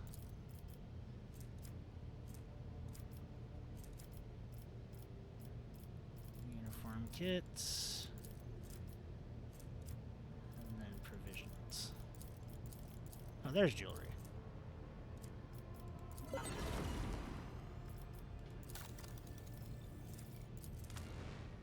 Grab that. Grab that. Bladed boots. When hits an opening with a... It's an opening... Bleed 10 on the target.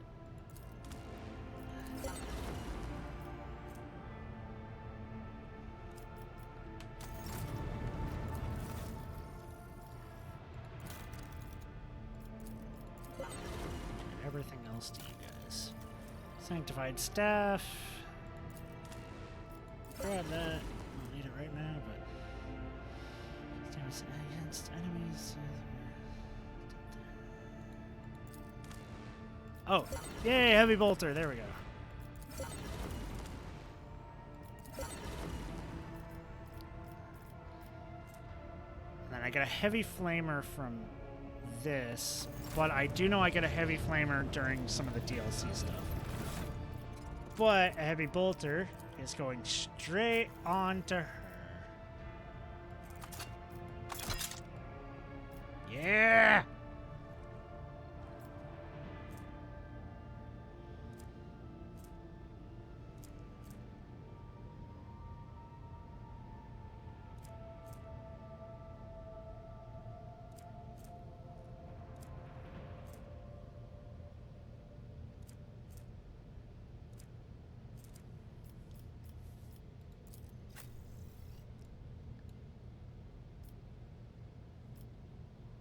Wait, her mask vanished. Where'd her mask go? Shit, I think I heard about a glitch happening with where that happens. Fuck. Hey Varel, can you do me a favor?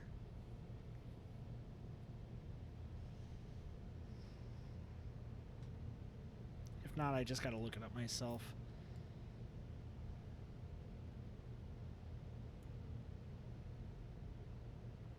She's always had the fucking helmet. There's no reason why it would just suddenly be taken off.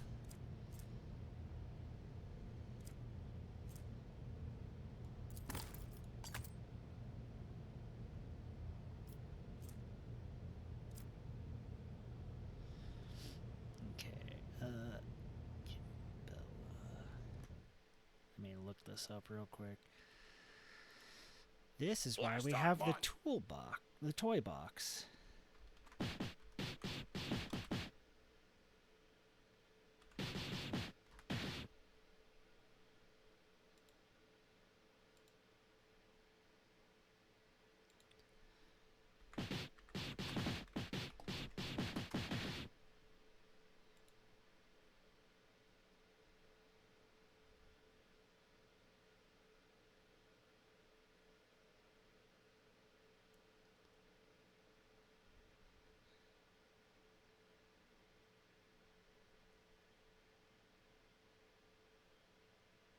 Last time on. Yeah, it's a glitch that happens when you romance her. Spinner's Mask. Okay, copy.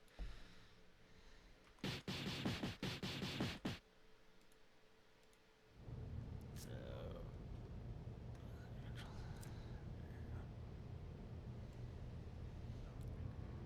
Loot? No, not loot. Maybe loot? No, not loot.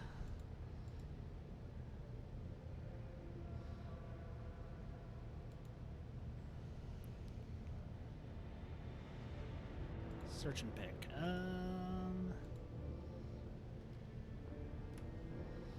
This would be armor.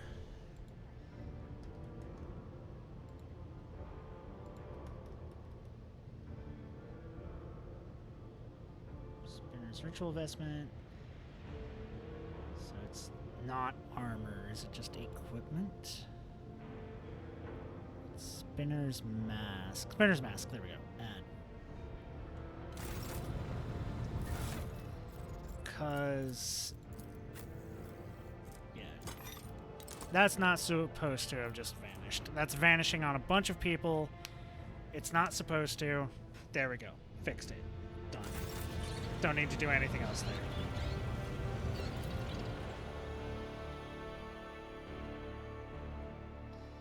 Now we go back out here, do a bit of ship maintenance.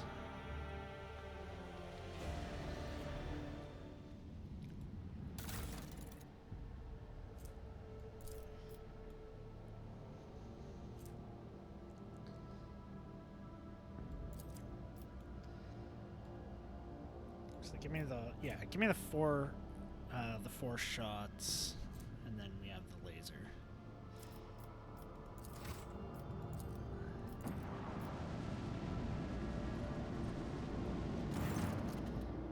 You sight a ship hovering over a void station. The vessel bears no identifying marks, but the landing craft swarming the station below makes the situation clear. Pirates have seized an Imperial outpost. The augurs detect that the pirate ship is warming up its engines and quickly reloading its cannons. It is preparing for battle. Attack first.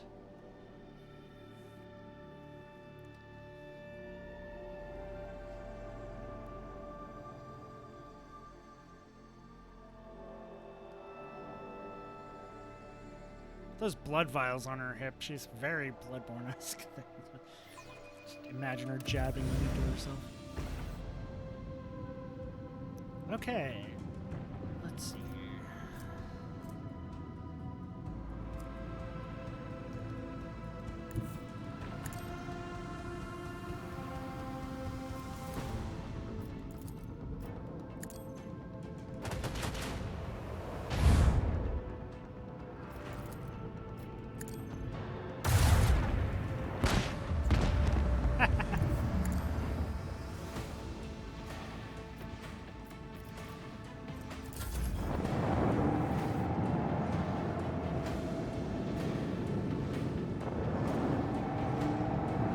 I love the designs of the spaceships.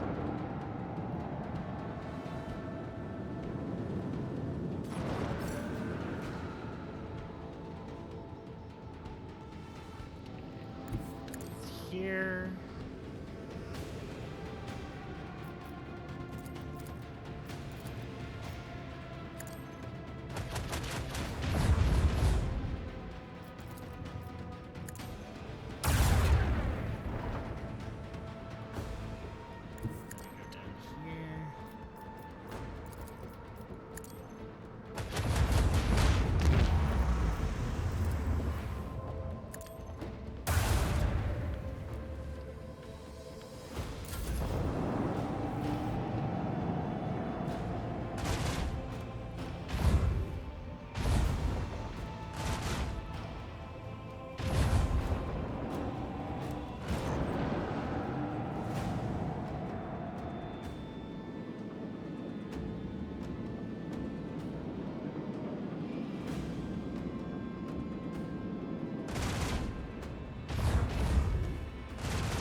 How dare you guys deal damage to my fucking ship?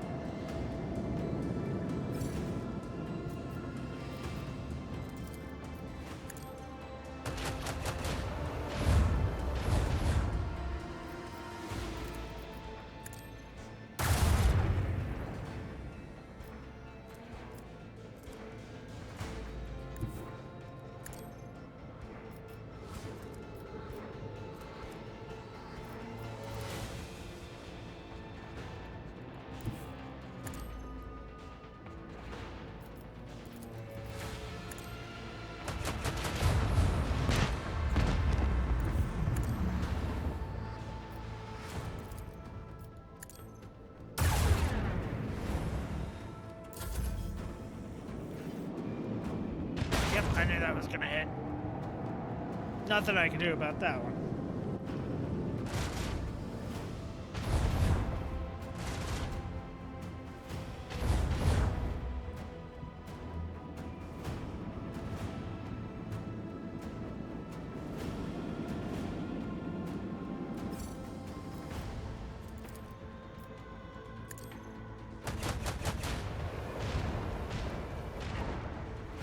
Oh, you son of a bitch.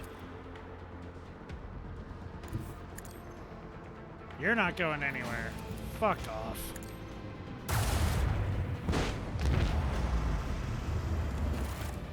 Yay!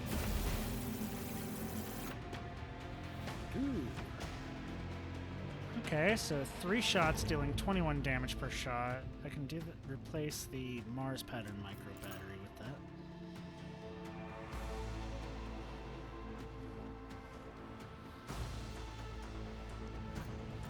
Plundered Void Station. We're going on to it.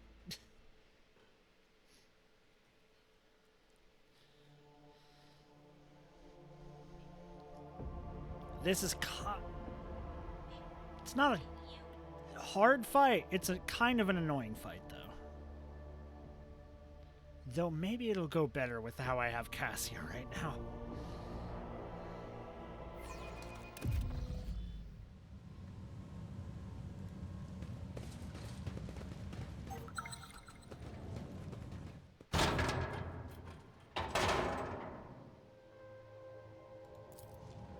Always striving for greatness.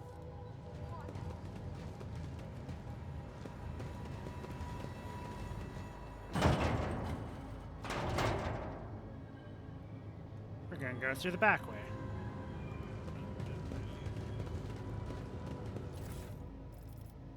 What's that? Ranger Binder. Oh, it's Aldari equipment? Plus 10 bonus to ballistic skill.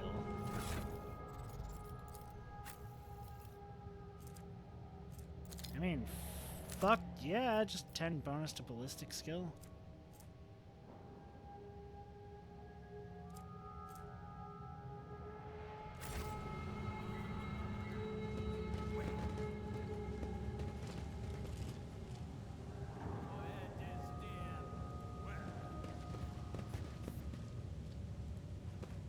Your execution is assured.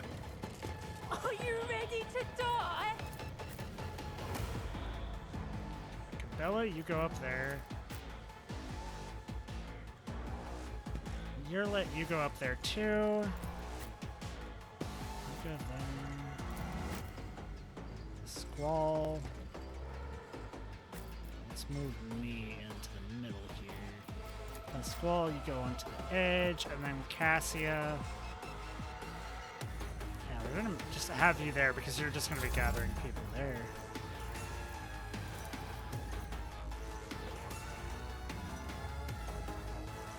Everyone move that way. Maggot. Yes.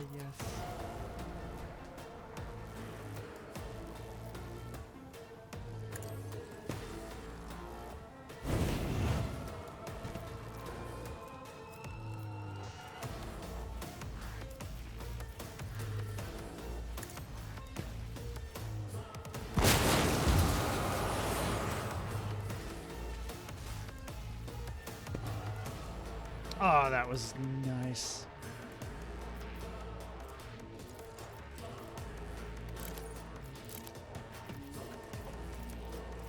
If I may. Buff me. Out of my way. Do it. Let's get to it.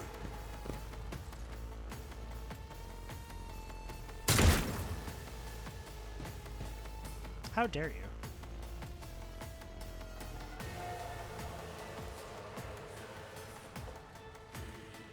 Okay, Argenta. I want you to go down here.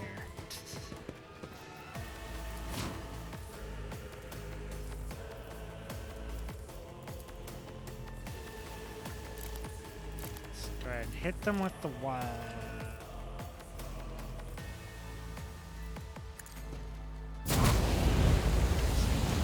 didn't work as it should have. That's fine.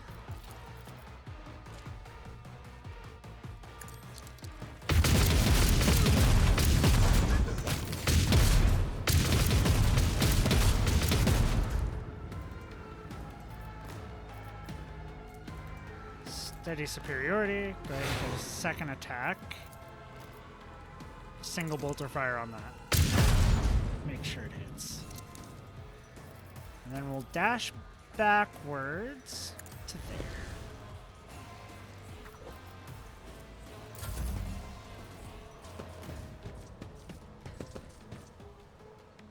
there. Okay, you're lit.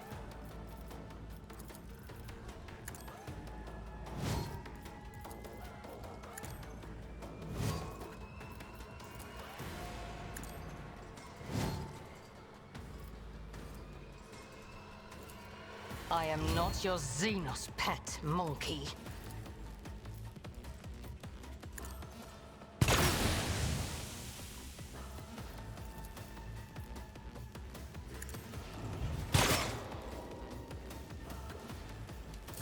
Let's make it quick. Hold on. Yeah, bring the named people closer. Bring the named people closer.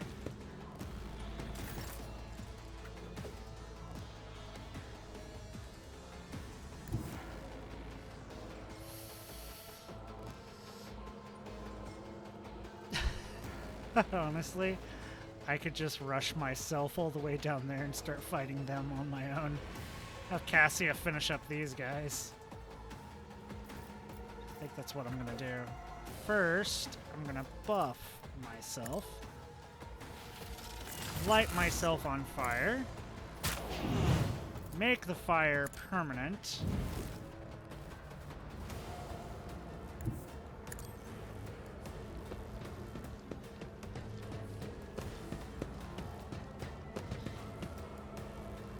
I don't need warp speed anymore.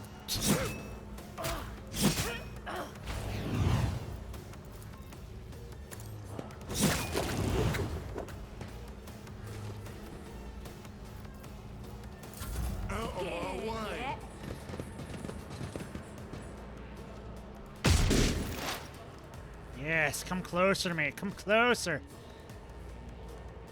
Sure, nothing bad will ever happen to you.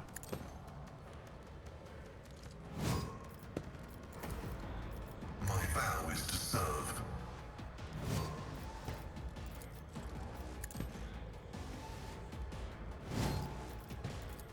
Those.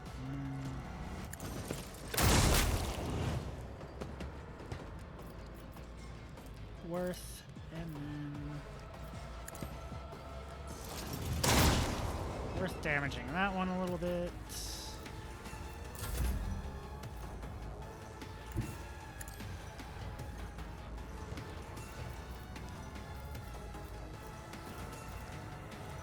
Sanguinate.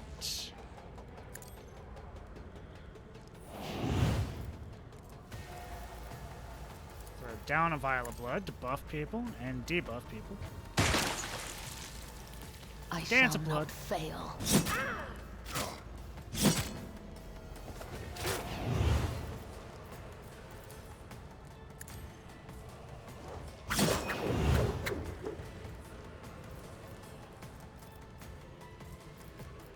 Trust me.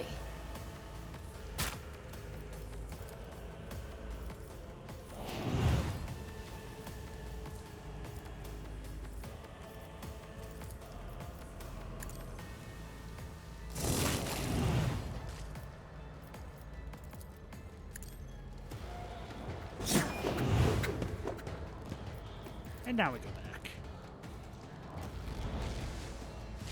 Killing brings me no pleasure.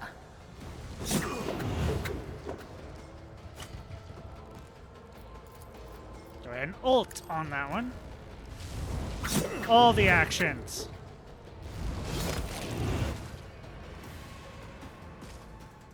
Damn it.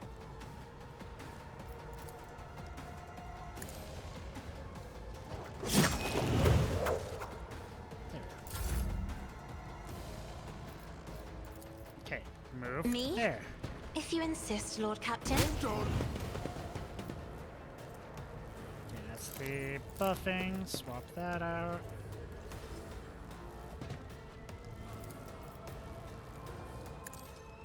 Everyone with the debuff. You're all dead. You're clad in scarlet.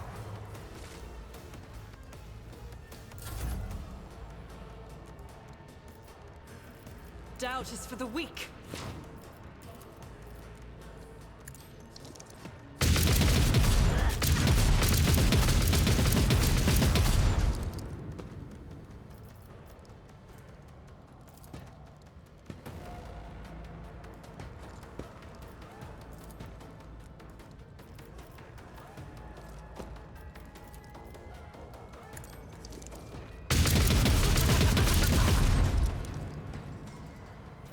As the Emperor commands, I act. Let's get to it. Ha, she dodged you.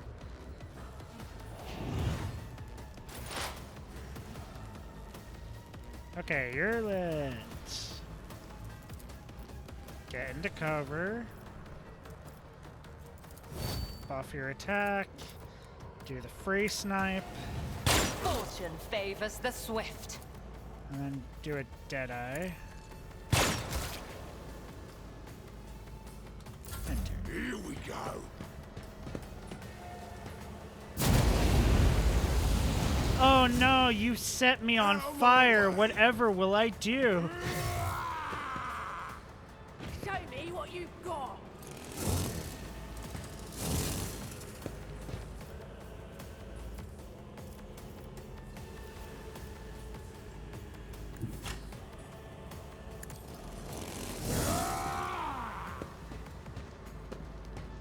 I'm gonna get in range of this Gil the Psycho.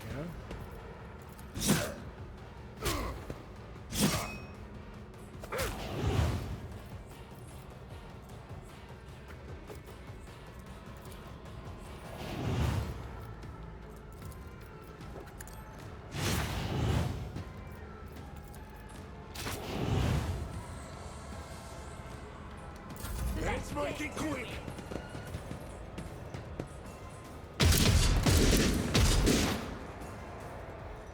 They're killing their own men. They're killing their own men. Oh, the humanity.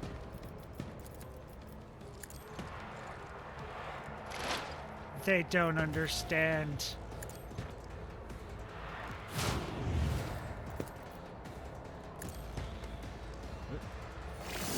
Meant to get Argenta in there, but not bad.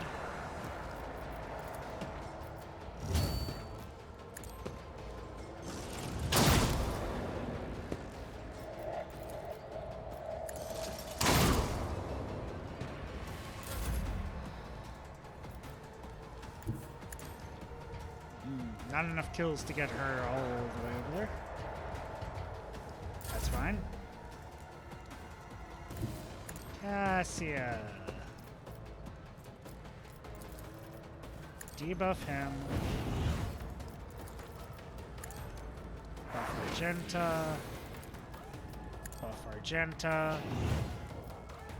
Give Argenta another turn.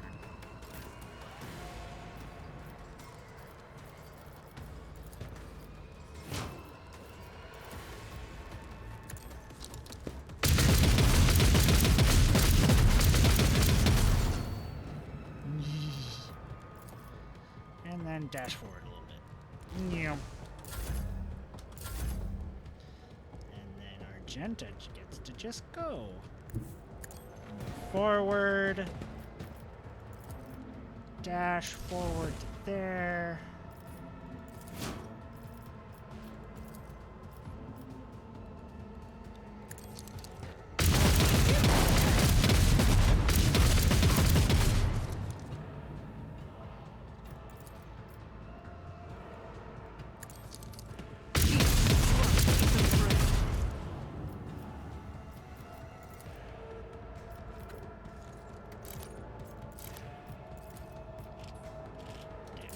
Hold on. Oh shit, you're still alive? My bad, I thought you were dead.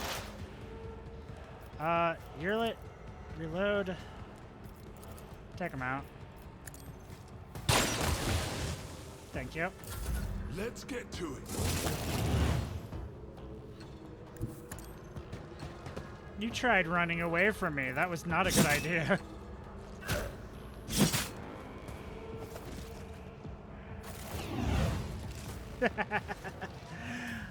That went much better than the last time I played this mission.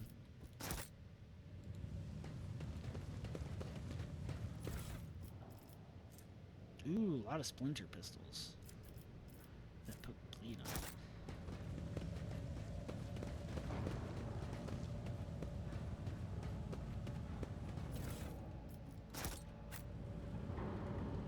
Let's see. Anything else that I can see?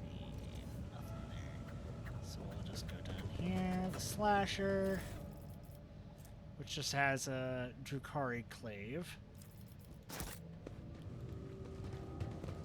Which isn't anything. It's a two-handed weapon. Why do these guys have Drukhari weaponry, though? That is the question. Unstable flamer!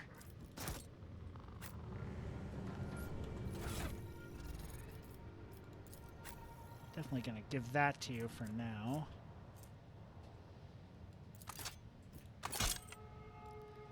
It's better than the one that you had. What's this? Grants the wearer's ranged attacks plus 2% damage.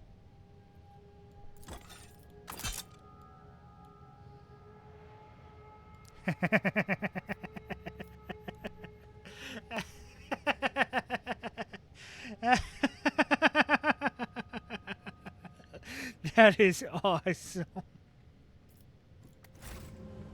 I love it. Okay. Yep, she's wearing that for now. I'm surprised that wasn't like heretic only. Wait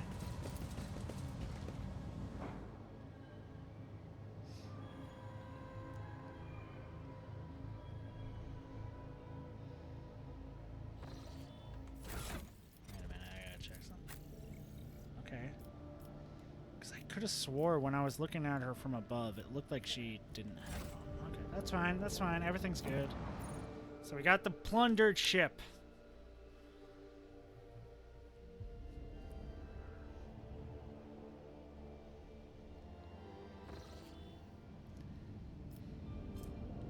Now we'll go down here. Because I could head up this way, but I want to go down here.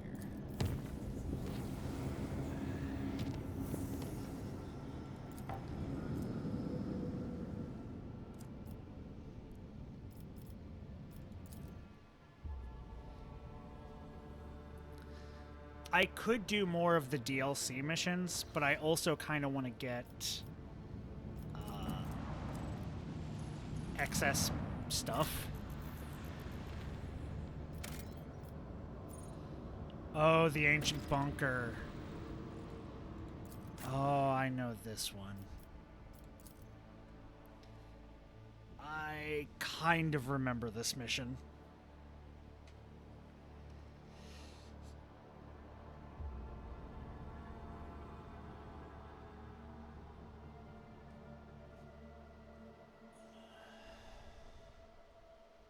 I remember the last time I played, I had a hard time because I got here really early and I didn't have a lot of the bonus shit.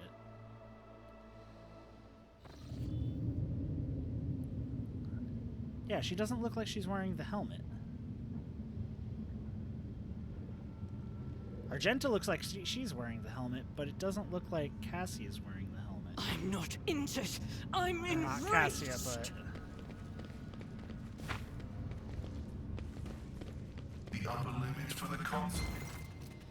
The massive door is dotted with small chips, scratches, and bullet marks. There is no sign of any hinges, levers, or anything resembling a lock. There is a dusty panel built into the wall to the right. As you approach, the cracked screen starts to flicker faintly. Force access using the control panel.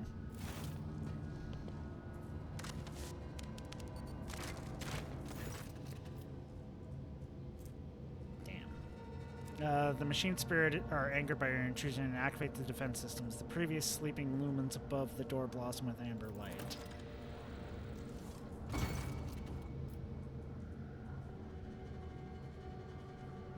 Yeah, blast the door. You pick out the most valuable spots and carefully affix the explosives. Marching ahead. I tried not to. I thought Pasquale would do it. Weak, yet iron knows no pain.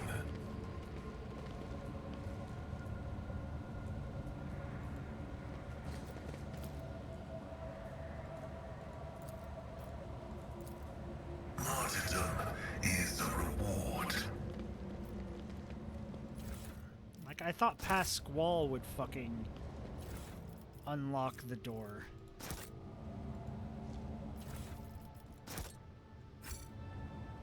It said Help me, Lord Captain! tech use, so I figured it would be.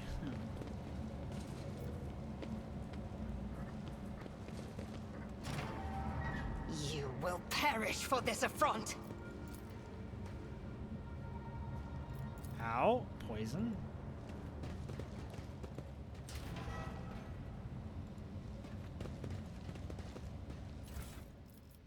What's that? A worn seal.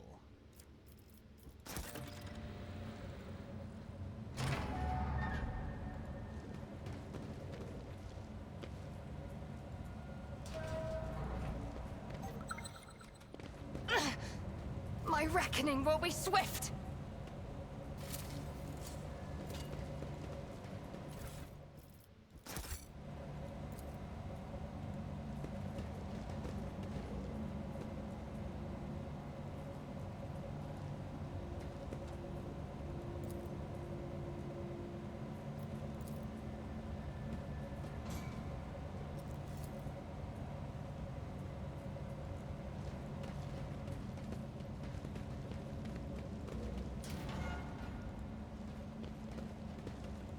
I will endure.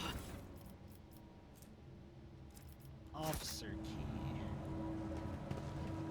Bloodied, yet still standing.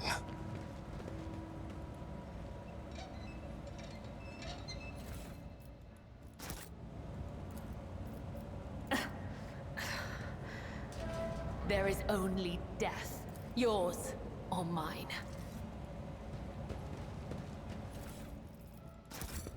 Collect all the stuff.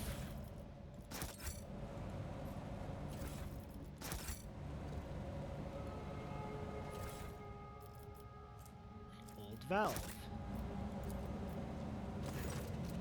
Before you use an ancient but wholly typical console, intended for use by people not trained in the mysteries of ministering to machine spirits, the cogitator is completely silent, but as you approach, you sense the warmth emanating from its metallic casing, a telltale sign that the machine is working.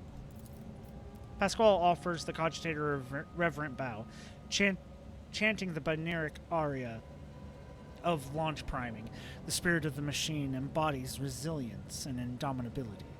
In this den of decay and entropy, still doesn't reign over the place. Activate the emergency ventilation system. Air duct malfunction detected. Request status of bunker's life support systems. Reason unknown. Temperature, humidity, reason unknown. Backup generator detected. Okay. Oxygen supplies are failing. Warning, air filters damaged. Step away from the cogitator. Venture forth.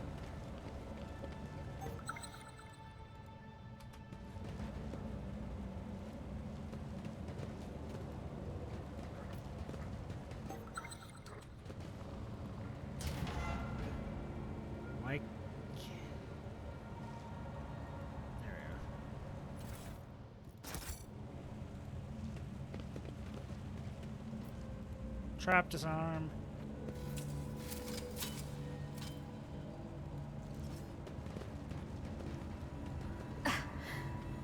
An offering of blood.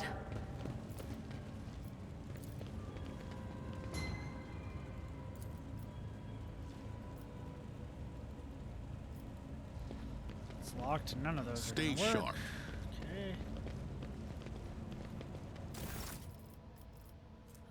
I'm tired. How long has it been since Doomsday? I think it was 36 years when the heretical Korla wiped out half of our people, including the old bookkeeper.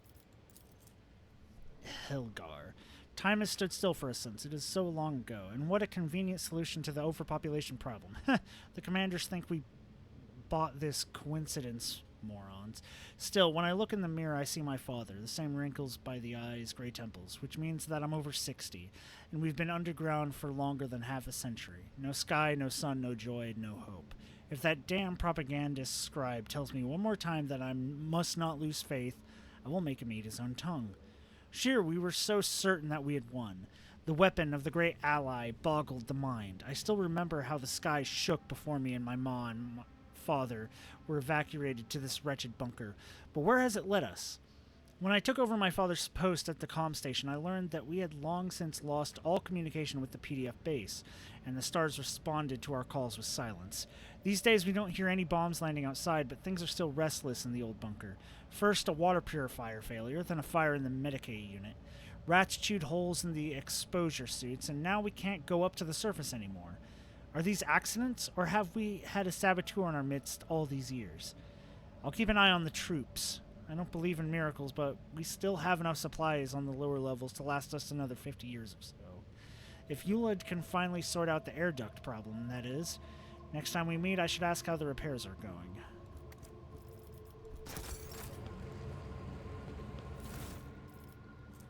Old key.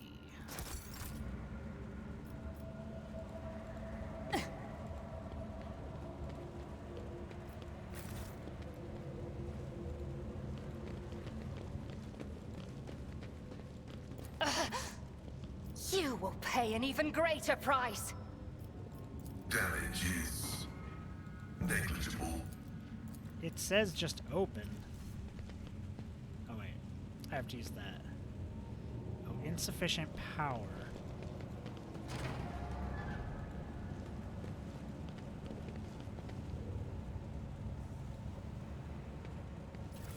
So I need to find the way to return power to this place.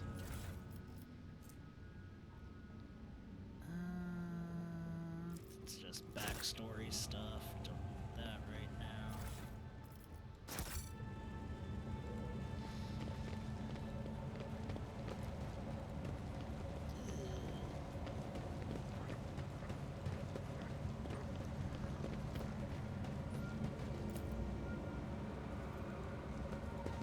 Forge ahead. Never linger. Let me see here. Can I just use these?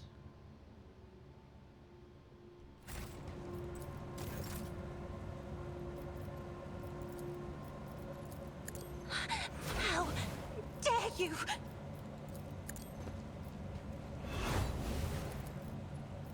Outstanding. Now back to the front line. Life support system, that's all still down. Emergency ventilation system, automated defense system, and should be separated from the cogitator. Where is...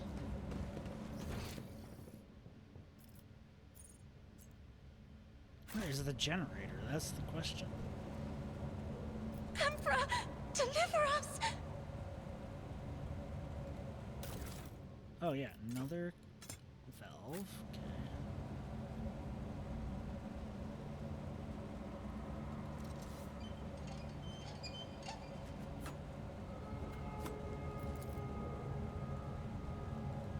Let's see this through.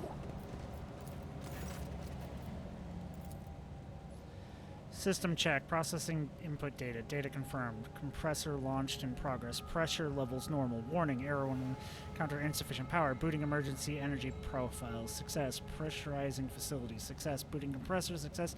Emergency air filters active. Automated defense system active. Pascal's vox hisses mournfully. With your permission, I would extract the command blocks of this noble machine to hold a vigil for its deceased spirit. The Omnissiah preserves the faithful.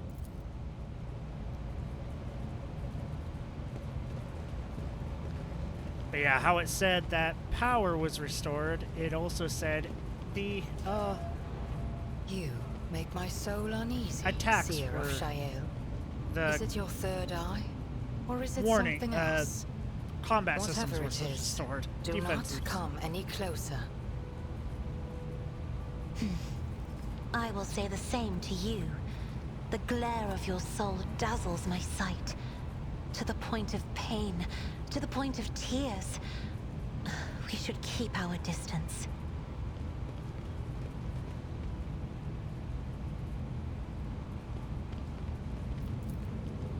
Some unknown accident caused the elevator shaft to collapse. Reaching lower levels at this point would require sending a mining team. My warp sight reveals something. Someone sawed off the emergency stairs and tried to conceal the damage. Vox with Winter Scale Entrum. Emblem. Winter Scale has betrayed these people.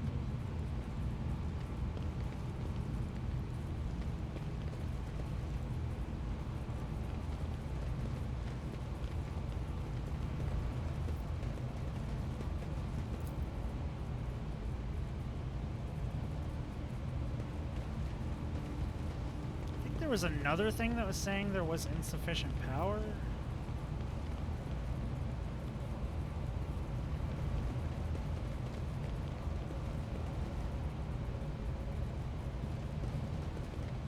Might just be mistaken. Let's seize the moment.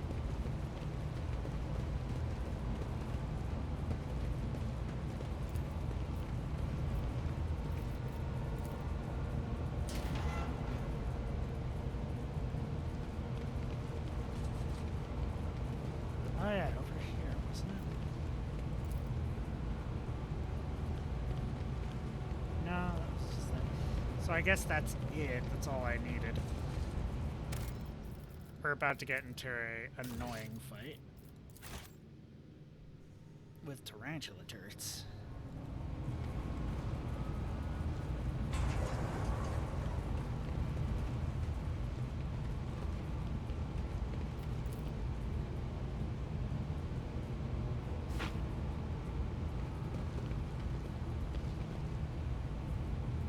There we go.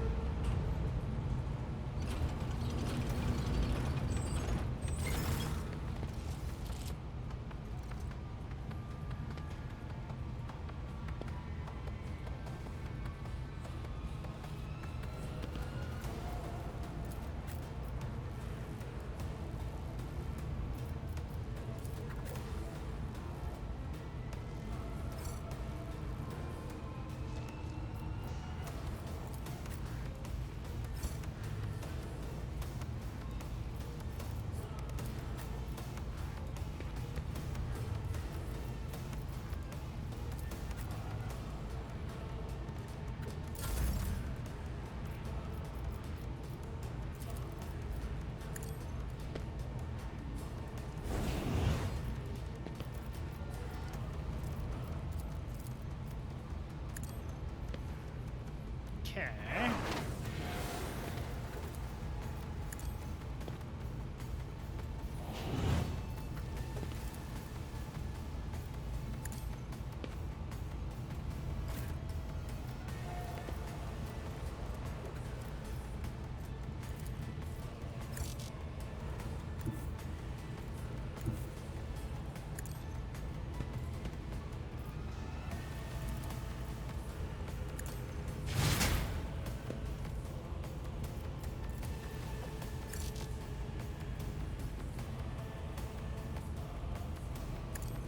Didn't see that one coming, did you?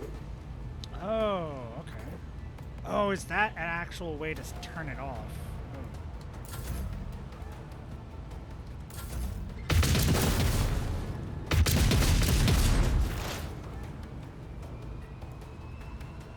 Okay, you're lit. You're gonna keep on keeping on.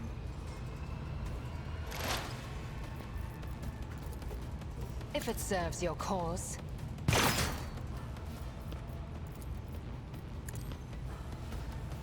Fortune favors the swift.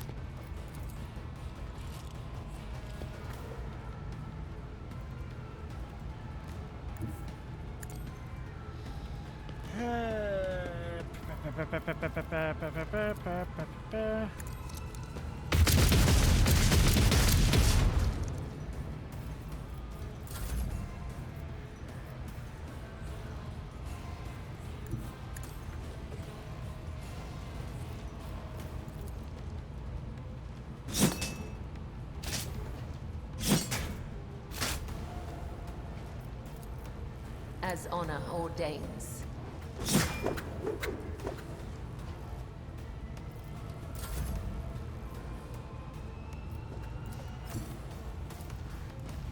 Closer to interact with that. Cogitator panel has dozens of breakers, buttons, handle switches, and other control mechanisms. Deactivate the automated defense system.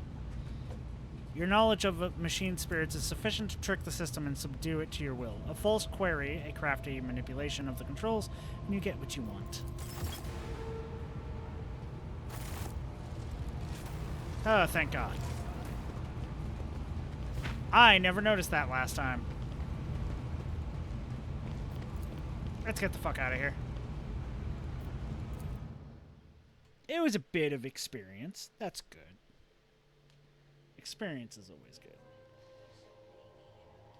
I don't know if there's anything special there, but Lord Captain, the crew that was sent to the surface reports that they have cleared the collapsed passage leading to the lower levels. After exploring the abandoned ruins, they discovered valuable cargo that has already been brought aboard. Oh yeah, so we get uniform kit, provisions, and ranged weaponry. Begin scan. Only 2 plasteel, not worth it.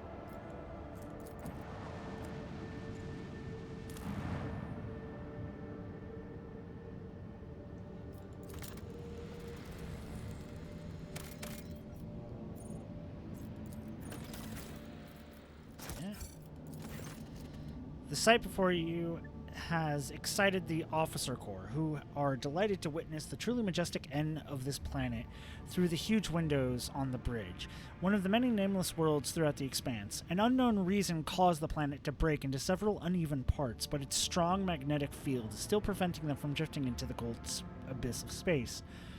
The planet's hard inner core has remained almost untouched as thousands of explosives taking place under its shell of hard metal light up the world's heart from the inside. The Augur crew detects several ruined extractums on the broken planet's surface. Their analysis shows somebody used to mine adamantine here, but abandoned the deposit after the catastrophe. Most of the machines are damaged beyond repair, but the tech adepts claim one of the complexes can be restored if the rogue trader has the required parts of equipment. Give them the scrap to repair the extractum. A few dozen time bells later, the Lord Captain is informed that the repair crew is suffering from unrelenting headaches, most likely caused by the oppressive magnetic field of this world. However, the machine has been successfully repaired and the extraction of adamantium may continue if the Lord Captain wishes. Of course, the mine needs to be staffed by a squad of working servitors and a maintenance brigade doomed to endure the endless pain caused by the magnetic storm. 3 adamantine.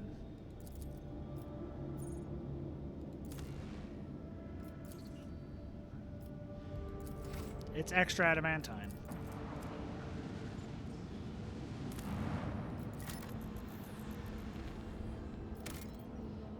Nothing on this planet. Projection from the warp. What the fuck are you? When the rogue trader's ship draws near the unidentified celestial body, the machine spirits on every deck from the captain's bridge to the cargo holds become frantic.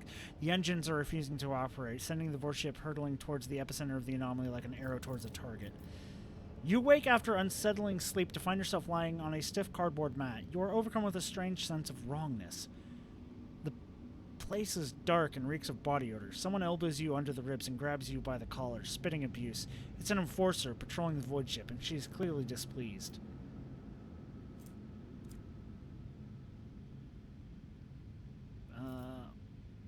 Punch her in the face and run away. You wrestle out of the enforcer's grip with ease and punch the woman in the nose, turning around and fleeing into the darkness of the unknown passageways. After taking yet another turn, you look over your shoulder to see if you're being pursued. You notice a sign on the bulkhead, pt.8, the lower decks. Talk to the locals to learn about everyday life on the lower decks. The locals offer friendly smiles as soon as they see you. Perhaps it's your appearance. Staring hazily back at you out of the glass bulkhead is a shaggy, sooty face, worn-out tramp in rags. A face not at all different from those of your new friends. At any rate, no one is trying to hurt you. You are told a couple of amusing stories about local life, the almighty Lord Captain and the monsters that frighten people every now and then when the entire ship shakes and red lumens flash overhead. The ragged people who have thoroughly enjoyed your pleasant company walk with you to the base supervisor's cabin. The worker asks the supervisor to report a stray noble from the upper decks. Your poise and manners do make you stand out from the humble denizens of the lower decks. When you are restored to the bridge, the Vox Master gives praise to the Emperor of Humanity and explains that we were trapped in an anomaly that made the people on the ship inexplicably trade places. A rescue squad was dispatched at once to retrieve your lordship, but your friends from the lower deck seem to have already helped the Lord Captain back to where he belongs. I have friends on the lower deck. Yay. At least it didn't cause a Prince and the Pauper situation. That would have been bad.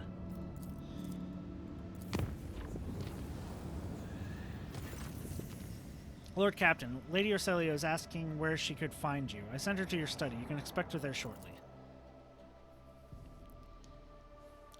We'll do the Eldari thing here, and then we'll go talk to the navigator. Because I know I need to tell him, basically, to get a specific person.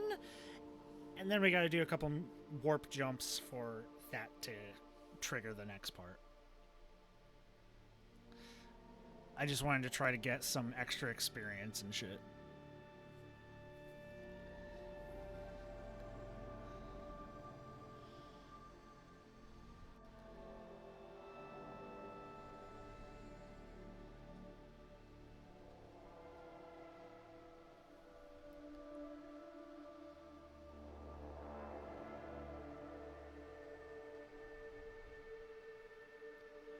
This giant, like, city-sized void ship is piloted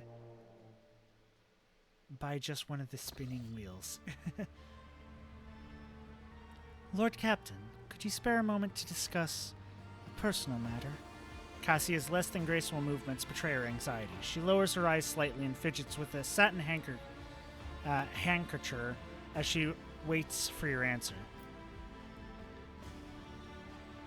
I must admit I am intrigued. What is this personal matter? I am rather embarrassed to ask you about something like this, but last I was here I noticed a curious tome on the shelves of your personal library. A rather heavy-looking volume bound in a worn, gilded cover with the symbol of the Adeptus Ministorum on it. Martyrdom of Saint Visteria, I believe it was. Cassia waves her hand in the direction of the shelves, and the satin handkerchief slips out of her fingers. Oh.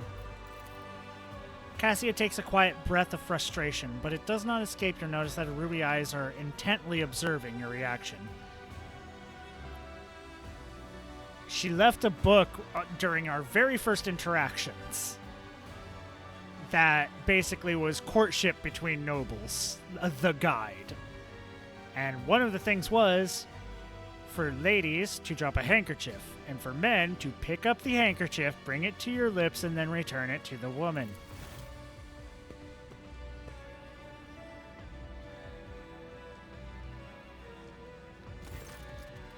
The soft fabric tickles your lips, and the subtle scent envelops you like a thin veil. Cassia accepts the handkerchief with a nod of gratitude, and for the first time gives you a look filled with warmth and affection. Thank you, Lord Captain. I believe I should return to my chambers now. Nod in understanding. She graces you with a half-hidden smile and swiftly leaves the study.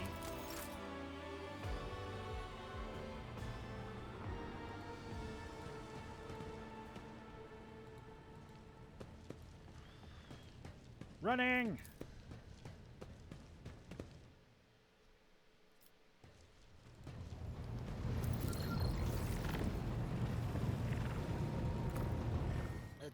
finish up this little void area.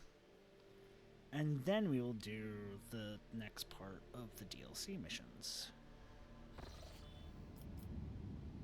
Chart new systems.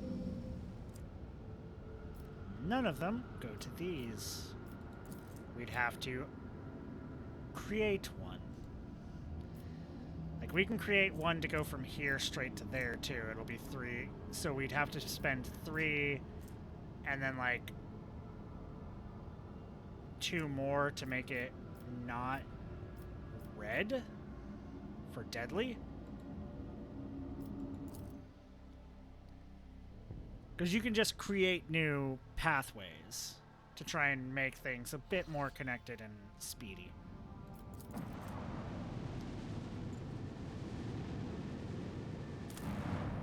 Scan. The cogitator screen highlights the shapes of several buildings. Small settlement, the only one on the planet, is a winter-scale dynasty outpost. Visit the outpost. After a lengthy descent to the planet, you are rewarded with a dismal sight. The entire outpost consists of long columns of uniform bunkhouses, machine hangars, and a large headquarters topped with the massive antenna of an ancient voxcaster.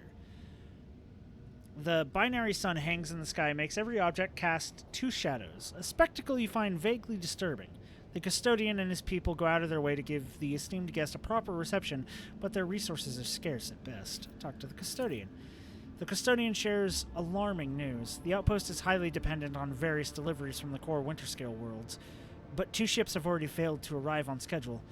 The locals do not have an astropath of their own, so the custodian cannot determine the cause of the delay or request aid.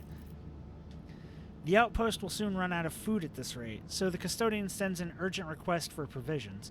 He is begging you for help, offering what little his settlement has in exchange. Supply the outpost with provisions it needs. We get a needle rifle in exchange. Don't need it. The custodian showers you with gratitude and hurries to send gifts in return. The formerly grim and worried faces of his men light up with relief. And we get a bunch of trade goods. That's good.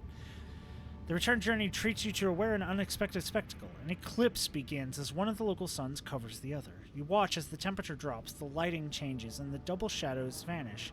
The 2 disks in the sky merge, forming a shimmering oval and then become one. Eventually, the fantastic event passes, leaving behind a vivid memory.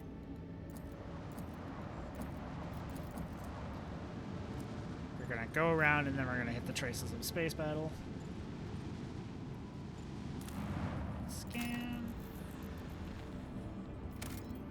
Nothing there, but 50 experience. I mean, 50 experience is 50 experience.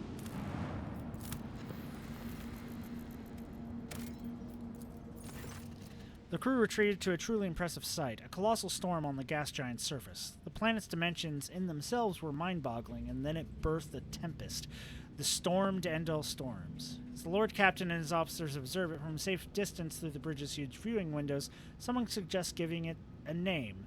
The Emperor's wrath garnered the most votes. Some of the crew believe the storm to be an omen. We can only hope it's an omen of great things to come.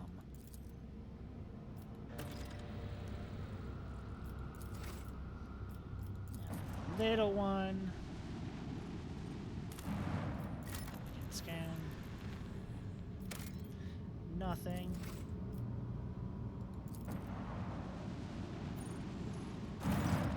Lord Captain, there is evidence of a recent scuffle straight ahead of us. Throne, take me. This is not a frigate. This is just a gutted piece of metal. The helmsman falls silent for a moment. Blimey, the culprits are here too. It is the Eldari freaks. I recognize their shiny asses even from this distance. Except, the Xenos are acting suspiciously.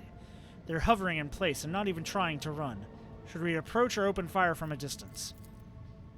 Call off your people, Alantok. Something is wrong. The children of Assyrian are dismayed, but doing something like this to a Monkai vessel. No, we are not animals. I appeal to your prudence and the promise you made. Do not destroy my kin for the deeds they did not commit. Lord Captain, we have received a report from the Augur crew. The situation is unusual. The Xeno ships display no biological or energetical signatures, even though it appears to be intact. According to the scanners, there's nobody on board. However, survivors are believed to be hiding in one of the compartments of the damaged vessel of the Imperium. We've also spotted some drifting plating remains that belong to a third unidentified vessel. Dispatch a rescue team if there are survivors at the frigate. It will be done. Vigdis flips the switches on the Vox system cogitators and the transmission goes quiet for a while. Lord, Xeno artifacts and field. Lord Captain, the scouts managed to rescue several emaciated officers from the wrecked ship. Despite their wounds, they were able to tell us what happened. During patrol, the frigate discovered an Eldari ship crossing the system and decided to immediately attack the enemies of humanity. The Xenos vessel proved too fast and skittish, but at one point its engines failed, giving the frigate a chance to attack. When the guns were aimed, several Drukhari ships suddenly pounced from the darkness. At first, they attacked from a distance, but soon boarded the frigate and wreaked a bloody massacre on the decks. It is only by sheer miracle that the surviving officers managed to escape. Locking themselves up in a hidden technical compartment the Xenos had no use for. The survivors claim that the Xenos conspired and deliberately led the ship into a trap where it meant its doom. The Xenos joins forces to eliminate a vessel of the Imperium? An alliance between the Eldari and Drukhari is an unusual sight, and yet such an outcome is hardly surprising. Why, Master Interrogator? I was thinking exactly the same thing. At last, you and I can finally agree on something. How blind are the Monkai to the vices of their own kind. Humans attack a ship and the children of Ashurian sailing peacefully by, but it is my kinspeople who are to blame. Yurliet is beside herself with contempt and rage. No, my kind would not willingly take part in a massacre orchestrated by the Dark Ones, and then abandon their ship. Something else happened here, something I am afraid to even consider. Send a shuttle with scouts to investigate the Xenos ship. A shuriken catapult. After several hours of tedious waiting, Vigdis gets back on air. Lord Captain, scouts confirm our earlier report.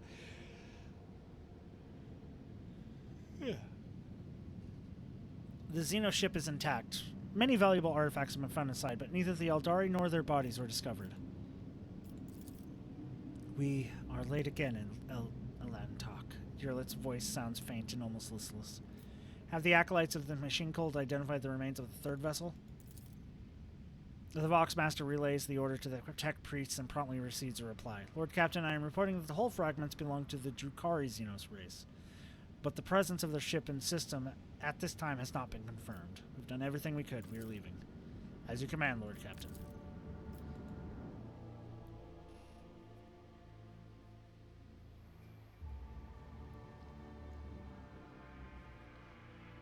Little dangerous situation.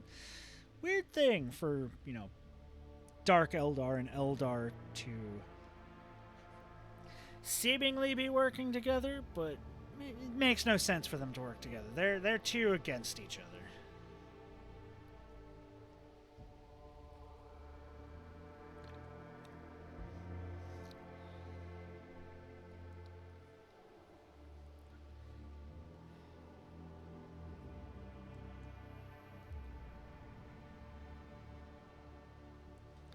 Dark Eldar have too much cunning.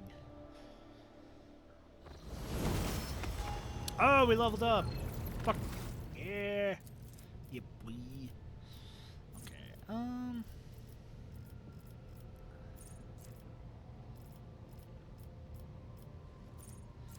melting armor. That's what I wanted, right? No, I can save that for later. I kind of want to get something from this, maybe. Let me see what this has.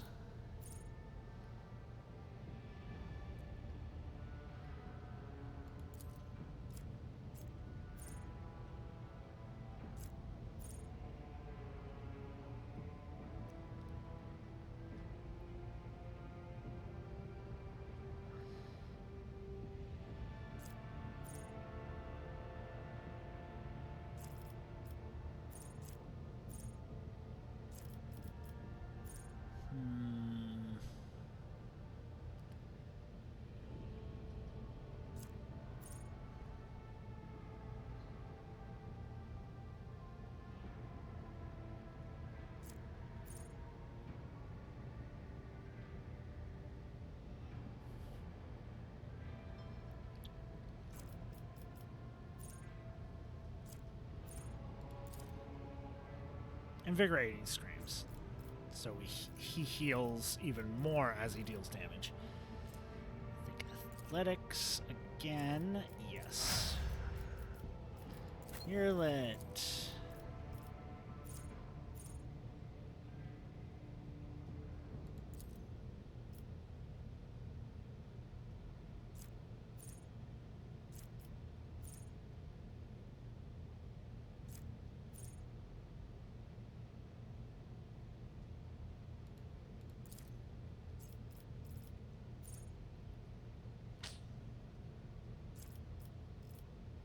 More armor penetration.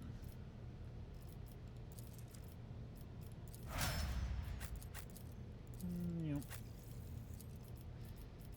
Athletics. Oh, the 6 ballistic skill.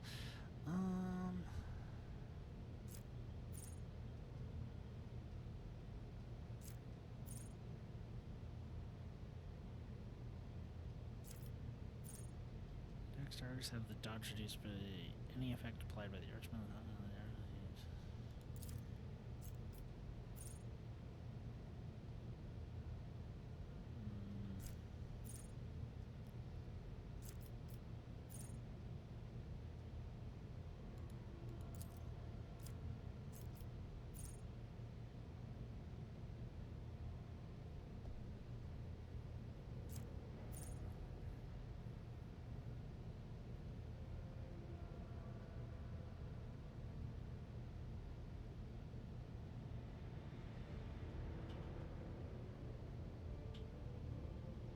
Every round, the first single target ability used by an ally on the Archmilitant grants.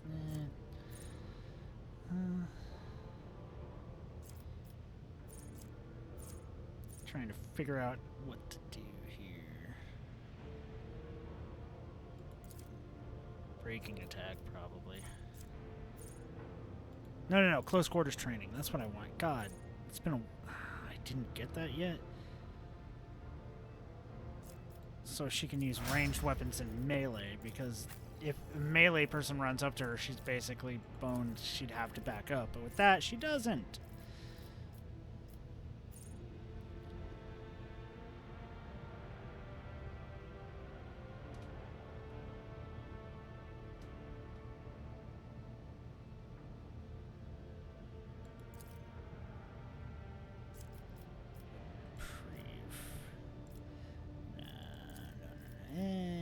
Maybe reprieve.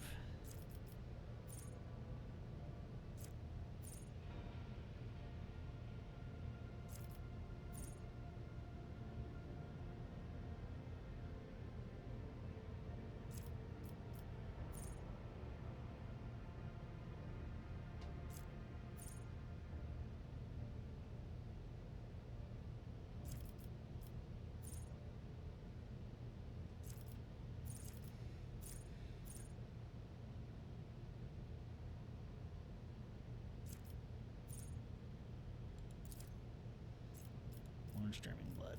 And then athletics. Get her just special death cult stuff.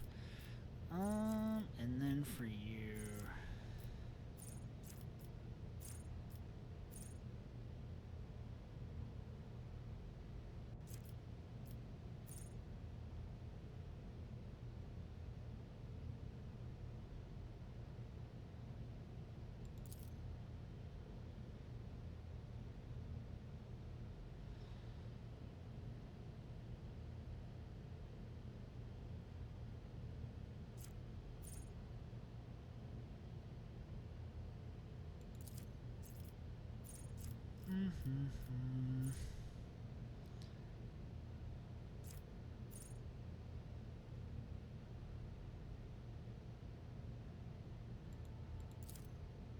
Savor the kill.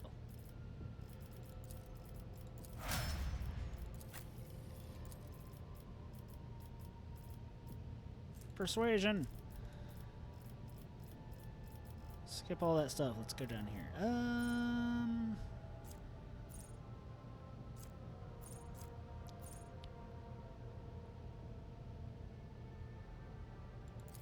Threads and folds.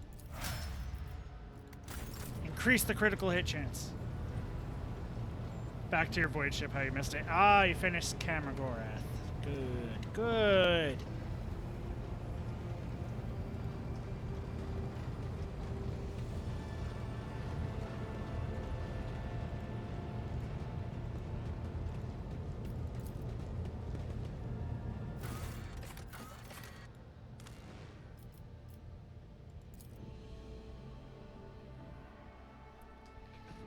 That place is interesting. It's just...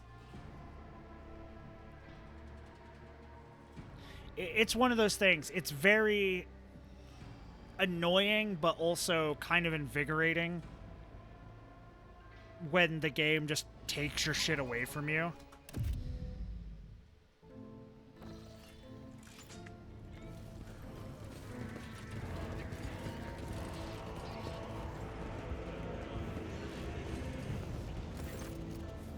Choirmaster Waze turns towards you long before you reach him. A chill runs down your spine as if someone were watching you from inside your own being. You summon your will and drive the unpleasant sensation. The choirmaster smiles sadly. You shroud your mind well, your lordship, and yet I can guess why you have come. With all due respect, I am asking you to reconsider.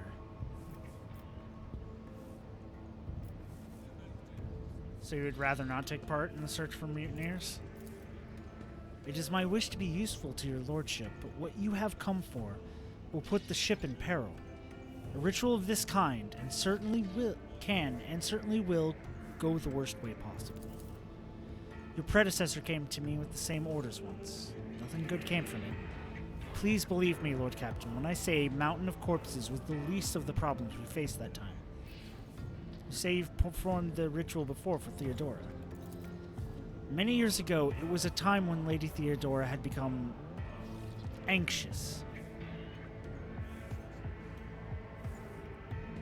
You don't know what Nomos is, but you love him. If anything happens to him, you will be sad. I love Nomos too. I know what he is. I'm not saying shit. She was expecting a betrayal, and eventually her paranoia brought her to me. I performed the ritual, but the choir ceased to exist. I remember that day, Lord Captain. When we arrived at the chapel, there was blood and human remains everywhere. But that was the least of the terrifying things we saw there. The Asirani spend decades tempering their spirits before touching the veil. You lack the gift of time, yet you seek to harness powers that are only too pleased with your ignorance. What is the nature of the ritual? It takes the entire choir's power to invade such a prodigious number of minds at once. I weave their voices into a chord and steer it into the murky sea of other people's souls. Together we read tens of thousands of thoughts, emotions, and intents, looking for the thing we are after. The seed of corruption you are interested in. Why are you so worried about the ritual? Lord Captain, do you know the proverb about staring into the abyss? What you are asking for is tantamount to plunging the entire choir into the abyss. A ritual like that will require incredible focus from each of its participants.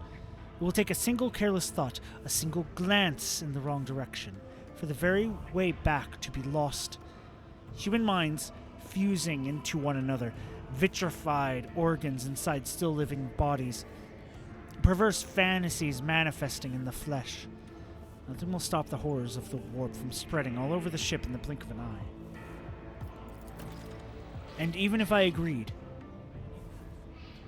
it would be impossible. I just spoiled myself because I got curious and all I can say is, oh, that's very big. Yeah, it is.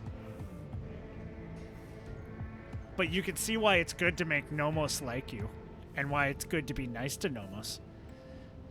The last time my best apprentice, Adeline, did that, but she is no longer with us. She was exceptionally talented, rivaling even myself. Now I know of only one Psyker in the entire expanse who is her equal, but he is bound to the service of one of House Winterscale's planetary governors, and thus unavailable to us. Which makes your dangerous enterprise impossible. I see. That is the harsh truth, your lordship. It must not be done. We can find a Psyker who will help perform the ritual. And who is it? The choir master's smile, though courteous, seems ever so slightly sarcastic. You mentioned knowing a powerful psyker employed by the Winter Scales. Who is he? Master Harriman is a seasoned telepath, but his lord would never part with such an incredibly valuable specialist. A sizable amount of money would be necessary to organize his escape. I will hire professionals and set up his escape. Send a message to whoever ought to know. As you please. Master Harriman will welcome the news of his forthcoming release. His present lord is quite unpleasant. I will report back once Master Harriman has been brought on board. He will be my best bud. Yeah, he will.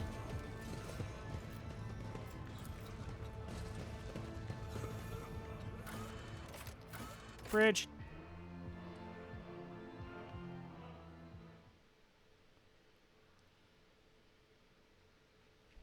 I love Nomos. I haven't gotten far enough to interact with him like a whole bunch, but I have done shit. And I have spoiled myself on what he really is, so that's why I'm like, yeah. It's exactly what I want.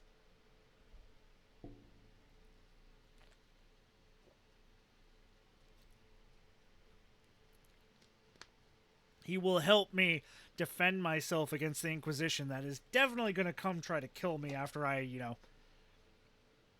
be iconoclast a bit too much for humanity.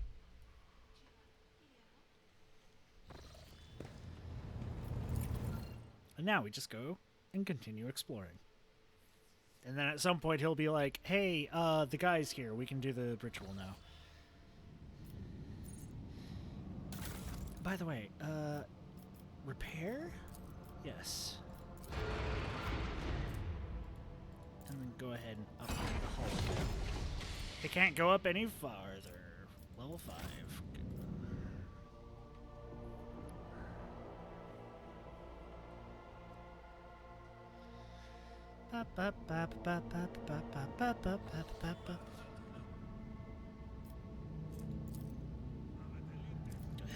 That just unsafe. Travel there. The warp jump, blah blah blah. Just a simple thing, nothing really happened. Make that just unsafe. Warp jump. Nothing really happened. Chart new courses. And visit.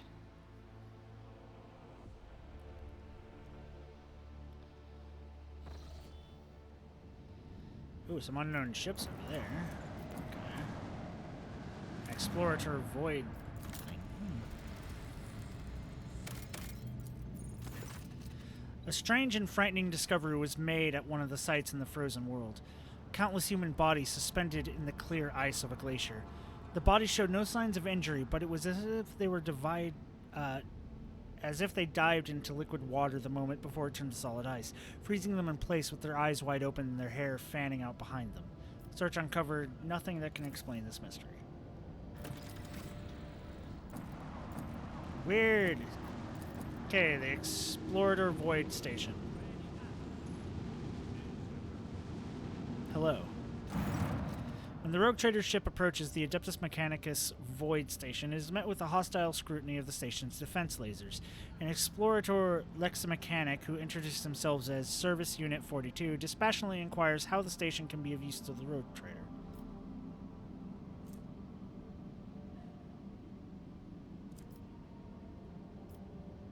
Give transuranium elements to the Adeptus Mechanicus. And we get some weapons. Melee weapon. Good. Propose a trade of resources. Upon consulting data from the station's maintenance cogitator, Unit 42 confirms that the station requires rare transmural elements or natural gases for research of an undisclosed nature. For its part, the station cannot offer the Rogue Trader anything in exchange at the moment, but the Adeptus Mechanicus representatives on Footfall will certainly repay him for his aid. Okay, we've already done that. I did it again. Another thing of fuel for ranged weaponry. Okay.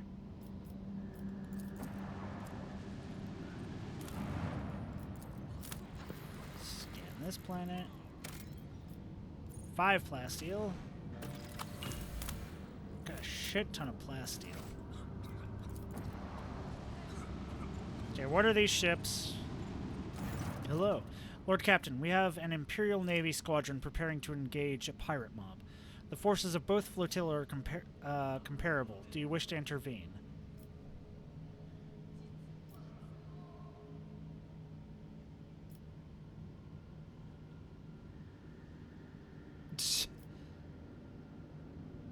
Hailing the commander of the Imperial Navy forces. Who are you trying to kill out there?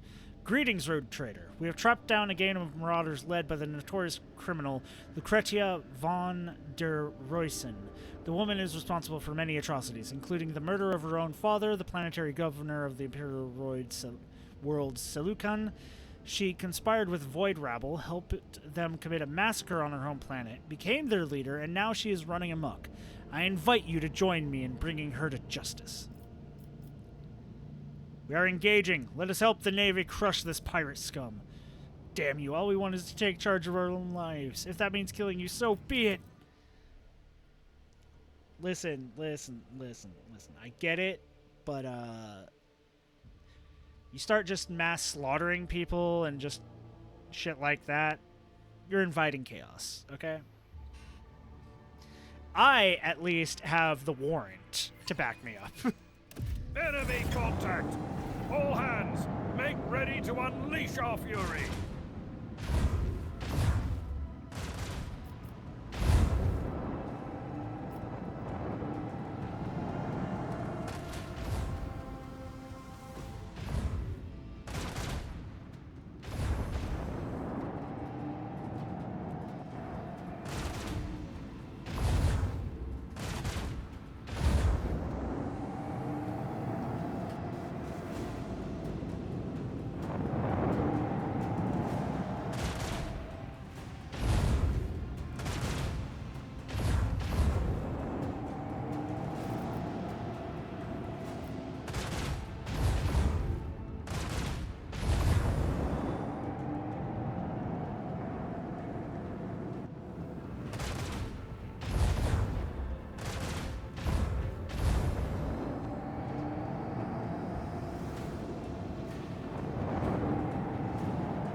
Oh god, they have strike craft.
Forward.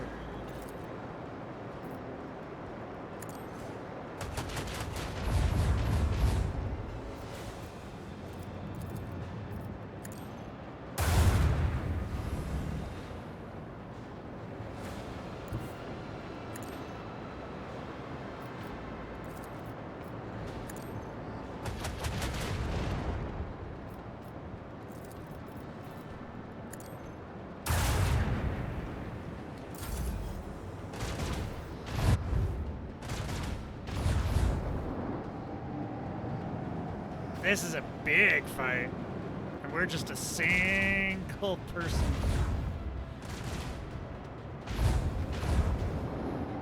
Should have been attacking like the interceptors or something. Oh, that one just did a bunch of damage to itself.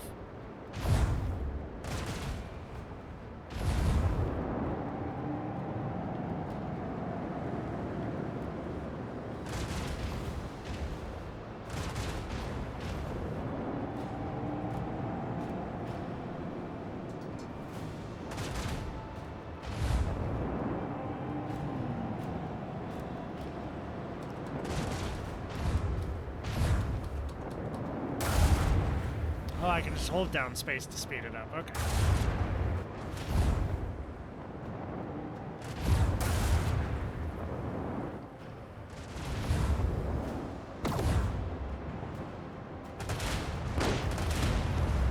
Breach in our enemy's defenses!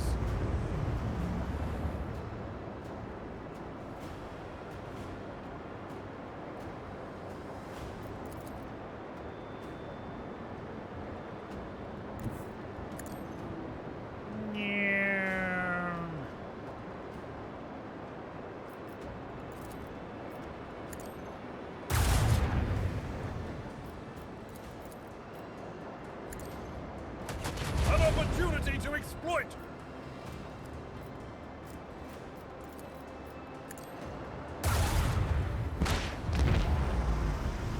Right in my face. Good job.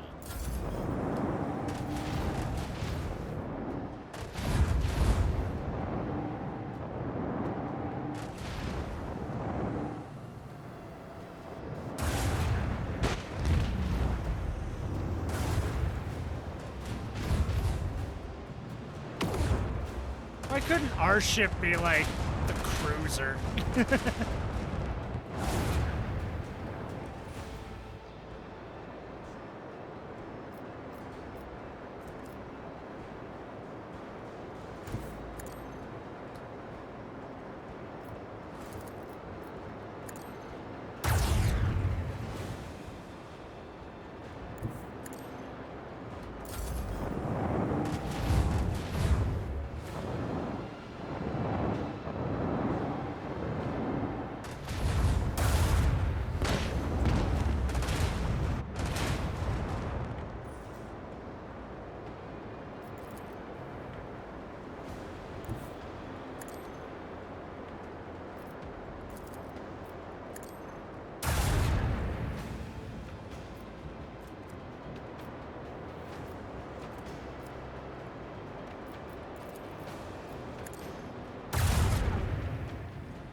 Oh, the glory of the Imperium! Blessed are the faithful. We get interceptors!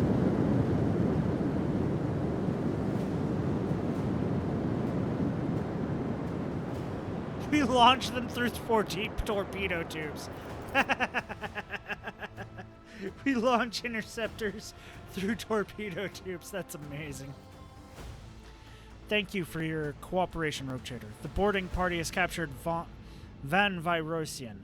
Perhaps the poor girl has simply fallen under a bad influence, and so I will personally see to her re-education.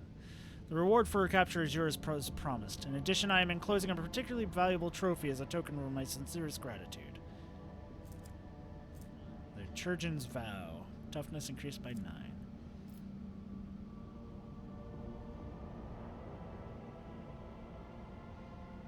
I wish to keep the captive. I would not leave her in your hands. What? No, she is mine! There is silence for a while, then the Vox cast lets out a heavy sigh. You want her? Then go get her. I just threw her out the airlock. I have already lost too much by chasing her, and I will not fight a rogue trader. Good day to you. Well, you're an asshole.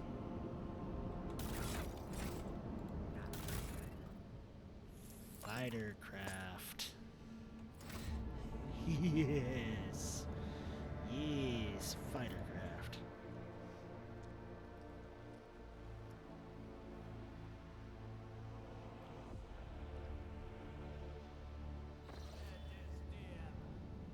Alright, we should probably... Okay, we have upgrades!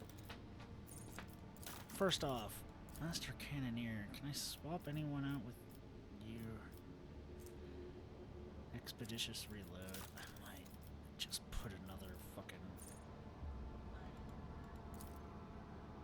So, expeditious reload. I think vulnerability scan? Yeah. I don't know, what am I doing? Oh, we can go up another fucking level of hull? Yes. Let's go ahead and put the fucking torpedoes back in. That way fucking Argenta at least has something to do. Warp Channeler. Why do you keep... Oh, we can put me there now. I'm the Warp Channeler.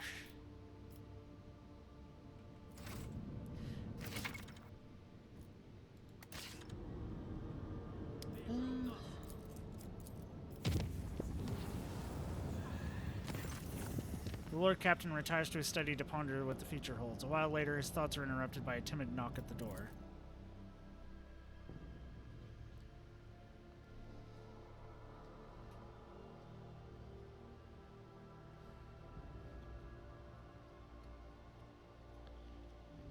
I wonder who could be at my abode tonight.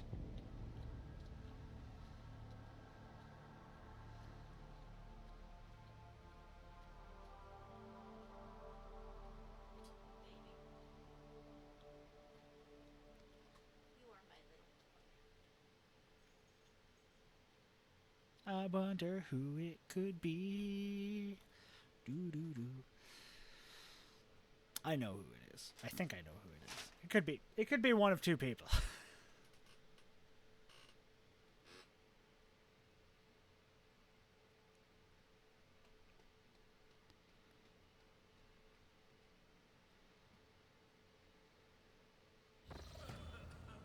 Ah, Cassia's little attendant.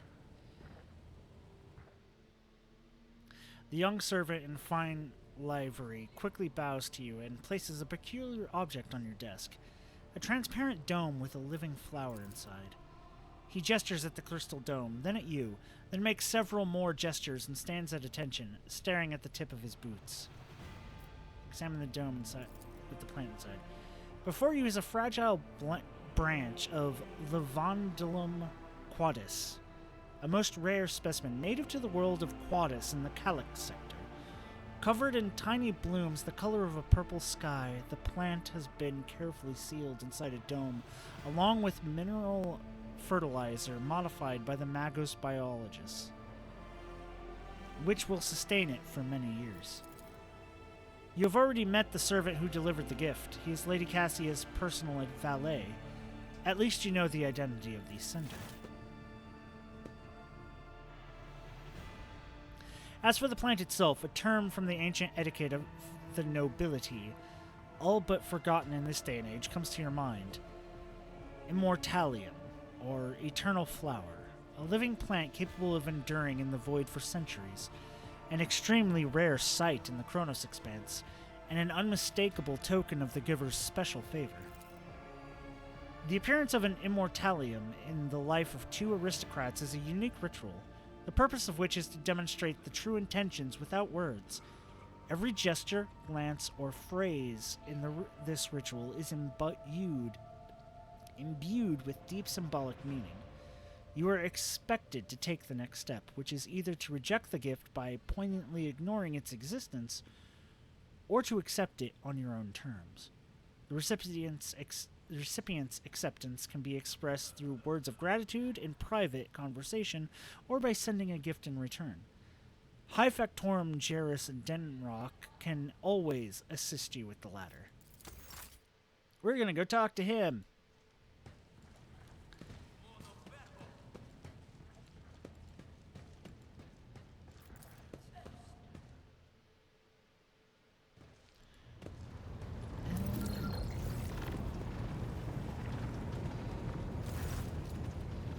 Pleasure to see you, Lord Captain. How may I be of assistance? I have been given an immortalium, and I need help arranging a reciprocal gift.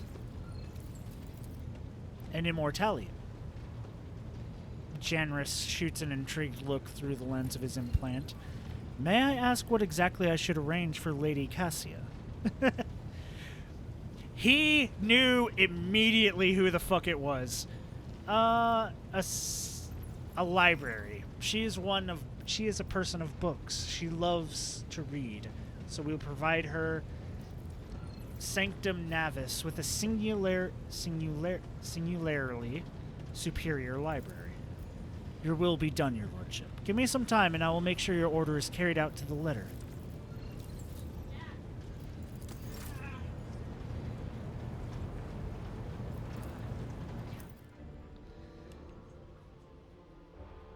Hi, you need to be banned. Hey, Veril, can you take care of that, or do I need to do it?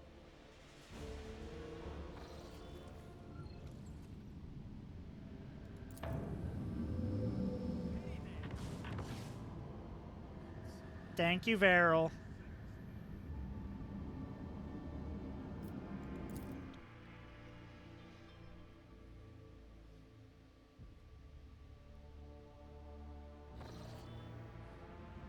Oh. Also, thank you, dog, I guess. Sorry. I spoke to you first, so I thought it would be you. Whoever it was, thank you, Mod.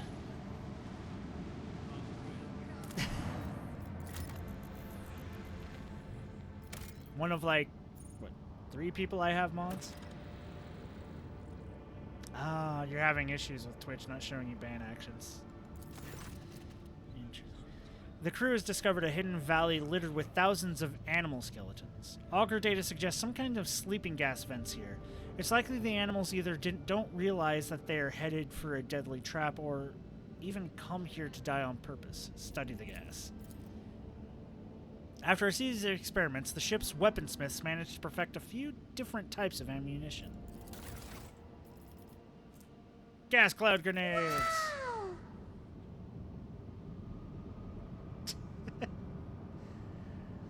It doesn't tell me which... It doesn't tell me who banned them. It just tells me they were banned. That's why I said thank you, Veril, because I had asked Veril to do it. But thank you, Cow.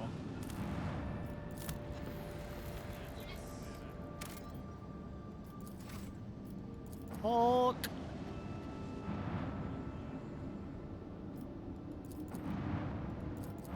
Okay, I can't do anything with the Hulk? Okay, there we go. The augurs have detected wreckage in the void ship's vicinity, but the exact nature of the wreckage remains unclear. Look at the source of the wreckage. The augur crew reports that it has registered no evidence of a disaster that could have produced such debris. Pick up several pieces of wreckage. Some of the wreckage is made of plasteel, the rest is some unknown material. Studying the fragments further is nigh impossible due to the severe corrosive damage. The non-metallic fragments are also near burn marks. Continue your voyage.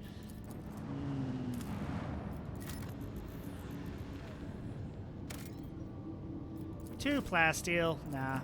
Also, I need something else other than fucking plasteel. I got 27 coming in.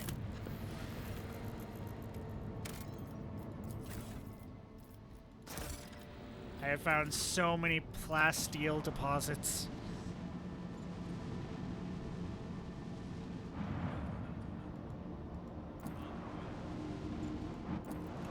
Was that supposed to do something? Because it didn't.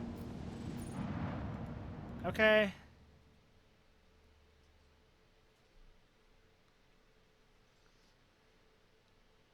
Hopefully that wasn't something breaking. That's an unsafe journey. We'll go over here. Your lordship, Master Harriman, succeeded in his escape and has arrived on board. He has almost completed the ritual of harmonization with the rest of the choir, which has given our voices greater strength and cohesion. We have made our preparations and are awaiting your arrival to start the ritual as soon as you give the order. Let me check out this zone, and then we will go do the choir. We'll go do this ritual. Space battle, okay. I see you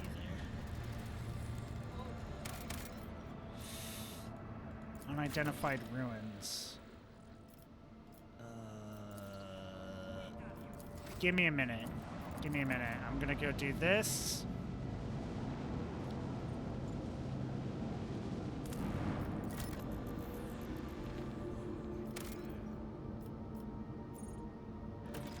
Two adamantine.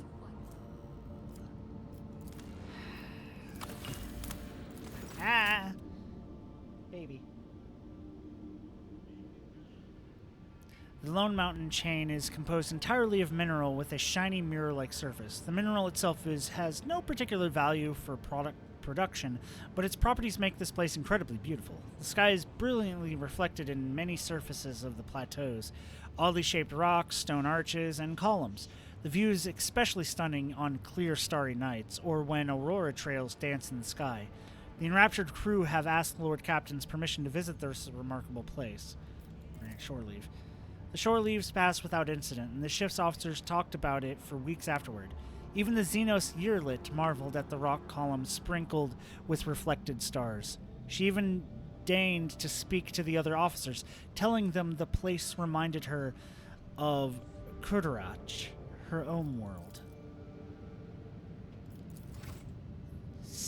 Yay! At least one instance of her getting along good with the rest of the people.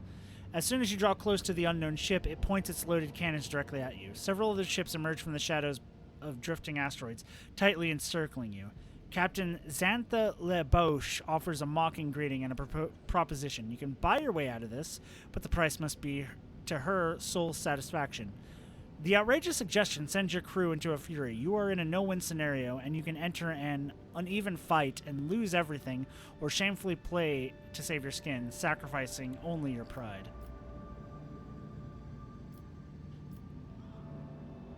Inform the pirates that daring to threaten a rogue trader will not go unpunished.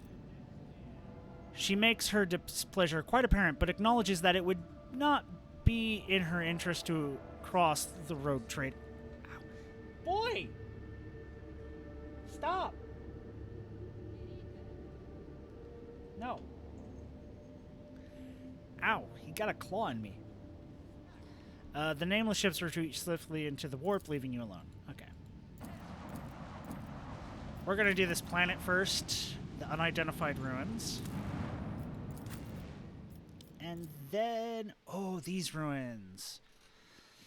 I'm gonna have to look up the answer to a fucking puzzle. Fuck. And then we'll do the choir thing.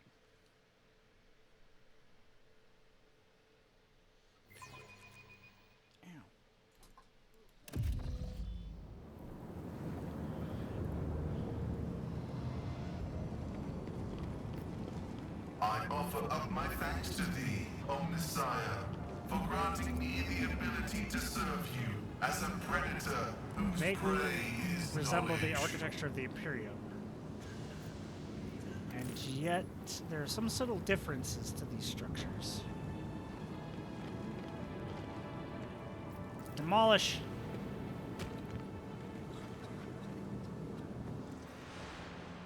Something goes wrong. The shockwave hits you instead of the blockage. Marching ahead. Okay, don't do that.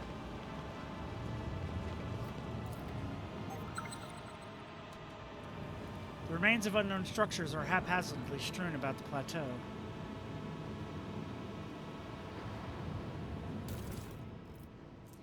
Cracked Xeno chest. Small chest made from strange material has no keyhole or any other openings. The murky crystal on the lid is cracked but continues to glow inscrutably.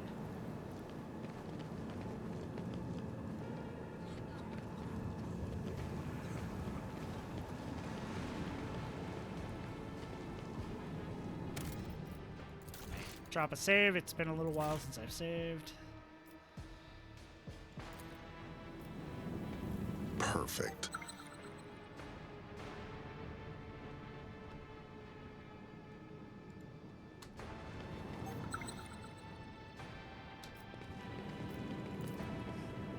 Cover the pattern.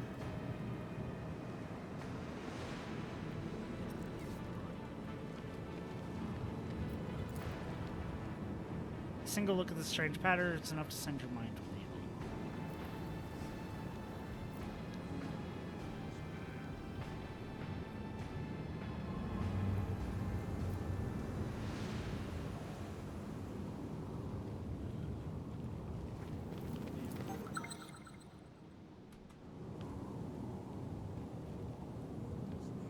This human skeleton is curled up in an unnatural position. It is inside a void suit with a hole burned right through it.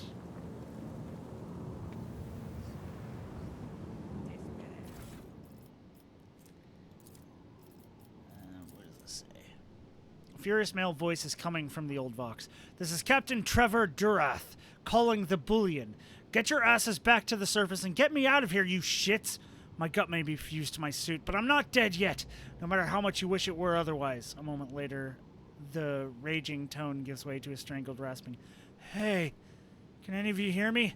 Respond! I'll pay double! Just don't leave me here! Damn it! It was going so well. We even figured out how to open the first sphere thanks to the patterns on the floor. Yeah, who knew there'd be so much trouble with the second one? I didn't. They didn't either, cowards. The moment the beam was directed back, I was already lying with my guts inside out. And then they were running off with my goods. Oh, Emperor, you whore son, why'd you ever leave me like that? I'm scared. Oh, yes. Yes. No. I don't want to die. Not alone. Aren't you supposed to watch over all your children? Quiet.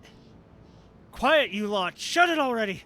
I can't hear myself. The recording is silent for a few moments. All you can hear is the sound of someone pounding the shell of a void suit with the recording device. I'm cold. I wonder if I'll die from the lack of oxygen. Or will my organs give out earlier? The damned god! The damned Imperium! In the end, you will all serve the true masters! The human speech gradually deteriorates into an indecipherable mixture of howling and clicking sounds.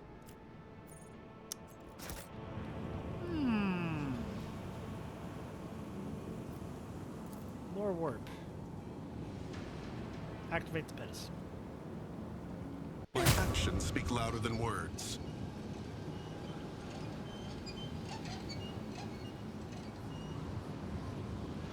Redirect the energy beam. Okay, so we need to do this.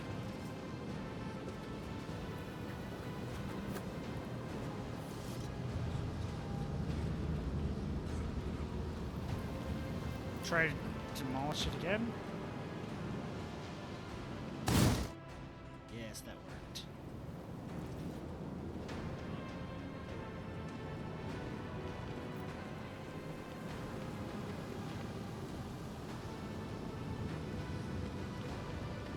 Redirect this energy beam.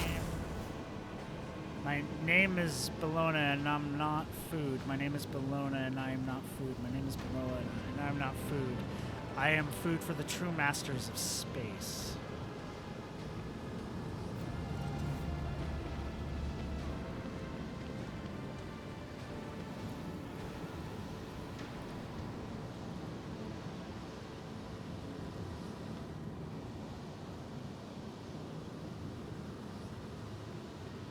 Okay, so that.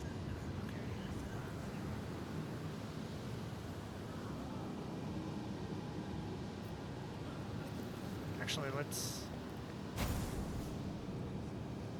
we take this as the one at the very bottom. This one goes there.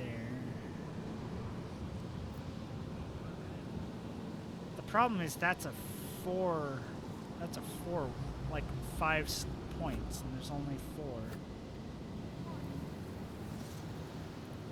So that to there. Because there's a point there that everything goes into, so it might be there.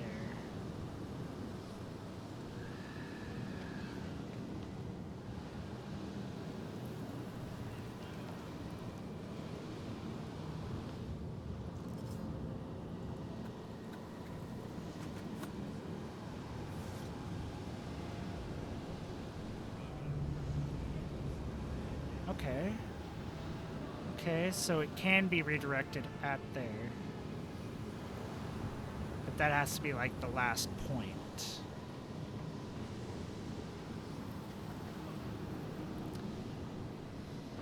Okay, so it's to that.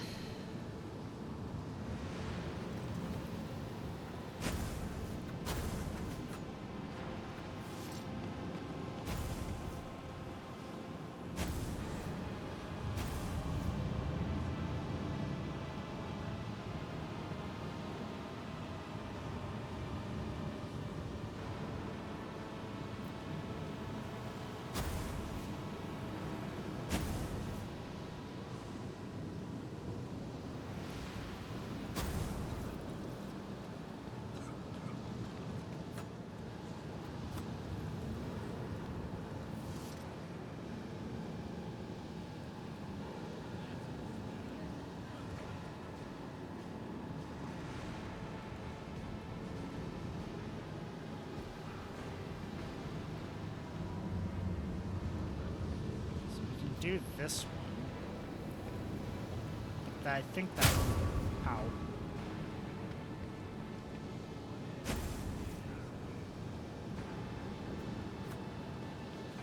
Yeah, because that's that one, and that's the one that's already been done.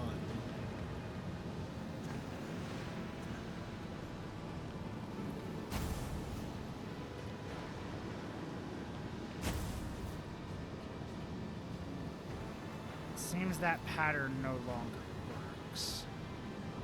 Problem is, for this one,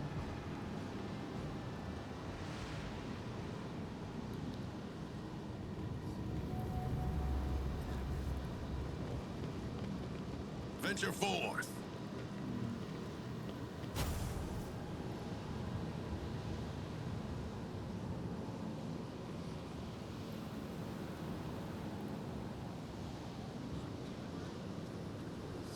it's not the one, because maybe if we go the other direction?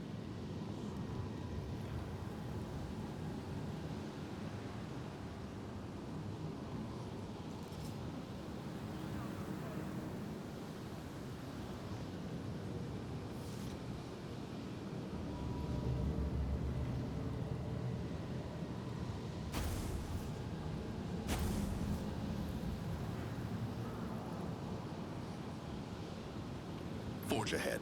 Never linger.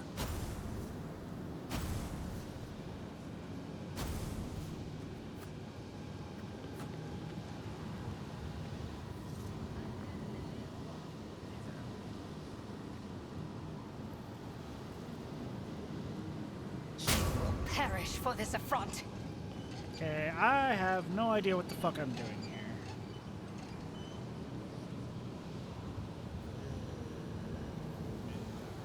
I'm gonna look it up.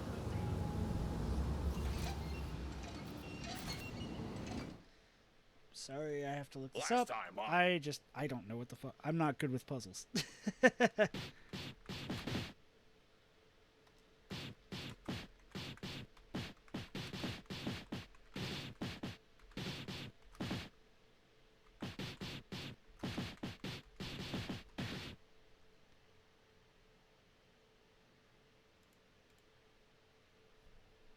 I mean, I tried it.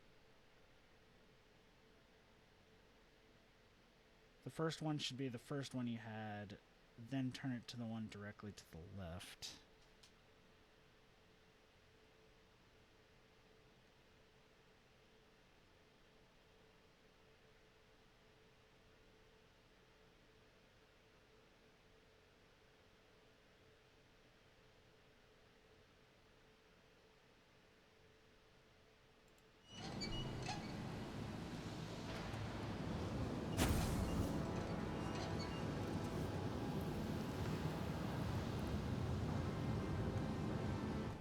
Okay, the thing that I looked at says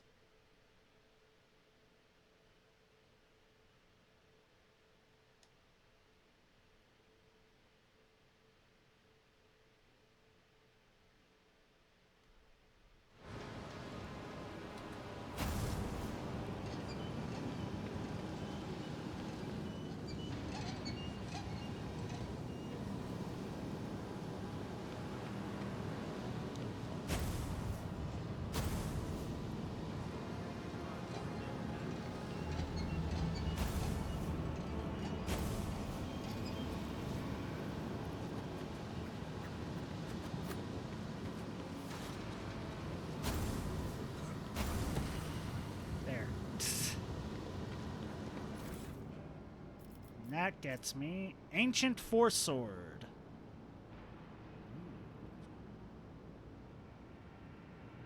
Much more damage than my Force Sword.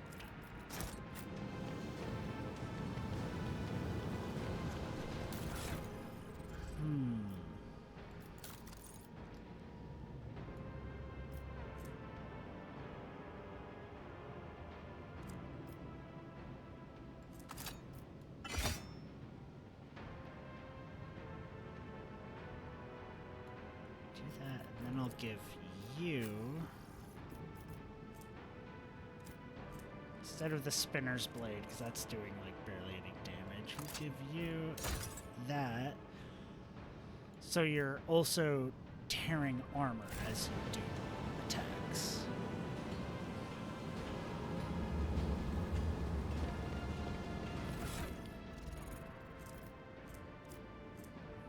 $14 to $20. No, I might actually take that back. How is it? 12 to 16. Yeah, I'll take that back.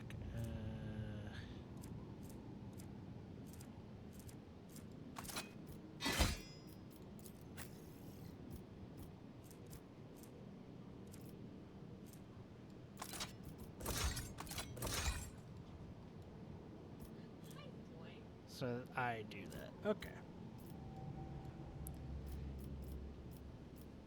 Then I could give that back to what's his name?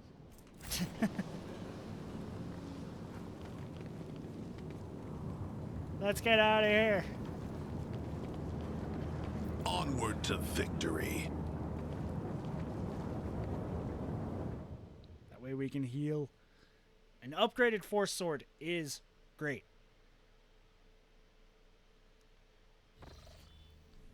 It is very good. Let's go to the astropathic wire now.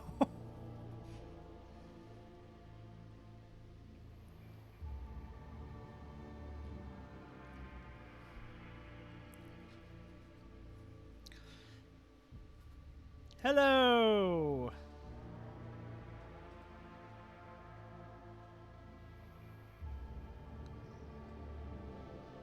How are you today?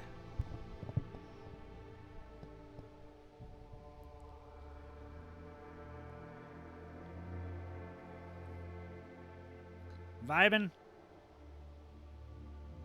Sounds good. And myself. Just enjoying my day off, playing some Rogue Trader, enjoying story shit. I am a lore nerd. I love story. I love lore. Though I'm not good with puzzles. This game is pretty poggers, as the gamers say. It is elite.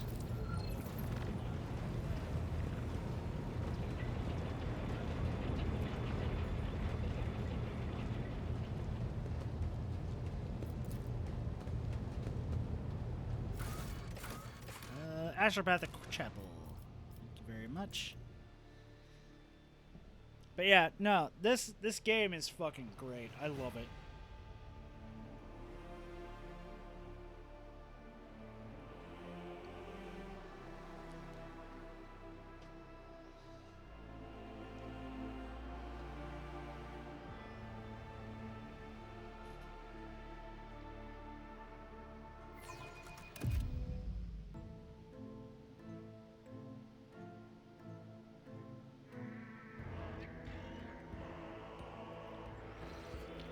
I love the music in the Astropathic Choir.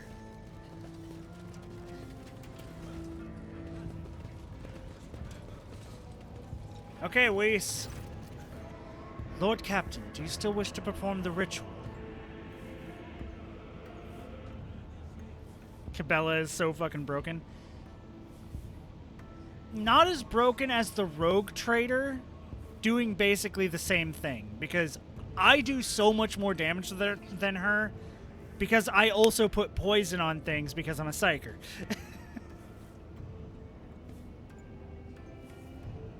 But I still have her in the party because, hey, if we fight a boss, definitely we can tag team it and just dots all the fucking time going off. Has the selected candidate arrived yet? Master Harriman, assigned to the chapel upon your orders for the purpose of performing the ritual, has almost finished his preparations, Lord Captain. Yeah, the Rogue Trader is geared to be the most broken since you're 100% customizable. Play a commissar, so I basically just give her extra turns to bounce around like a fucking crackhead killing things. That does sound fun. That does sound fucking amazing to watch. Especially with how many actions she can have and shit.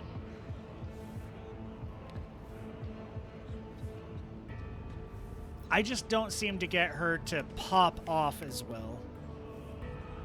just give her buffs and then throw her into a crowd. I could set her on fire and make it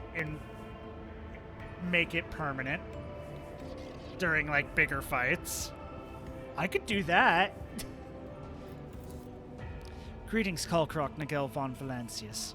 I would be honored to serve my savior. A middle-aged psyker bows to you passionately. His plump face carries many marks of indulgence and all manner of vice.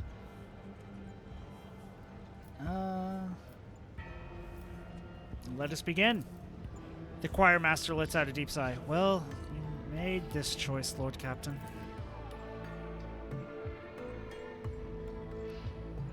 The problem is she doesn't have the things to reduce the burn damage. She not like the initial burn, but like the dot over time. If both you and her are Executioner, you can both take the thing, so you basically knock dot damage down to 25%.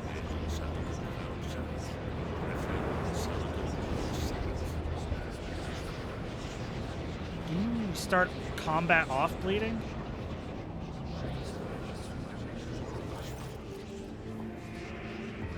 Yeah. That's me right now. I basically deal damage, I gain a shit ton of health. She does too. Yeah. The temperature inside the chapel is dropping. Every breath turns into a cloud of vapor. The astropath's resonant voices blend together, following the pattern of the melody playing in the hall. Every now and then, muffled moans are heard coming from the thrones of the junior astropaths. You hear an interloping voice in your head, like an echo of a distant echo. Your lordship, I sense strangenesses, non-minds. They do not seem like human-like. How strange. They are akin to insects, parasites. I cannot read them. And that is wrong. Look.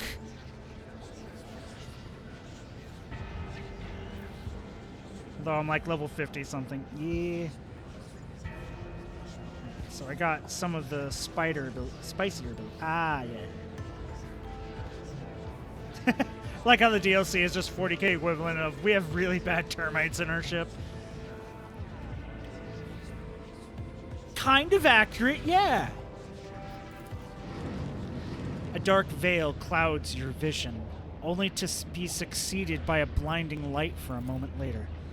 A hand is laid on your shoulder. For a second, a golden flash breaks through the ruthless white light, and you hear a fragment of a sentence. Brace yourself. The great whiteness of the ship with its multitude of minds, of which you are one, a shadow of utter nothingness, winds its way across the blinding white. You hear the choir master's voice coming from a distance, but cannot make out a single word. Your gaze slides along an iridescent thread that has crossed the nothingness. Something shining is towering behind it, a golden giant frozen in place like a statue. A sudden jolt of fear distracts you from that image. Your thoughts turn back towards the nothingness and its kaleidoscope of absence. No color, no emotion, no thought. In its furthest depths, there is something crawling. A void peering into the nothingness. Your resolve is firm, and your mind and soul unflinching. The nothingness has no power over you. Your eyes follow the thread towards the golden giant. It is not until you get close that you realize that the radiant image is a lie. The guilt flakes away, and the stately body is twisted out of shape as its limbs grow extra joints, mutilating the marvelous figure. A beastly fanged face with a repulsive worm-like tongue turns to you. Its eyes, burning with nothingness, penetrate your soul. Thoughts, secrets, wishes, goals. Nothing is spared as the abomination rummages inside you like a predator gutting its kill. The choir master voice sounds inside your mind. I cannot see them. I cannot read their minds. I cannot see into their lair. I see only images. fragmented and sinister. Forgive me, Lord Captain, but we took this risk in vain. What are we dealing with? Some kind of defensive measure? Sorcery? Not sorcery. Something else I've never encountered mines like this before. Something about them is wrong. Not. Okay, Night Varel. Finish the ritual. Yes, Lord Captain. I will now... The nothingness cackles and croaks. I see you. It assumes a vague shape, a man shriveled by age and infirmity, his eyes alight with an alien purple flame. You have been looking for me.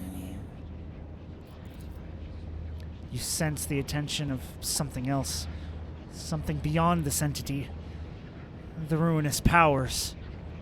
The ritual has made your soul, marked as it is by the curse of the warp, more vulnerable than ever before. You can feel the demons crawling at the thin veil, hungering to reach you. The warp sees you. The warp knows you. The warp is coming for you.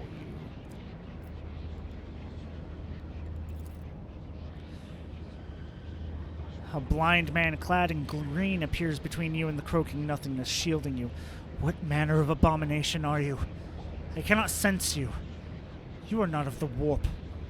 What is your twisted nature?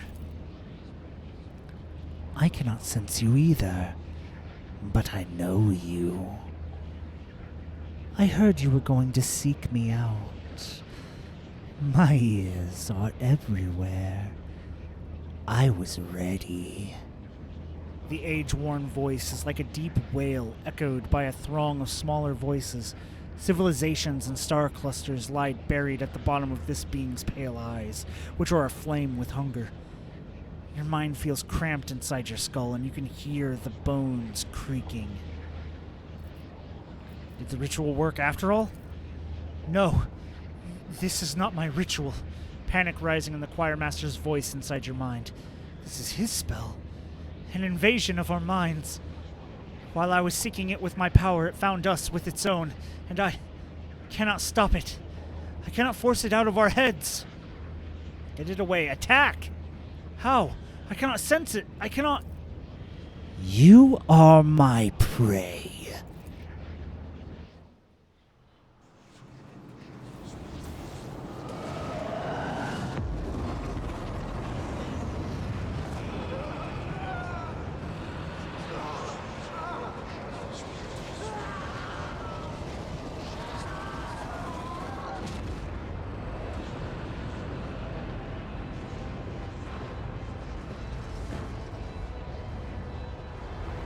Well, now, this is a sticky wicket we found ourselves in.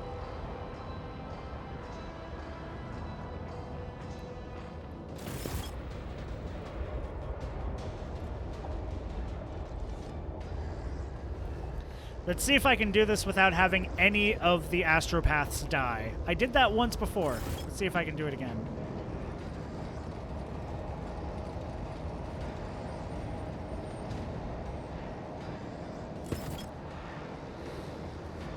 Okay. Cassia, you're gonna go here because you're gonna gather them all up and just void eye them. I am gonna be going up right behind you. You go on this side. Argenta, you go farther up. Sniper, go there. Pasquale, you go over here. He'll help take out when this one rises up. Okay, Cassia, hi, hello. Go here.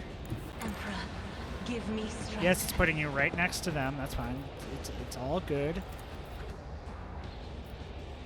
Why is that? Okay. Move there. There we... can't get all of them. Fuck.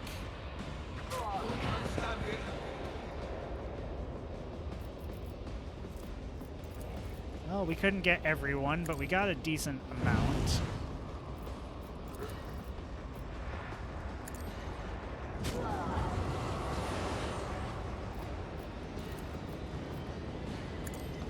buff.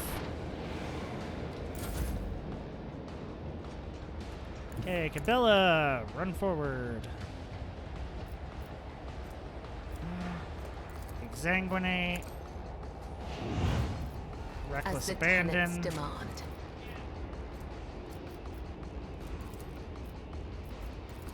And do an attack.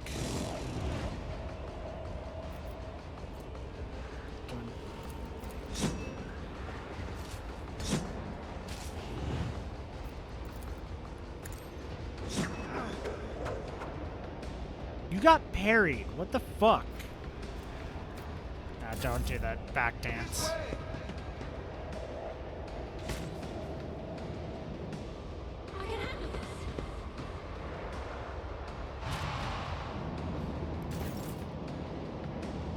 Okay, Pasquale, start heading up. Take some shots. Good, good, good, good. Select that. I gotta sneeze.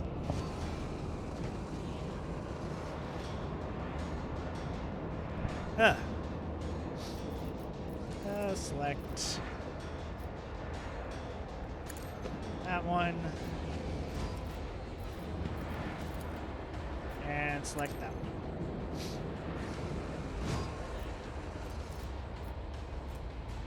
Close the bold.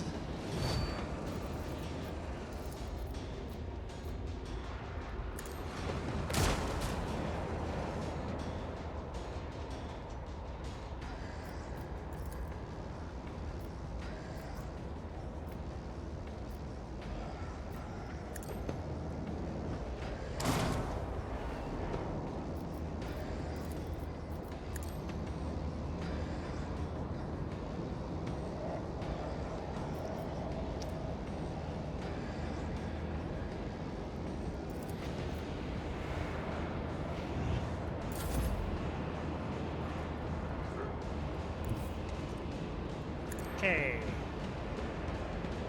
Go here. That's good. We're gonna go ahead and be taking care of these guys. This tedium is beneath me.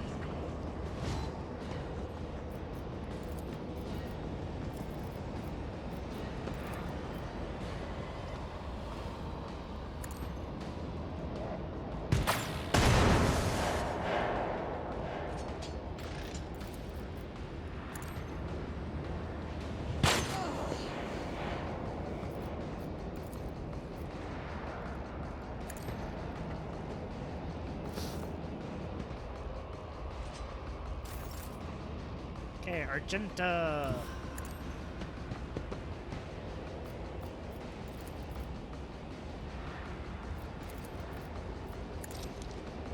This is why I was chosen.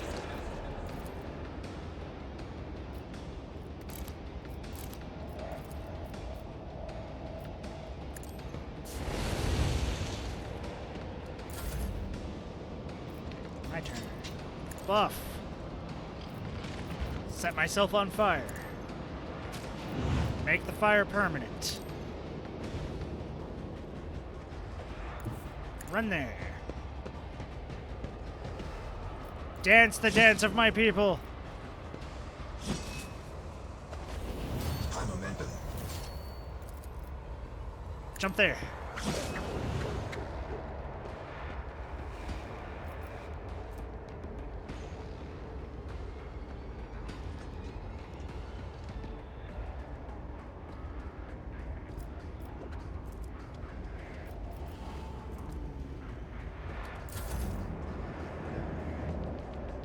Emperor, protect me!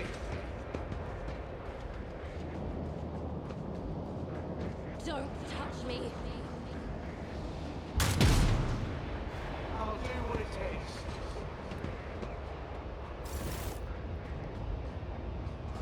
Oh no, more people are being summoned. How horrible.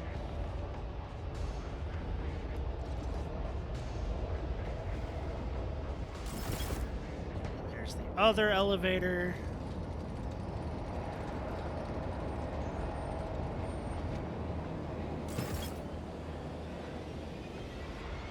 Cassia.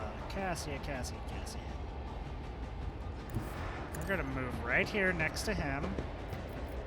You are going to make everyone come up to there.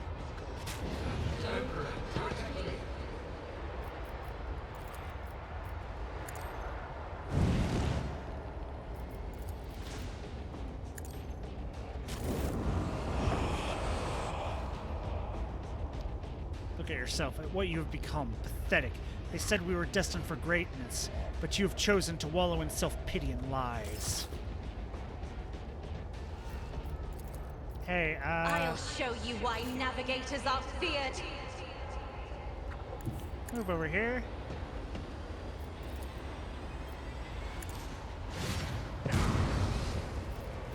I know what to do.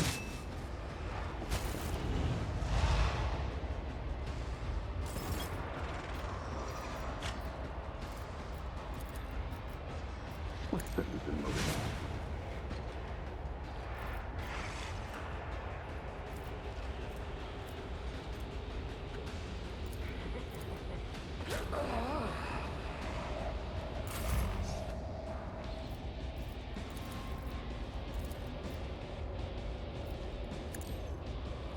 Bella buff.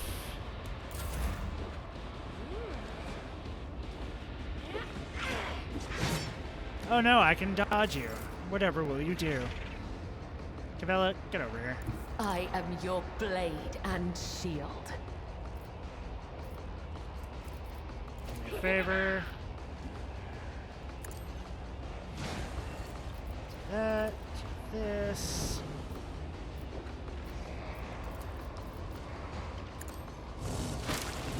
Cause the blood.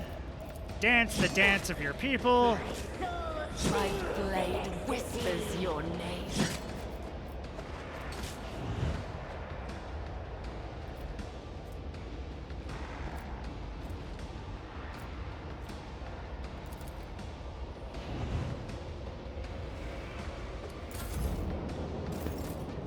Okay, Pasquale, buddy, you're going to blow that up. And then you're gonna go ahead and shoot that one and hopefully kill it. You didn't kill him, you son of a bitch. That's fine, that's fine.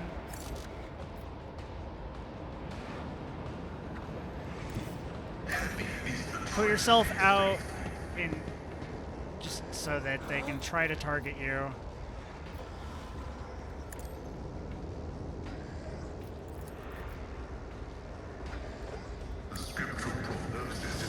Shane's great.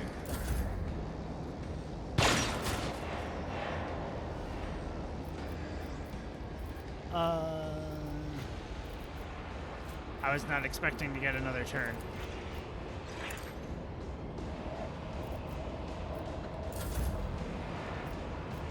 Okay, you're lit. You took care of those. Good. Why can't you move?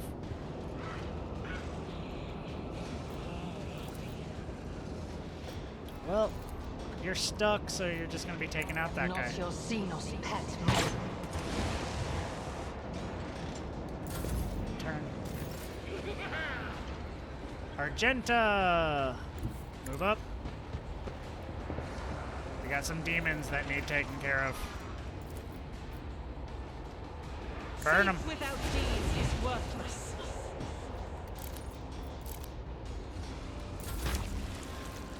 Now I will dance the dance of my people. To the brink of agony.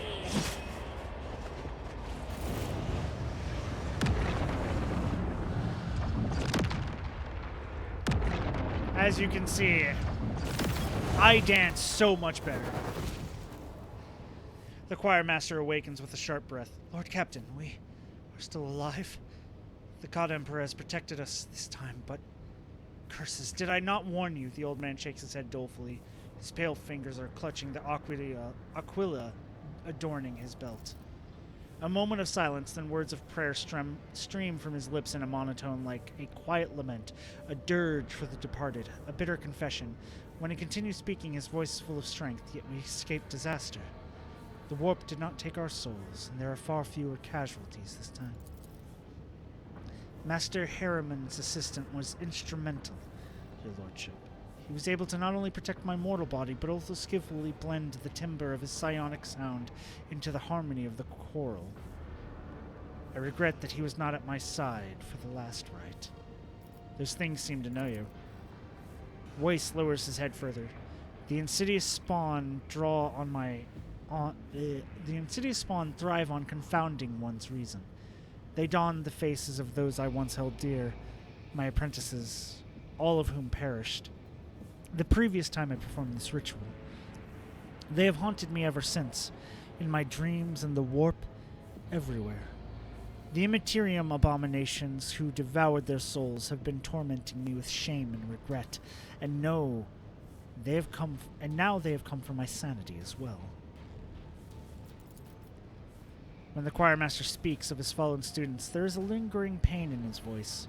His words reflect more than just a terrible memory. They are heavy with the bitterness of personal loss, or of guilt that eats away at the soul.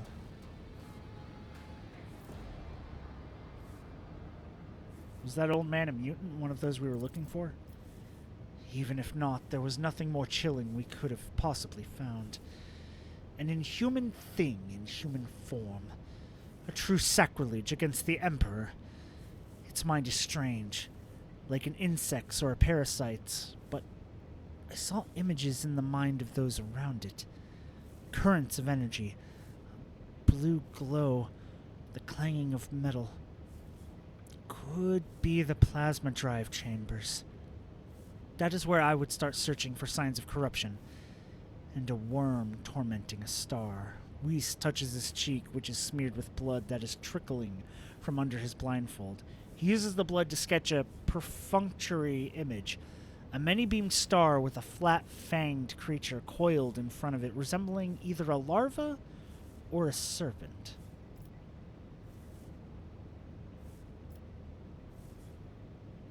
Are you familiar with this symbol? No.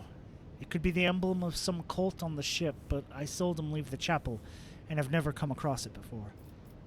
I will go to the plasma drive chambers myself, find the old man, and have a conversation with him. We sacrifice some of the soundness of our minds in the Immaterium today. I hope it was not in vain and will help your lordship. He winces in pain. I still cannot believe we survived this. Weiss slowly unclutches his hand, and a cloud of frost rises from it, revealing his Aquila, now bound in purple psychic ice. He whispers, "The Immaterium has touched it. The holy symbol of the protector of mankind." He pauses, then adds in a gloomy voice, "I do not know if this is a symbol of our victory over the horrors of the warp, a trophy claimed in battle, or a grim portent left by the wicked spawn of the Sea of Souls."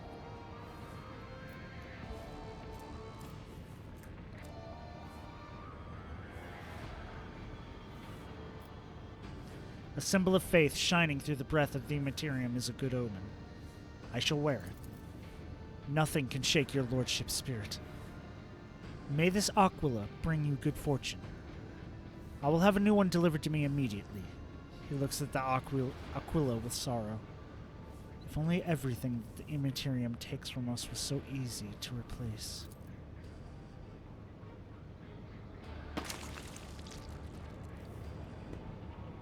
An excellent battle, your lordship. Even the warp's apparitions were no match for you.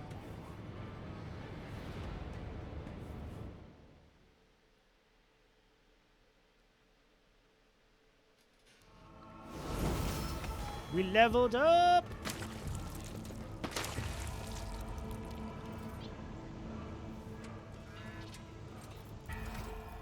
Let us level up.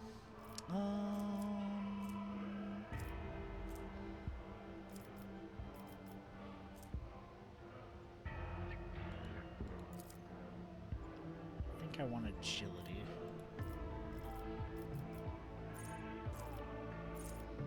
Psyker Terminus. Yes.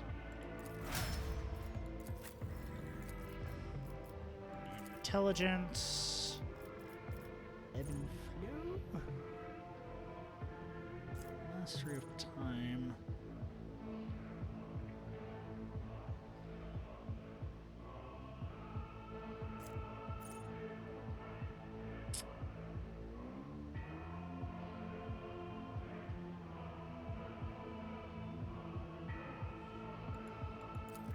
into warp.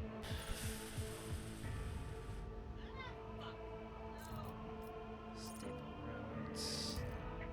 Let's grab stable routes now. Just to do a little bit of help with the fucking warp shit. Ballistic skill, definitely.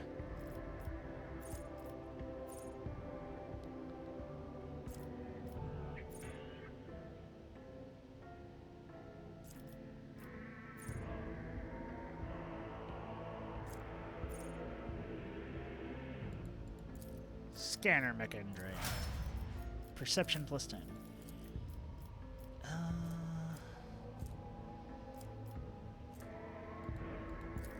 For a little bit of strength.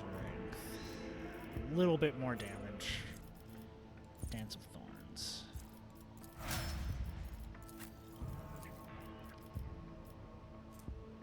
Agility.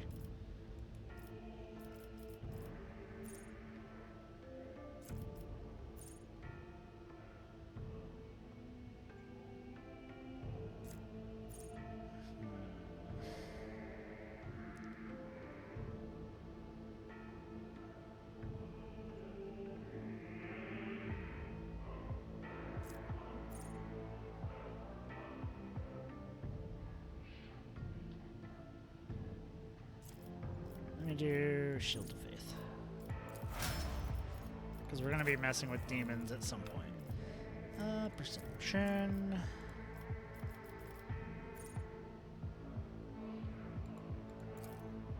Penetrating sight. Yes.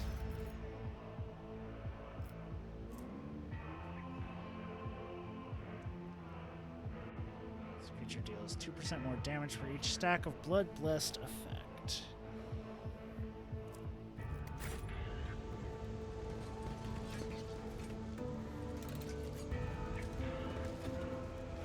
That's the thing. I need to figure out how to stack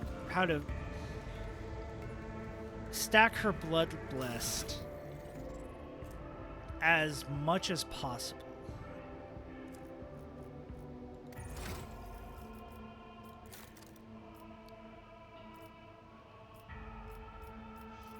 Like, I know Raining Blood can do that. Whenever a creature interacts with such a cell, moves there or stands there at the moment when the effect is applied, there's...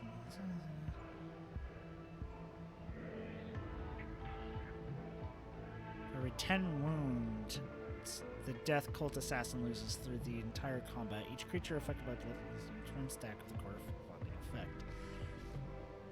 Okay. So with that, and then we have...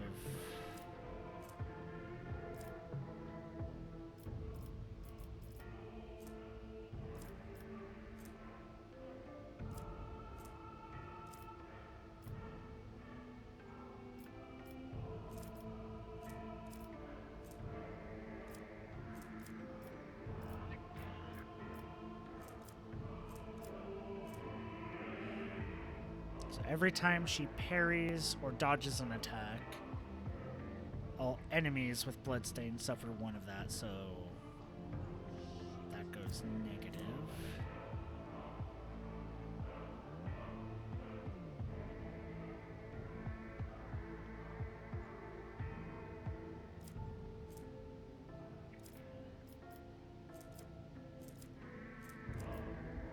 Thorns.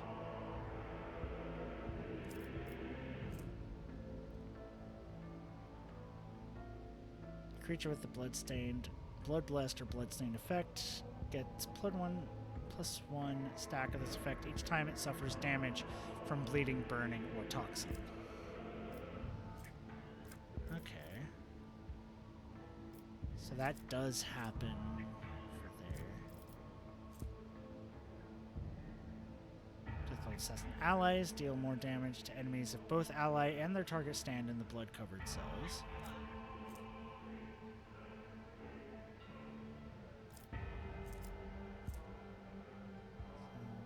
Whenever the raining blood is inflicted again, or whenever it starts its turn on a blood-covered cell.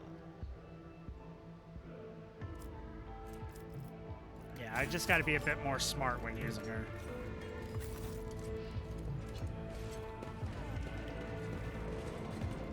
am I doing? I need to go. Let's see this through.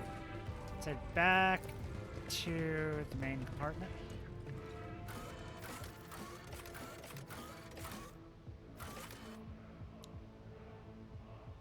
Void ship bridge.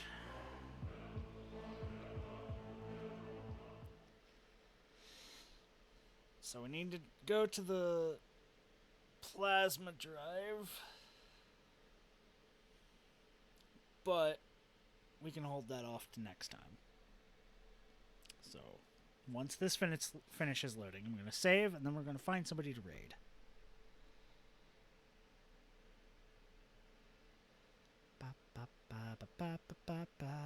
Because I have been live for 6.5 hours. It is almost 3 a.m. And I do have work.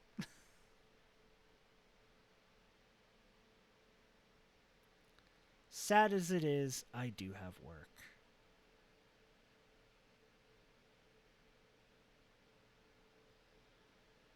Come on. Come on. If anybody has any suggestions on who I can raid, go ahead and, do the thing to make them. Otherwise, I am going to look for one of my normals.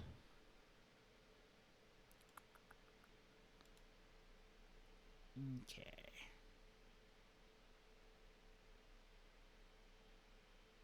Let's see here. Who is online right now? Oh shit, what?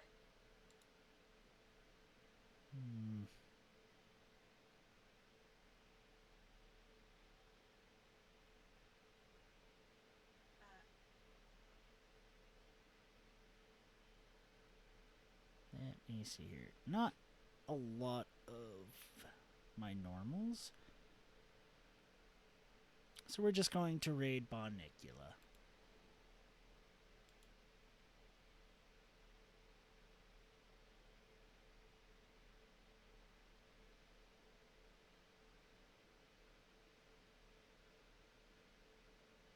Wait, Lunari Valkyrie's on?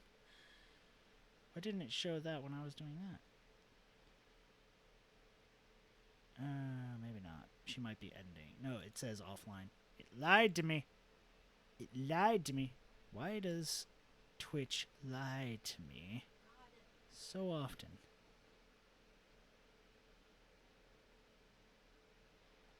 Okay. Bonicula.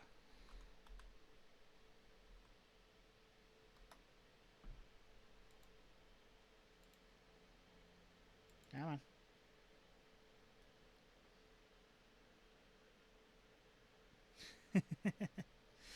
Anyways, we are going to raid Bonicula right now. I don't know when my next day off is. I think it's Tuesday. So next stream might either be Monday night or Tuesday. This was a fun stream. Thank you. I'm glad you're enjoying it. I'm really enjoying the DLC and shit for Rogue Trader. It's so much better when you're able to play in a way that you want to play. The Blade Dancer fits my idea of the character I would want to play perfectly. So I'm having so much more fun playing this with the ability to do that. But anyways, thank you, Cow. Anyways, be nice, be cool, have fun, and yep, see y'all next time. Bye!